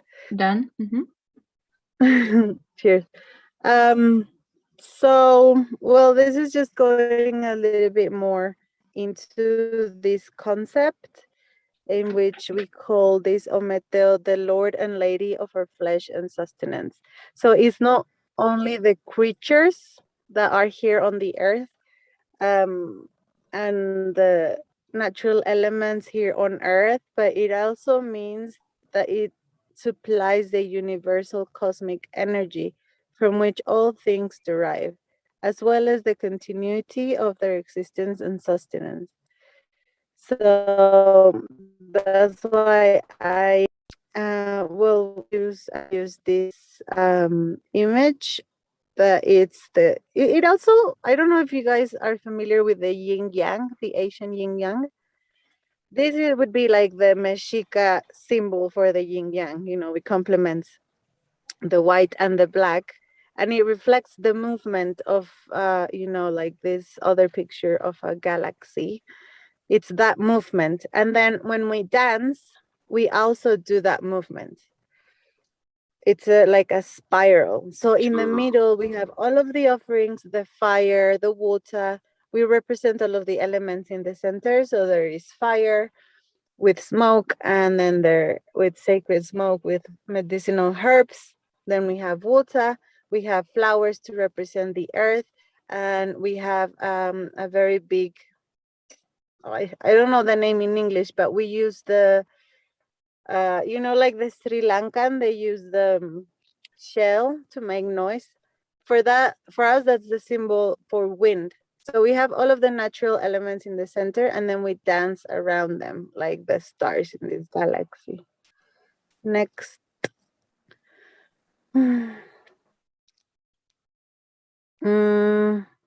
Well, this is just going on about this spirit. You know, it's invisible, intangible, invents himself, but it also gives life. So I'm not gonna talk a lot in this slide. If we can go to the next one.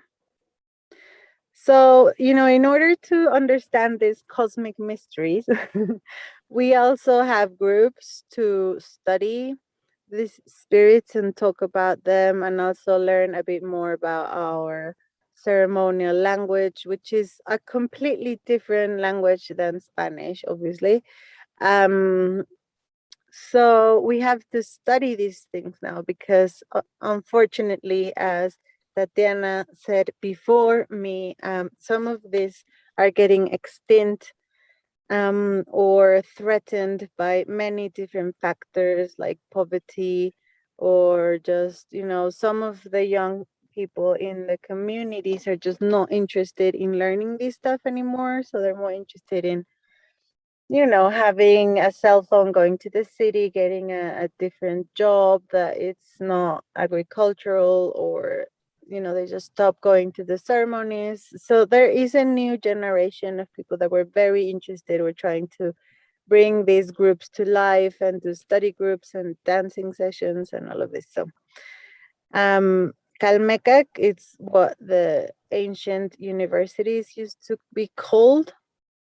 And in the universities, you would not only learn the theory of stuff, you would also learn how to fight.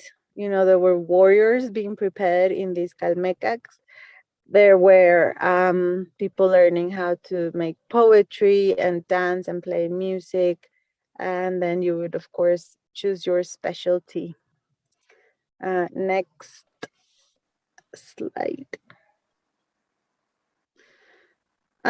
This is a zoom in what the offering looks in the inside. It could be as simple or as complex as you would want. I mean, I don't know about you guys, but for me, this is such a beautiful expression of, our culture and art.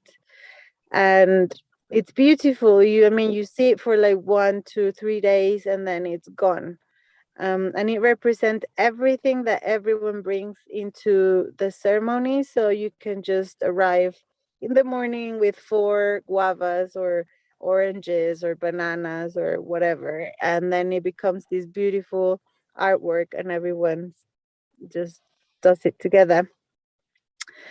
But there is always the same structure, so it has to be referring to the 7 points I said, north, east, west, south, but also the sky, the soil, and your own heart. So it's 7. The 4 elements, water, fire. I've talked about this before. Colors, but also each one represents one of the spirits I was talking about before. Next slide, please. And this is, how it's like. So, for example, the north represents the soil, it's the color black, and it makes a reference to something, a gift that every human has. So in this case, intelligence. That's the north. And it also refers to a mythical place called Mictlampa, which is a place where the ancestors live.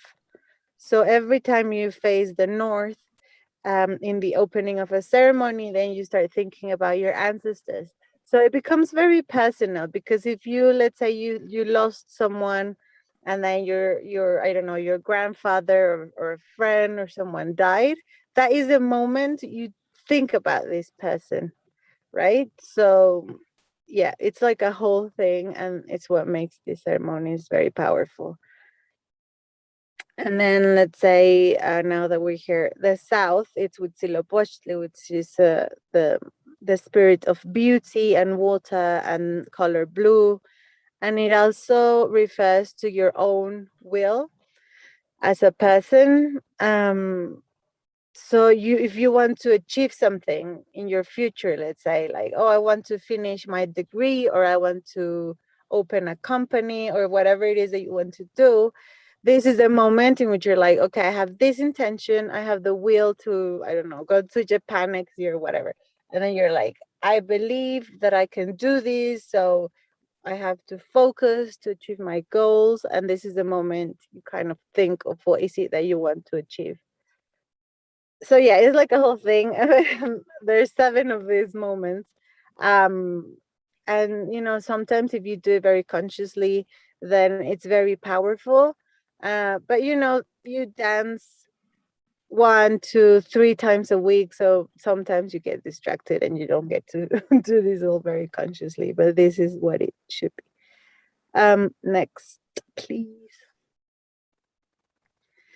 So well, by now I think I've explained why this is such a very connected tradition to our natural elements. So while you're dancing, you understand that the water is not just something outside, but it's part of your body. So is the air, so is the soil. So every element that it's in nature, it's also in our bodies. So there is no way you cannot be an environmentalist if you're a Mexica dancer. Lots of dancers are vegetarians, for example. This Xihuatezcatl Martinez, he's a young person in our dancing community. He actually lives in the States right now because his father is a Mexica dancer and her mother is an Native American. And I think it was a very powerful mix, because what this guy ended up doing is building one of the most important environmental movements led by Native Americans and Mexicans. And I think this guy, it's a success story, because he has been fighting for the environment, not only in Mexico, but in the United States. And in the United States, he did this lawsuit against one of the pipelines in Colorado, So that was very powerful. He ended up talking in the Senate and, you know, in the UN, and his videos went viral because he at that point was a child, a kid, a boy. So I think we all admire him very much, and we have his back. And now he's in more than 61 countries, and he has led with, of course, lots of young activists, lots of action campaigns. And I was going to say, from my personal experience, one of the most important moments in my life was dancing in front of this sculpture in the right. She represents Mother Earth, or Tlalinantli in Nahuatl, in this language. And for me, that was very powerful because, you know, this statue is massive, like it's huge, and it's in a museum. So can you imagine just like seeing hundreds of people, if not thousands of people, coming into a museum and dancing, just say, you know, this culture is alive. We are in front of Mother Nature because we are dancing in order to protect our land. And yeah, it's moving, really. It was a very important thing we did. And then, well, in the bottom picture, that's my husband and me in this massive cavern in which we went with our Mexica friends. So we also do very great tourism because we love going into nature and seeing these great places. Not everyone gets to see this stuff. So next slide, please. Thank you. So in my work, this is what I do now, or that I've done. One of the last projects we did, basically after SWI, I don't know, my friends and Ilshat know this, but you know, in 2016 we went to SWI, and I've been wanting to do something related to the environment and indigenous cultures. So when I came back from SWI, I had a bit of an existential crisis, if you want to call it that way. I quit my job, decided to travel around the world with my SWI friends. I didn't go to Russia, but I went to every other country, to Bahrain and New Zealand. I went to Australia, UAE, I don't know, many places. And I studied success stories of conservation. And when I came back, I opened this company, and now what we do is like basically communication projects and research on this relationship between biodiversity and cultural diversity. So some of the projects focus more in the conservation, like these two infographics belong to a campaign to protect the wolf and the eagle, which are both spirit animals that are very important to us. Also turtles and all of these beautiful animals you're seeing here. It was in the whole country in 21 natural protected areas, more than 240,000 hectares that were protected, and influenced even more than 1 million hectares. And yeah, there was a collaboration with the UN and the North Face and the federal government and the GEF, which is the Global Environmental Fund. And other projects focus more in the indigenous communities and their role in protecting these areas, how we can learn from them. Other projects focus in gender equality. So, you know, we're working on this stuff.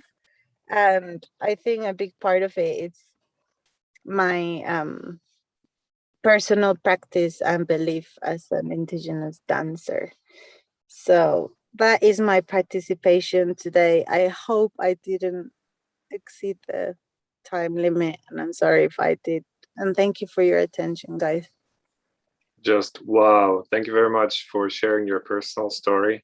And it was actually, I mean, since we know you personally, I think for us it's for other people, it was already super exciting and super inspiring. I think that for us, it's like even double size of this excitement to hear what you've done after we met in SWIDE 2016.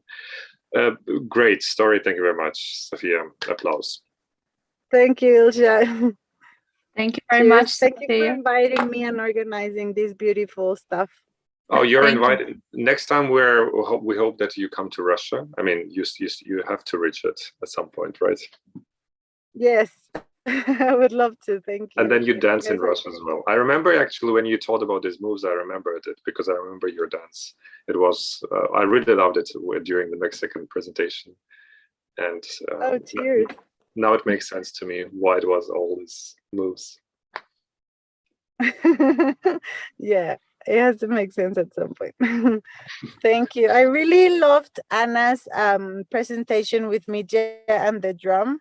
I was like, yes, these guys know what they're doing. Because I think drums are in so many cultures, and yeah, it's just great to see how it's basically the same, just in different wrapping paper. Yeah, exactly. Thank you very much, Sofia. So we are moving next, and our next speaker will be Aura Ceron from Mexico and Chile. So she's going to speak about Mexican oral traditions, syncretism, and legends. Hello, Aura.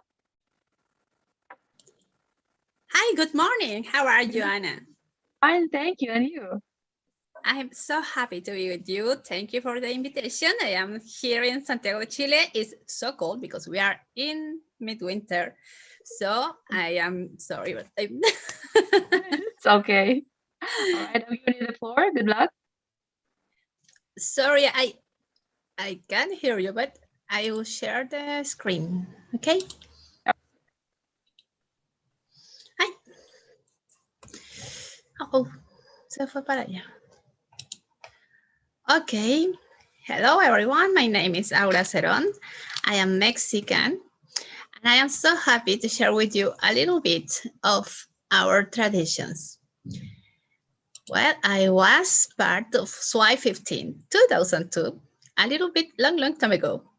And also was national leader in the Renaissance 21st. I also meet one of the speakers from Philippines. We were together on Renaissance.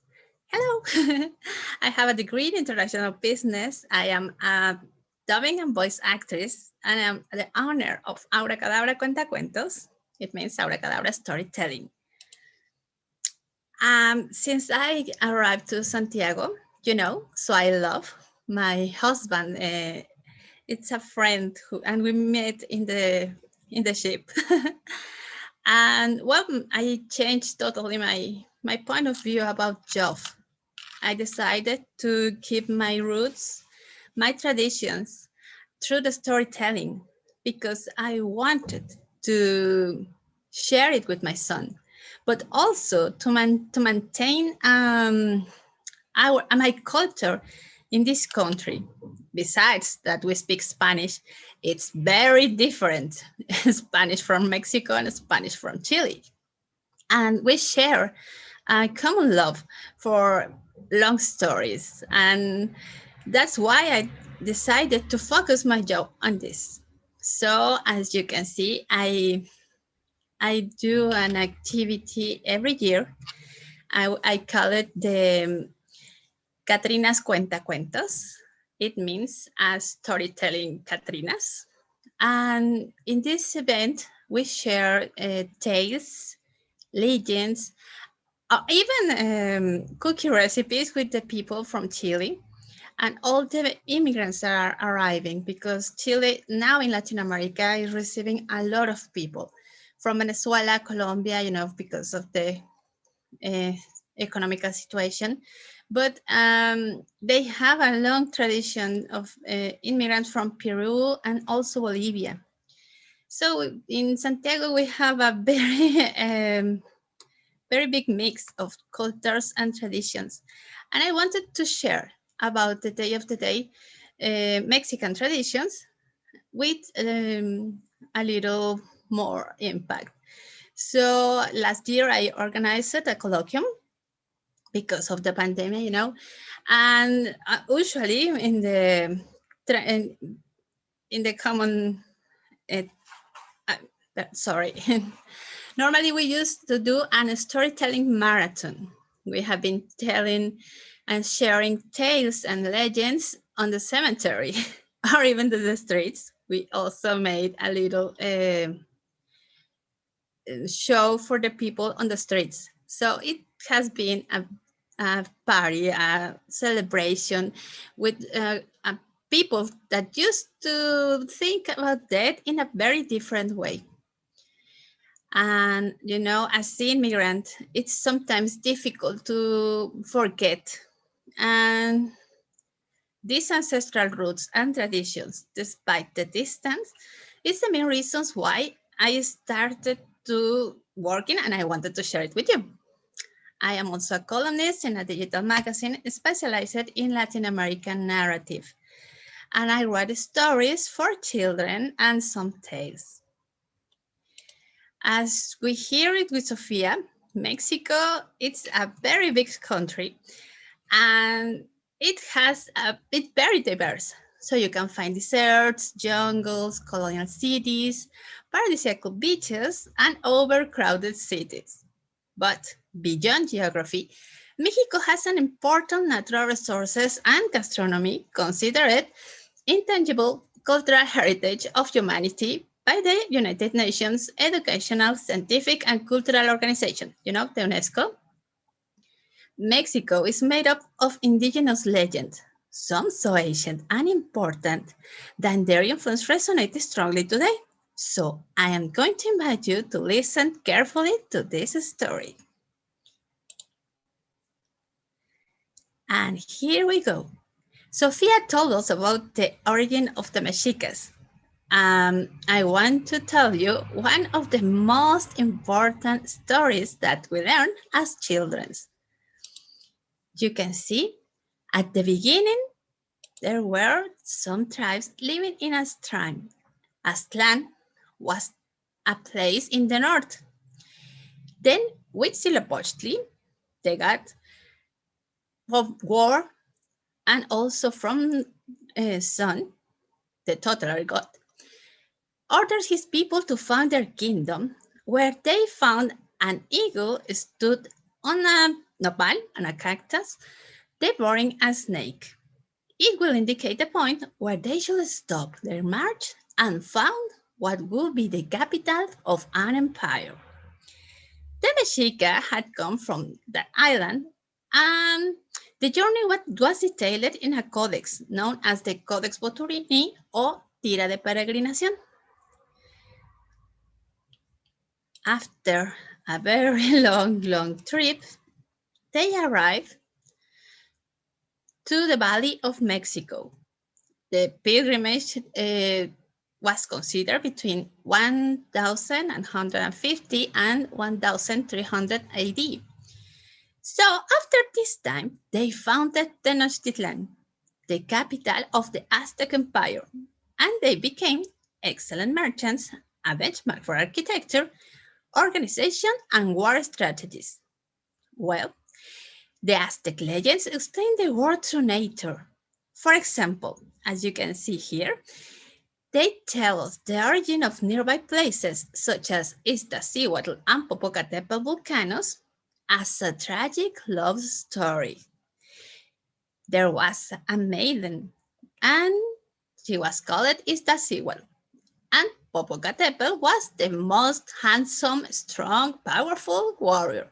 They fell in love, but tragically, she dies because she had a very bad news that he dies on war, but it was a lie for enemy, and he lost her. And the goddess Mohd, because this love was so strong, decided to convert them into volcanoes so they can be together forever. If you can visit Mexico City, you can find these volcanoes near to the city and see that one of them seems like a sleeping woman and the other one is in this position taking care of her. in pre-Hispanic legends. The animals speak. They used to teach men how to work and how to do better things in the world. They also help them to discover the great mysteries of life. For example, we have stories about how the lizards lost their tails, or why a Xoloescuincle, a Mexican dog, will be waiting for you after death to take you to the Mictlán. If you are good with animals, they will help you. But if you don't, you will suffer after life. Also, we learn about how the men were created and why the ants have just a short waist. These inherited legends even now are taught to children in school, and it's very important to maintain it. Even this modernity is closing, because sometimes children used to be more interested in other kind of stories, like video games and legends from everywhere.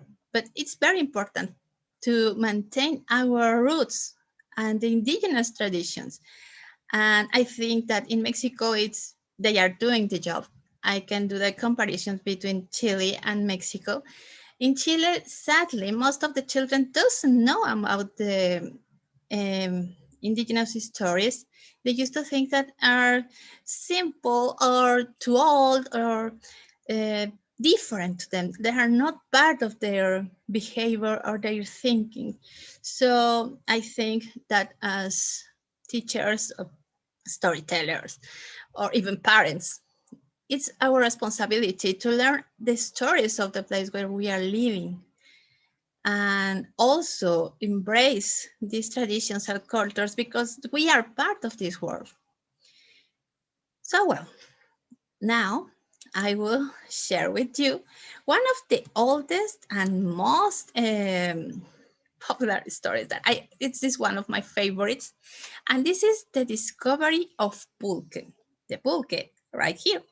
It's an alcoholic drink based on maguey juice, like another kind of cactusian, and it was the most popular beverage during the Aztec Empire. Well, the legend speaks of an Aztec princess named Xochitl. She spent a lot of time in the countryside. She was friends with deer, rabbits, and opossums, tlacuaches. One day, she was walking around the magueyes and she noticed that there were many happy badgers. Noticing that the tlacuaches and the rabbits had made holes in the maguey, and that they came and went so happy. She approached to see what was happening. Then she saw a white juice coming out of the hole and decided to taste it. The taste delighted her. Xochitl, excited, went for a clay pot so that Papatzin, her father, could taste the juice that came out of the maguey. Papatzin was delighted with the taste of the juice and discovered that after a few days, this juice changed its color, even texture and aroma. And when he tasted after a few days, he realized that the flavor was different. It seemed better. And after drinking it, he felt a little more cheerful. Well, Thus, Papantzin decides to offer this nectar to the king, the Palcatzin, in the company of his wife and his daughter Xochitl. The Tlatoani was so happy that the maiden was rewarded for the discovery, getting married to the king. So, this story involves a lot of things that I love. One of these is the tlacuache, this little animal, a kind of Mexican opossum. It's also renewed as the giver to the fire to the men. This animal stole the fire and gave it as a gift to the men in order to help them. This tlacuache at the beginning has a very long, fluffy, and very cute tail. But when he stole the fire, his tail was burned. So that's why he feels that it's so ugly. And the agreement with the men said that they won't eat them. And actually nobody eat them, but they are in risk to disappear because the environment is getting destroyed. So this kind of stories just to help us to think about also the ecosystems and the needs to keep our natural reserves, as Sofia said. And I also want that this fauna and these animals will be protected, more protected than needed, because they are Mexican as us. Well, legends are so important. As important in Mexico that, if you remember, the symbol that the god gave to the Aztecs is currently our national sheet. You can see it in the codex, and now you can find it also in our national flag, the coins, and all the official documents. Then Mexico changes. When the Spaniards arrived in America, they brought with them their own stories and beliefs. The fusion between peoples took place in a violent and convulsive outbreak. It was very thought and it was difficult, but it happens.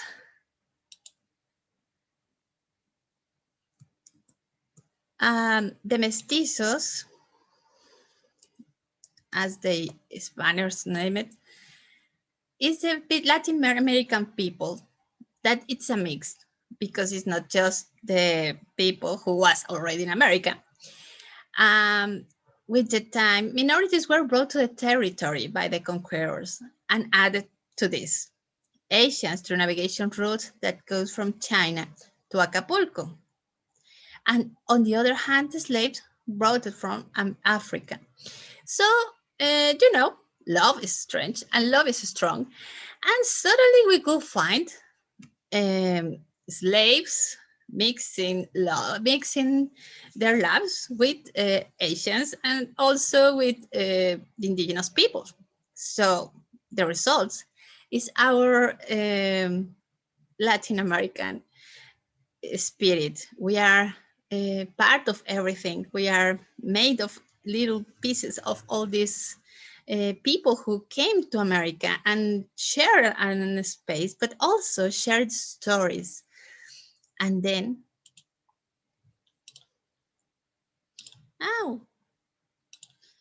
the syncretism is gradually taking place.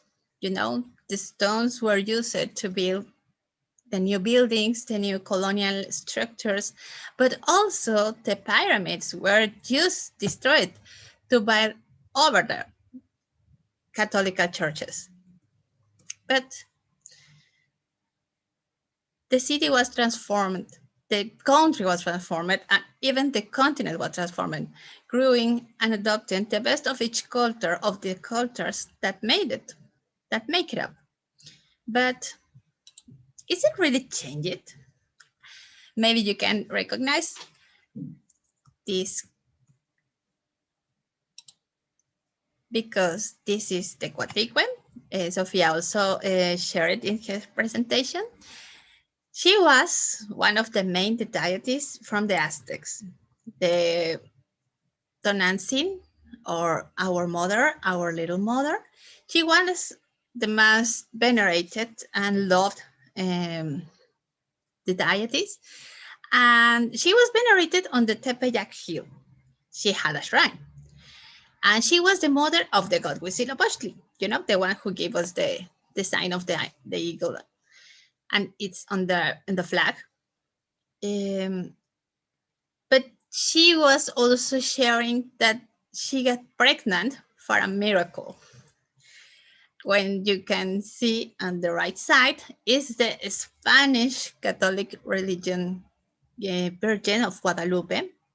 And she now is occupying the site of Coatlicue. His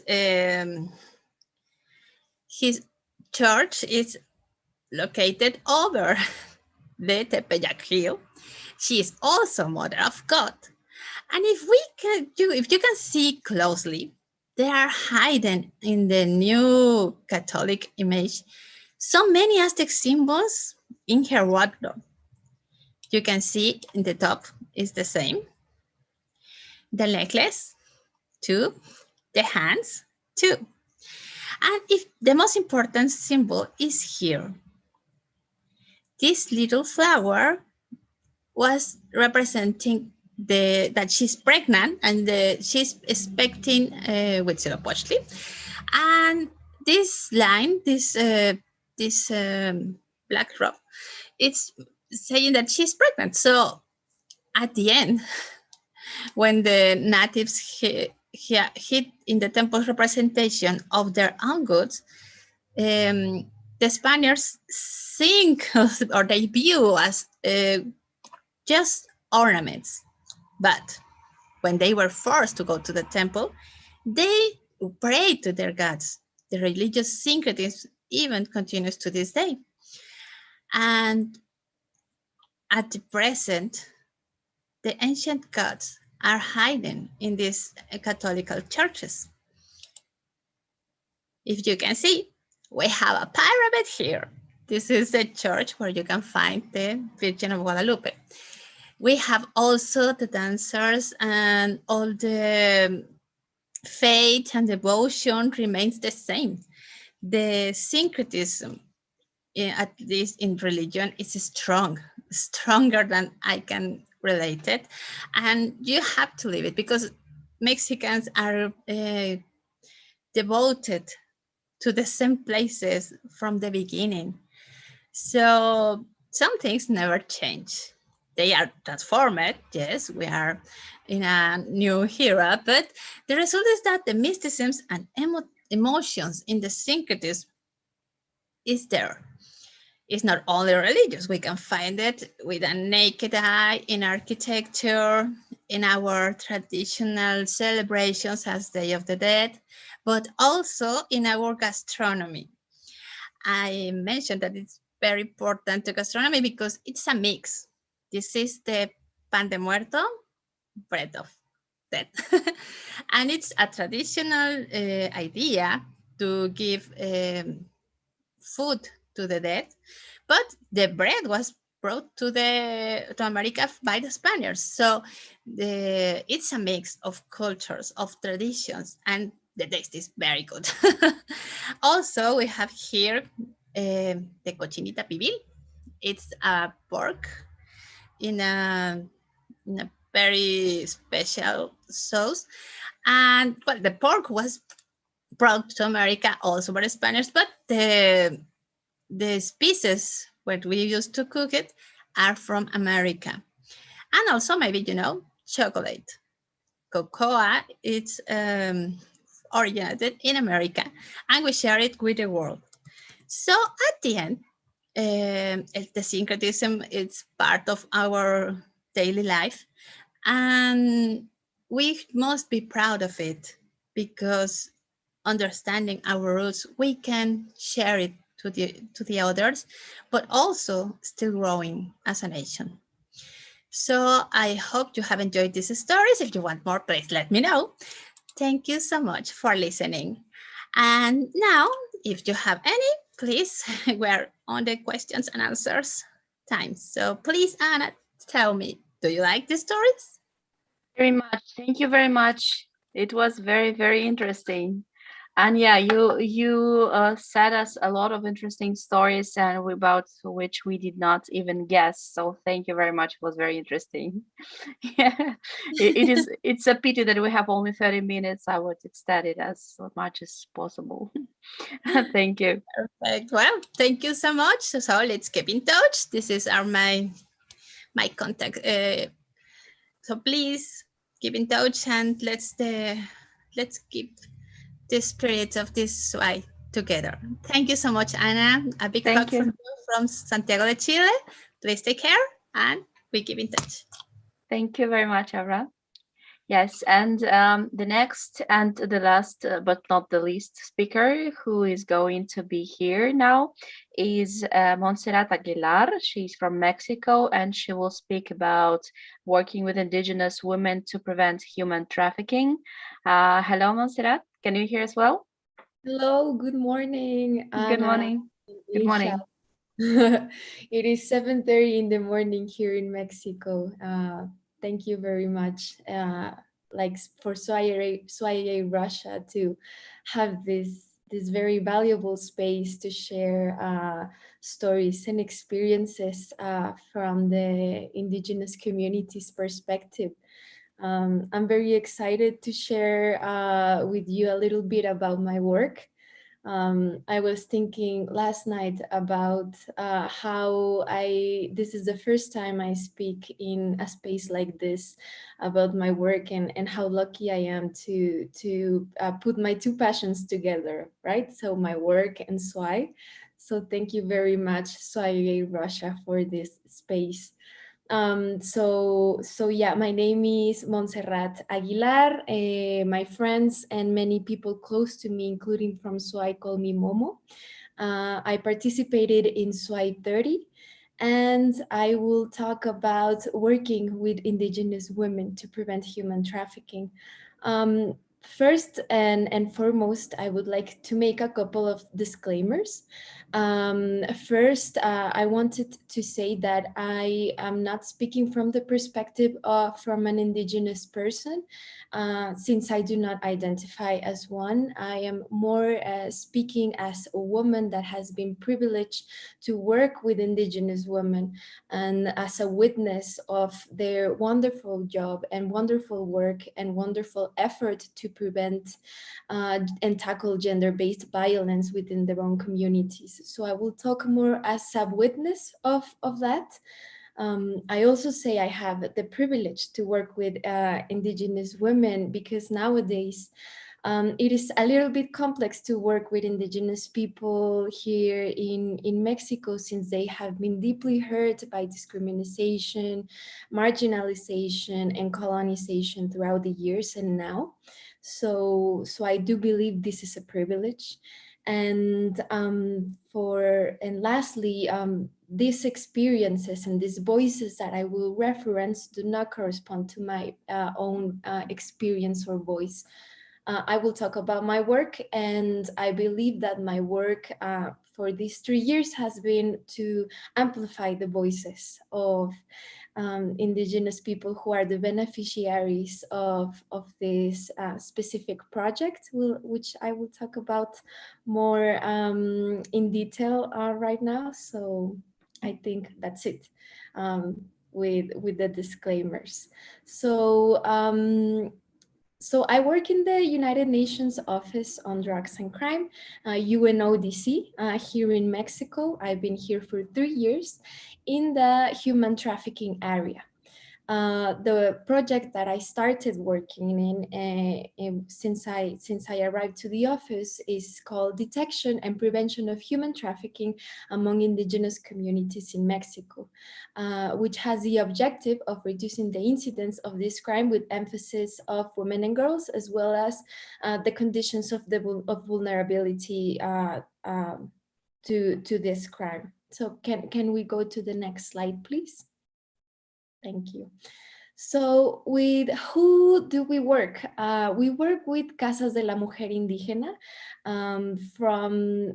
which is like the Indigenous women's houses. I will refer to them as CAMI for their acronym in Spanish. And they are support centers that are located in many Indigenous communities, which are the hotspot for women who have been subjected to gender-based violence or domestic violence in their own communities. Las CAMI, or Casas de la Mujer Indígena, are a place where they can seek support, psychological support, and also things related to law and to reporting specific cases to authorities. Each Casa de la Mujer Indígena also has the ability of providing services that are more grounded to the traditions of the specific culture. So our just now, just a couple of minutes, Sofia was referring to Temazcal, and it's something that it's which is kind of like a therapy. So this serves as a therapy also to the indigenous women who attend, who are users of this kami, which is just one example. And why implementing this project with indigenous communities? Because with emphasis on women and girls, because indigenous women and girls suffer from high levels of structural violence in Mexico. So this can be physical, psychological, political, even sexual, and this includes also human trafficking because it has a very specific gender component. Also, indigenous people have limited access to justice in Mexico, not only due to discrimination, but because there are a lot of barriers. Let's say someone from a specific community, let's say Tlaola, which is where this picture was taken, they speak Nahuatl over there, as well as Spanish, but there is a very a tradition that has been brought up from generation to generation of Nahuatl. So if someone that speaks only Nahuatl wants to report a case with authorities, maybe they will encounter the barrier of the language. So that is very important barrier that limits the access to justice, and also a lot of things that are related to lack of understanding from the same authorities.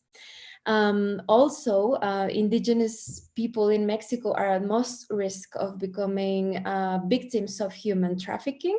In the case of women and girls, we find that they're most at risk of being trafficked with the modalities of domestic servitude or sexual exploitation, and indigenous men and boys are most at risk of being trafficked for purposes of forced labor.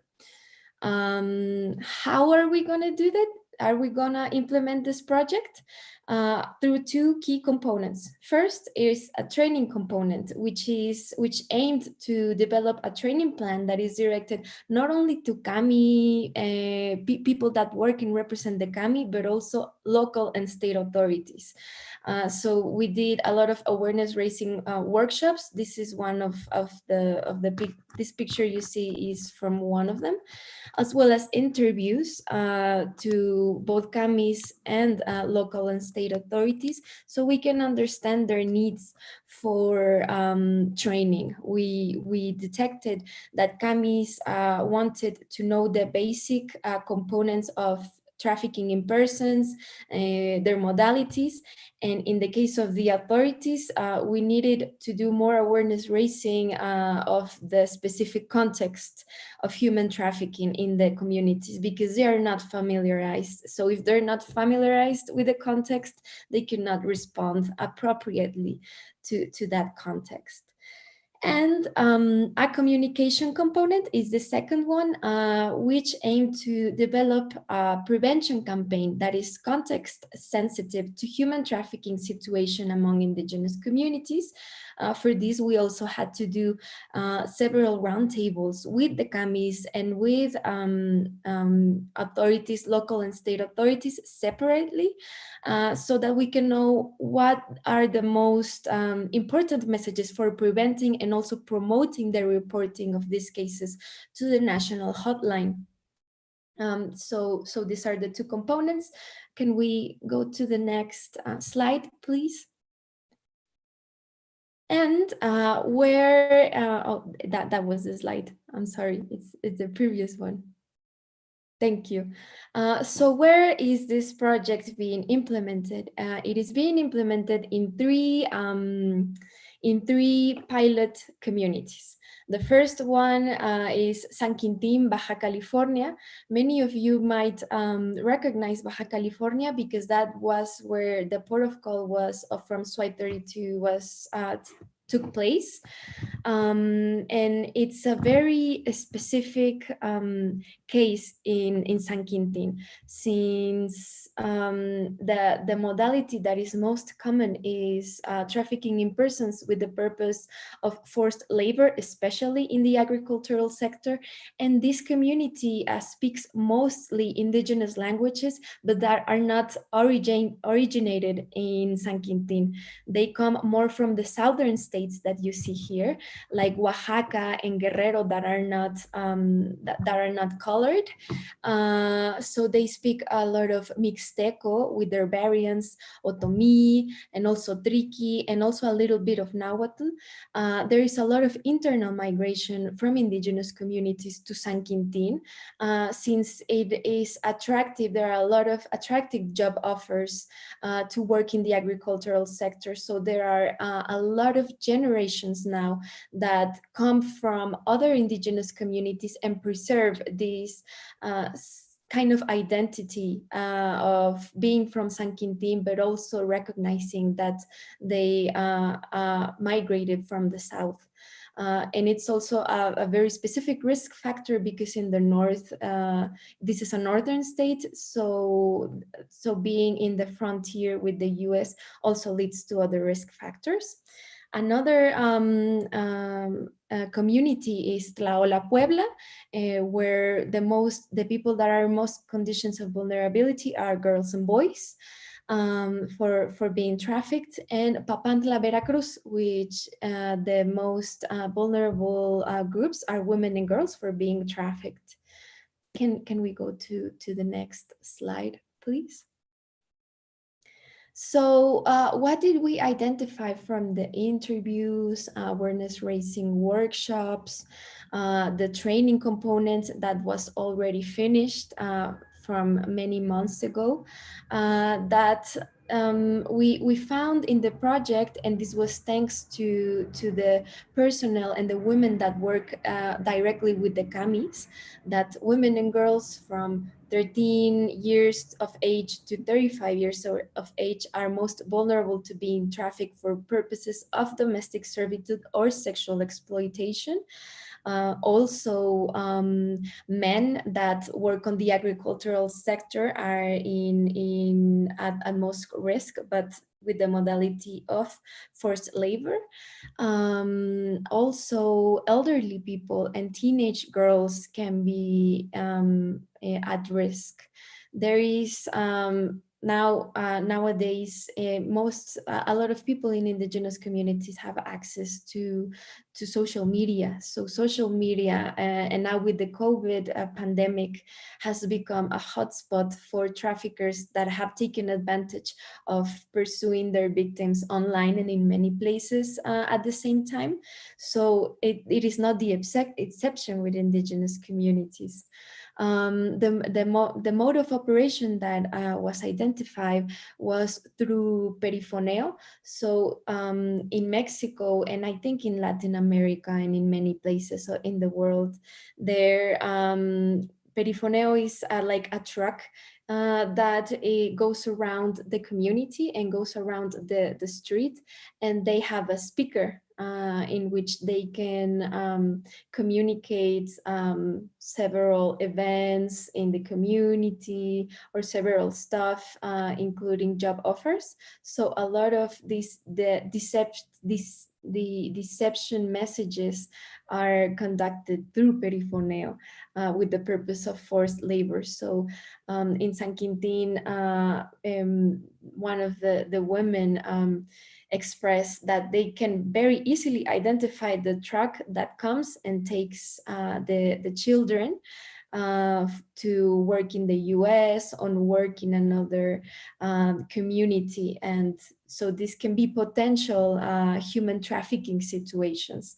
Also, there are attractive job offers in social media or online grooming that is detected even among indigenous communities. also a very common modality, whether with indigenous communities or not, is that the trafficker is presented as a romantic partner, right? So everyone has a need, everyone has this like affection need, so traffickers can also take advantage of that. And then through deception, the survivor is already in a situation of human trafficking. One of the things also that the Camis expressed was that due to the pandemic, they encountered the challenge that many government institutions that provide attention to victims or survivors of domestic violence, gender-based violence, including human trafficking, have shut down their services. So since they are already a hotspot for providing support to both women and men, but mostly women, their job has increased in the pandemic. And they are receiving and supporting even more users, even though that the pandemic has also affected indigenous communities and the Camis directly. It is also fair to say that Camis do not attend only the people from their specific communities. They're more like a regional hotspot in which people that live like 4 hours away can go and seek support there. So their job is super important for violence prevention. I also forgot to say that they do a lot of workshops and activities of gender-based violence prevention, but also sexual and reproductive health. So the importance of the Camis to work along with this project is to promote those prevention messages within the communities, more specific to human trafficking. So can we go to the next slide, please? So what are the good practices and or recommendations that we found throughout the implementation of this project? You will see some pictures. I took them. They were taken from the awareness raising or the training program, the implementation of the training program. So we found that Camis are very interested on adapting prevention messages through recreational activities directed to young people with the purpose of identifying this crime. Storytelling is very important and especially to adapt that storytelling to the local indigenous languages. So Aura was saying something about how this oral tradition is very common among indigenous communities. So to adapt these prevention messages with their own oral tradition is a way to disseminate the prevention messages. Also, they suggested to form alliances with the community radio in order to disseminate the prevention messages, because indigenous communities, they listen a lot to the community radio. In San Quintín, it is very important because the messages are disseminated in the local indigenous languages. So it leads to or it reinforces this like identity, this strengthening of identity through the language, through the radio.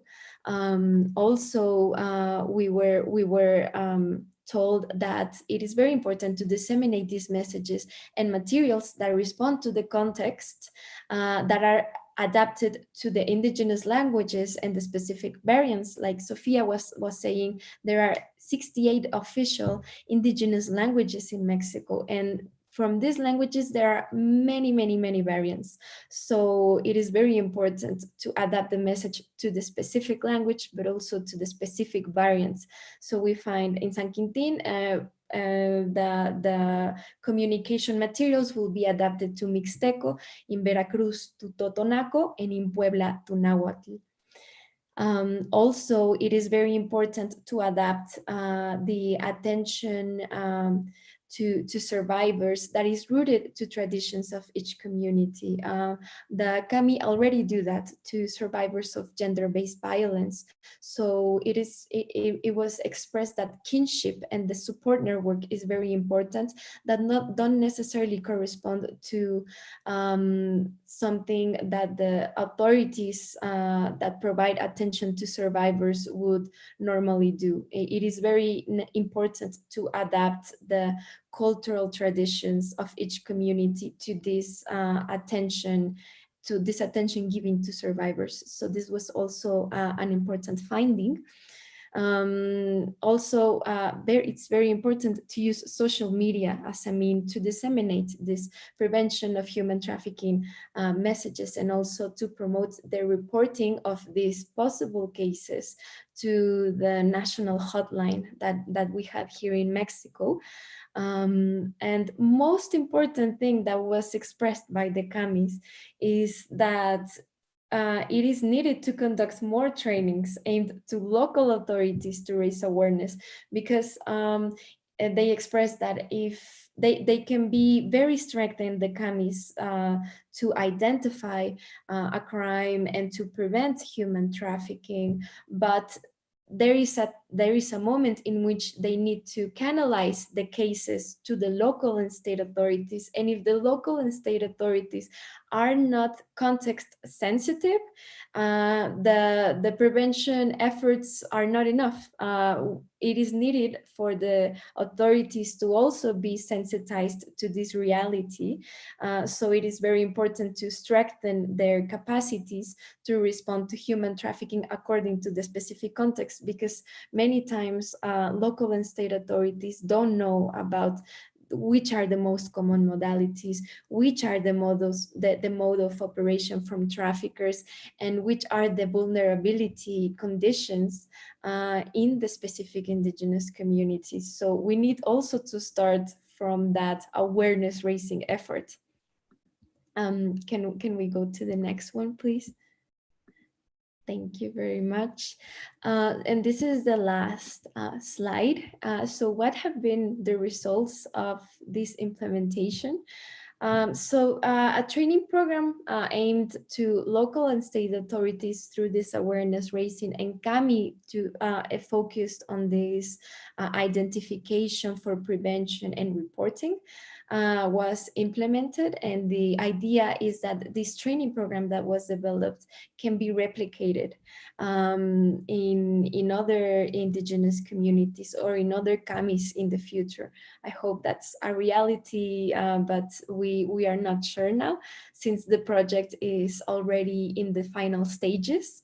Recently, on August 9th, framed within the International Day of Indigenous People, regarding the communication component, there was the launch of the communication campaign to prevent human trafficking and promote the reporting of these cases through anti-human trafficking hotline in Mexico. So we had a wonderful event in which the women from Kamis, like 3 or 2 representatives from each Kami, came to Mexico City, and this was the beginning of the dissemination of the messages, and also it was the opportunity to conduct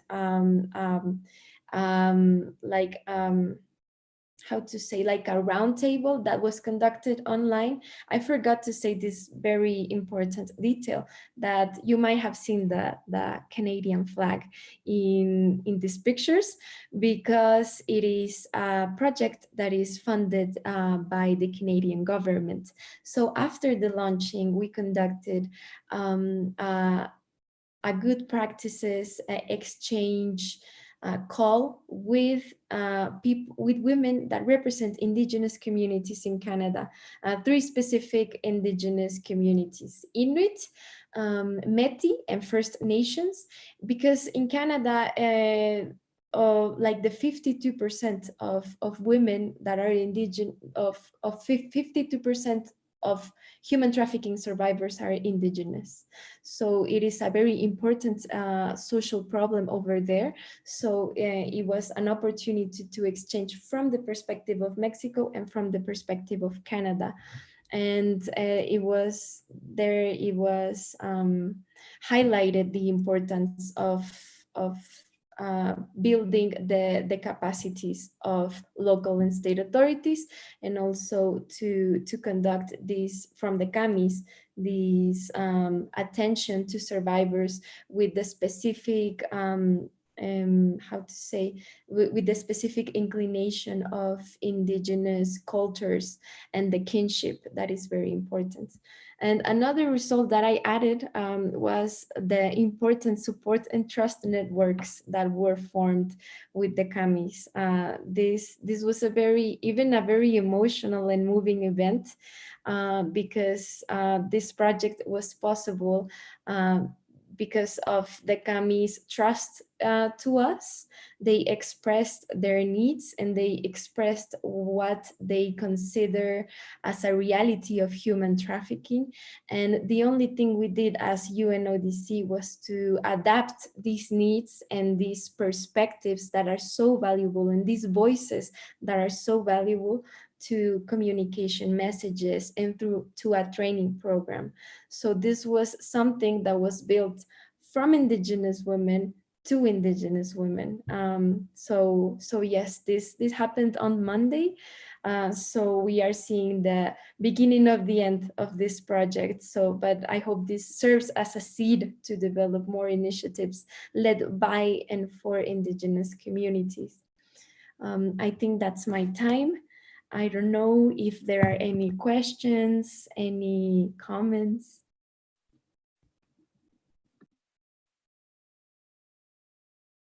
The question is, so it was not the question, it is like a comment.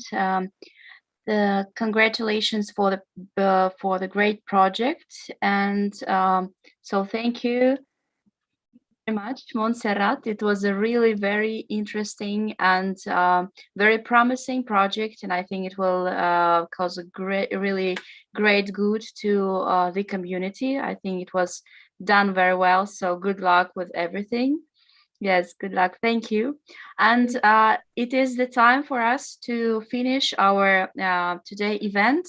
So let me again tell all of you who were today as the main most important person who was speakers of today's conference. So at the very beginning it was Pawan Kumar Singh from India, who was speaking about what is unity in diversity. Then it was Edwin Antonio from Philippines, Katutubo Exchange, a celebration of Philippine indigenous culture. Then it was Mohd Suhaimi Mohd Din from Malaysia, Civilized Society of the Indigenous People in Malaysia. Then it was Shehan Kannangara from Sri Lanka about indigenous people in Sri Lanka. It was Topua Lesinko from Kenya about culture of Masai. Khadija Mostafa from Egypt about Egypt fashion and handcrafts of ethnic backgrounds in Egypt. It was Evgeniya Kaybara from Russia speaking about Nivkh language, ENL approach. It was Zoe Macpherson from Australia, the world's oldest living culture, Indigenous Australia. It was Shyrley Tatiana Pena Aymara from Peru about Indigenous peoples, human rights in Latin America. It was Sofia Camacho from Mexico about traditional Mexican dance and contemporary environmentalism. It was Aura Ceron from Mexico and Chile speaking about Mexican oral tradition, syncretism and legends. And it was Montserrat Aguilar from Mexico working with indigenous women to prevent human trafficking. And of course, the last but not least, it was Ilshat Sharafutdinov with Indigenous Languages of Russia. We want to thank all of you. If you have any questions, we are ready to answer them. So please use the chat box. Yeah, from my side, I would also once again express the gratitude to all the participants, because for some of them that was really early in the morning. So the hours, since we do it as a global conference, it was not that easy to fit the time zones for all the people who would like who wanted to join as participants or as listeners, but luckily we still managed to make it happen. And so do we have the questions? Yes, I found out that there was a question to Momo. So the human trafficking issues in Mexico, what happened to them? Are they involved in the prostitution or so on? So what is happening with those women who are under the human trafficking? Well, thank you very much for the question.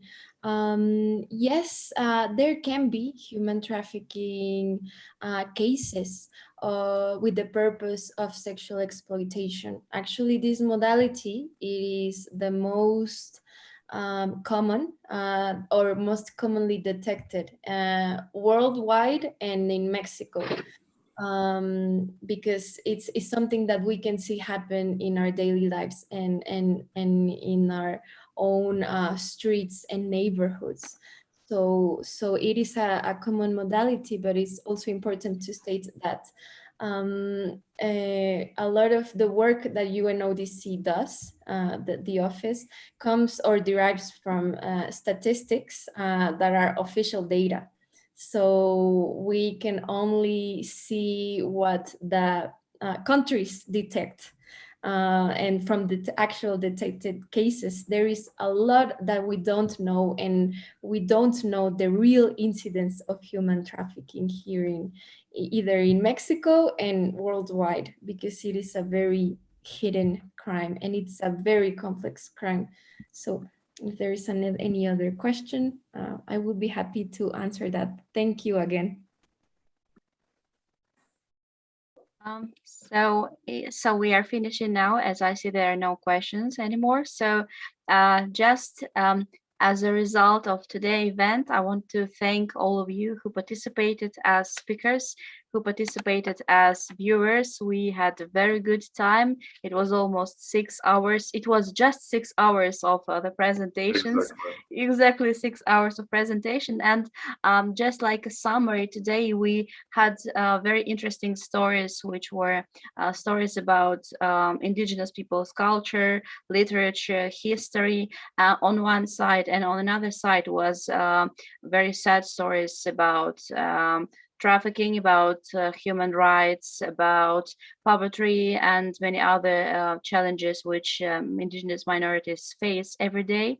But I think it's very important to speak up on these topics, because when we speak up, we raise awareness about these problems, and we can hope that all together we can resolve those problems. And we are very thankful that you came here to gather with us and to speak on all these issues. So thank you again. Last but not least, very important, I would like also to thank, on behalf of SWILE Russia, the whole organizing team, everyone who participated, and more than everyone, of course, the initiator and the leader of this project, Anna Maros. Big applause. Thank you very much for all the efforts you put into this and for a great moderation today. Great job. Thank you very much. Okay, we're finishing today's event and see you next year. Bye. Bye-bye.